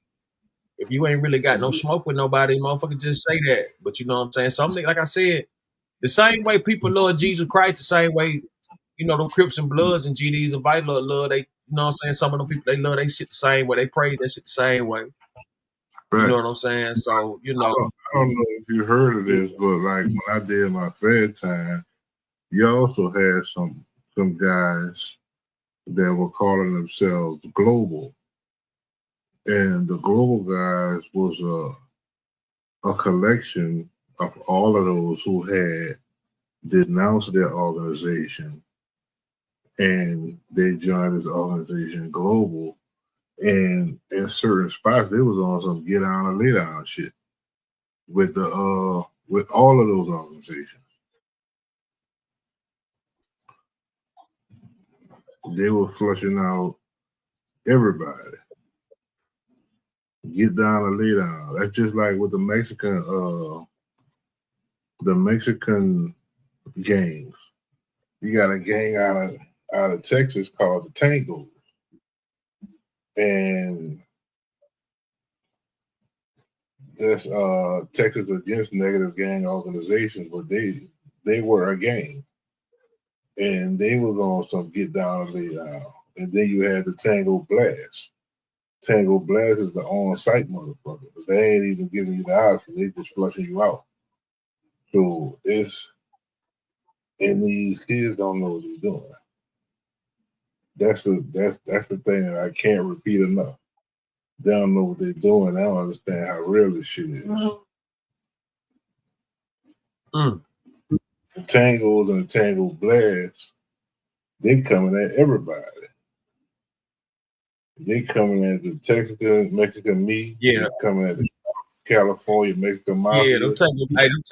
Yeah, I met some of them. Yeah, they look, if they fuck with you, they fuck with you now. You know what I'm saying? But man, they get down. Yeah. They get down. Just like with the white boys. The Aryan Brotherhood and the Aryan Circle don't fuck with each other at all, nowhere. Man, them white folks been divided. That's why they use so much racism to keep them together. Man, white folks always been killing white folks. Man. That's why I be like, man, how can niggas be this stupid, man? Like that's why I can't fuck with that Democrat shit no more, man. Like that shit is trash. Yeah. Man. I got niggas all fucking. The Aryan Brotherhood, the Aryan Circle, the dirty white boys, the Peckerwoods, the skinheads, them bitches don't fuck with each other at all. The only time you might be able to get them to join forces if they got some type of race war going on in the pen, whether it's with the niggas or with the Mexicans. But I've seen a few wars, white boys against white boys. And them bitches ran into each other like a fucking like a war movie. Like you got a crowd here and a crowd there, and then they run into each other. I've seen that shit in real life.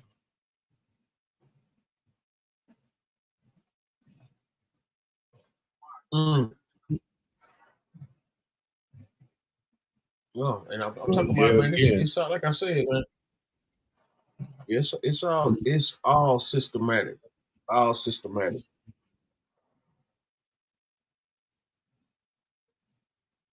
It's all systematic, man. You know, man, we lost a whole lot of good musicians starting off the year. Been a crazy year, man.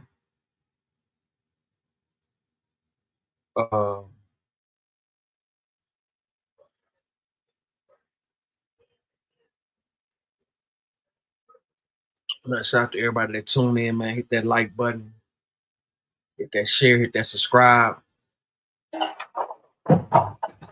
man. Man, we gotta get this on a regular basis. You know what I'm saying? I'm gonna try to start going on a little earlier.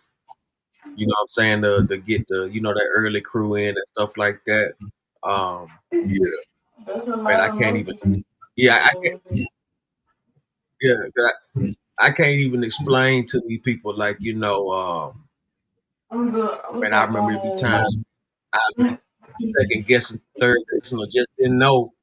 Man, you know what I'm saying? This brother right here, Jonathan Green, man, one of the most intelligent black men. You know what I'm saying? I done had the pleasure to coming across. You know what I'm saying? Because, like, man, you'll be surprised how much trash I meet, man. You know what I'm saying? And so when you find something genuine and solid, man, you know what I'm saying? You keep that shit going. What I'm gonna do is I'm gonna try to crank them up a little earlier. Like I said, you know what I'm saying? Get a little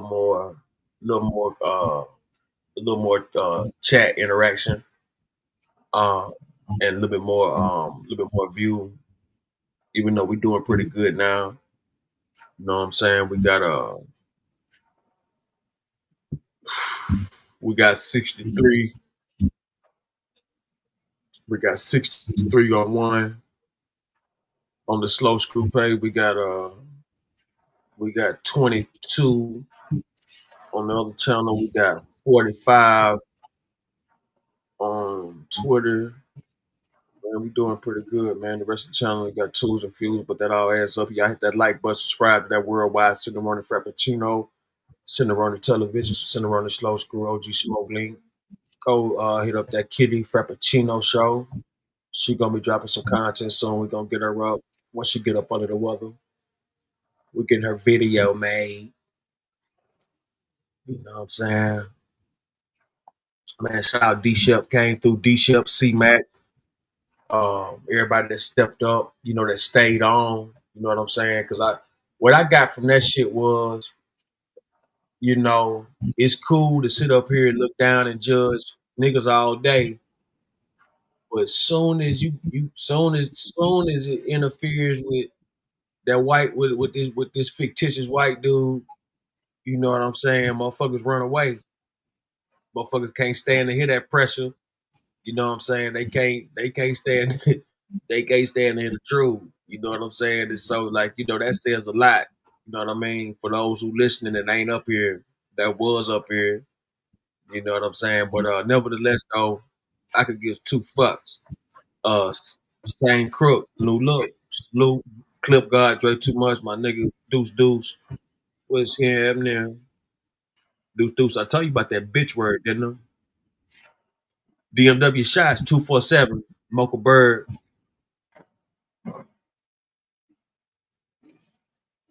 Deuce, I'm telling you now.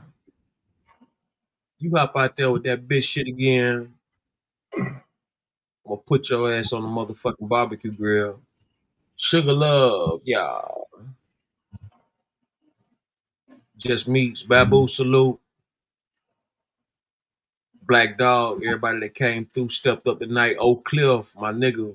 Man, much love, Oak Cliff. Man, appreciate you always stopping through.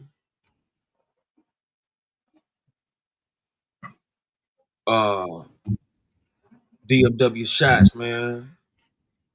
Mocha Bird.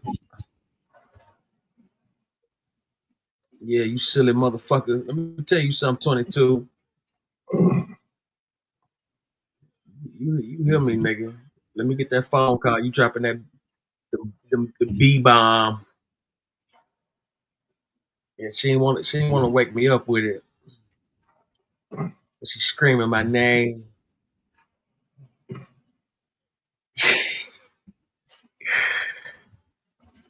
Deuce, I catch your soy sauce, your raw soy sauce eating ass. Yo, catch your motherfucking ass, nigga.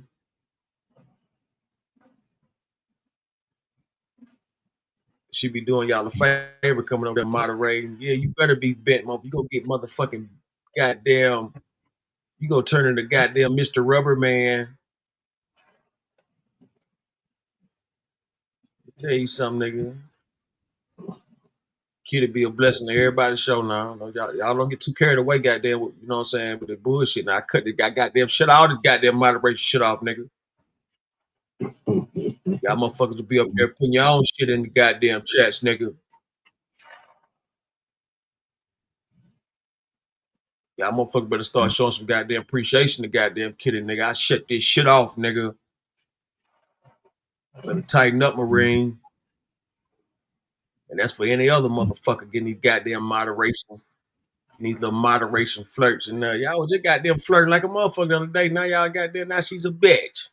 Damn. Anyway. Yeah, you better love this nigga.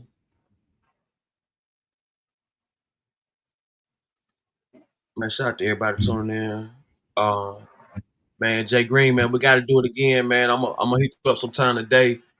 I probably go early today, early tomorrow, something like that. Man, I gotta see what's going on, man. Shit, I'm with it.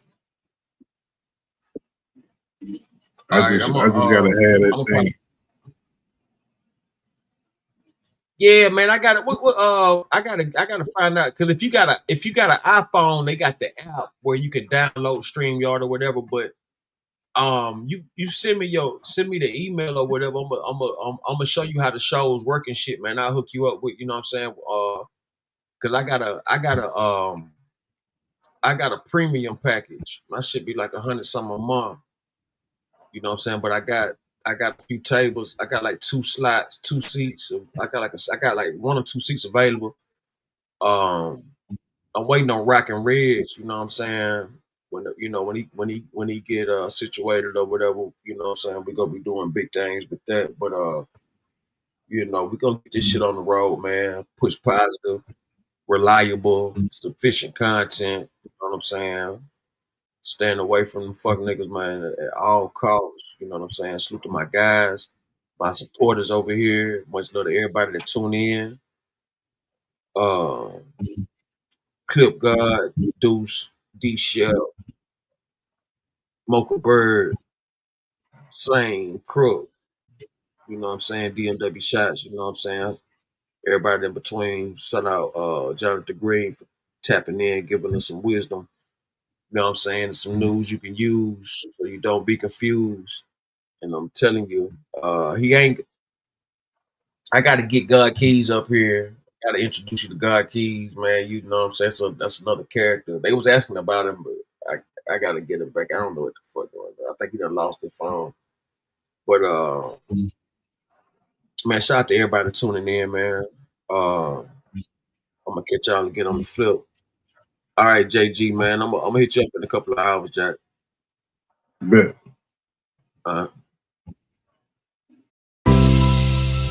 Corey Moe.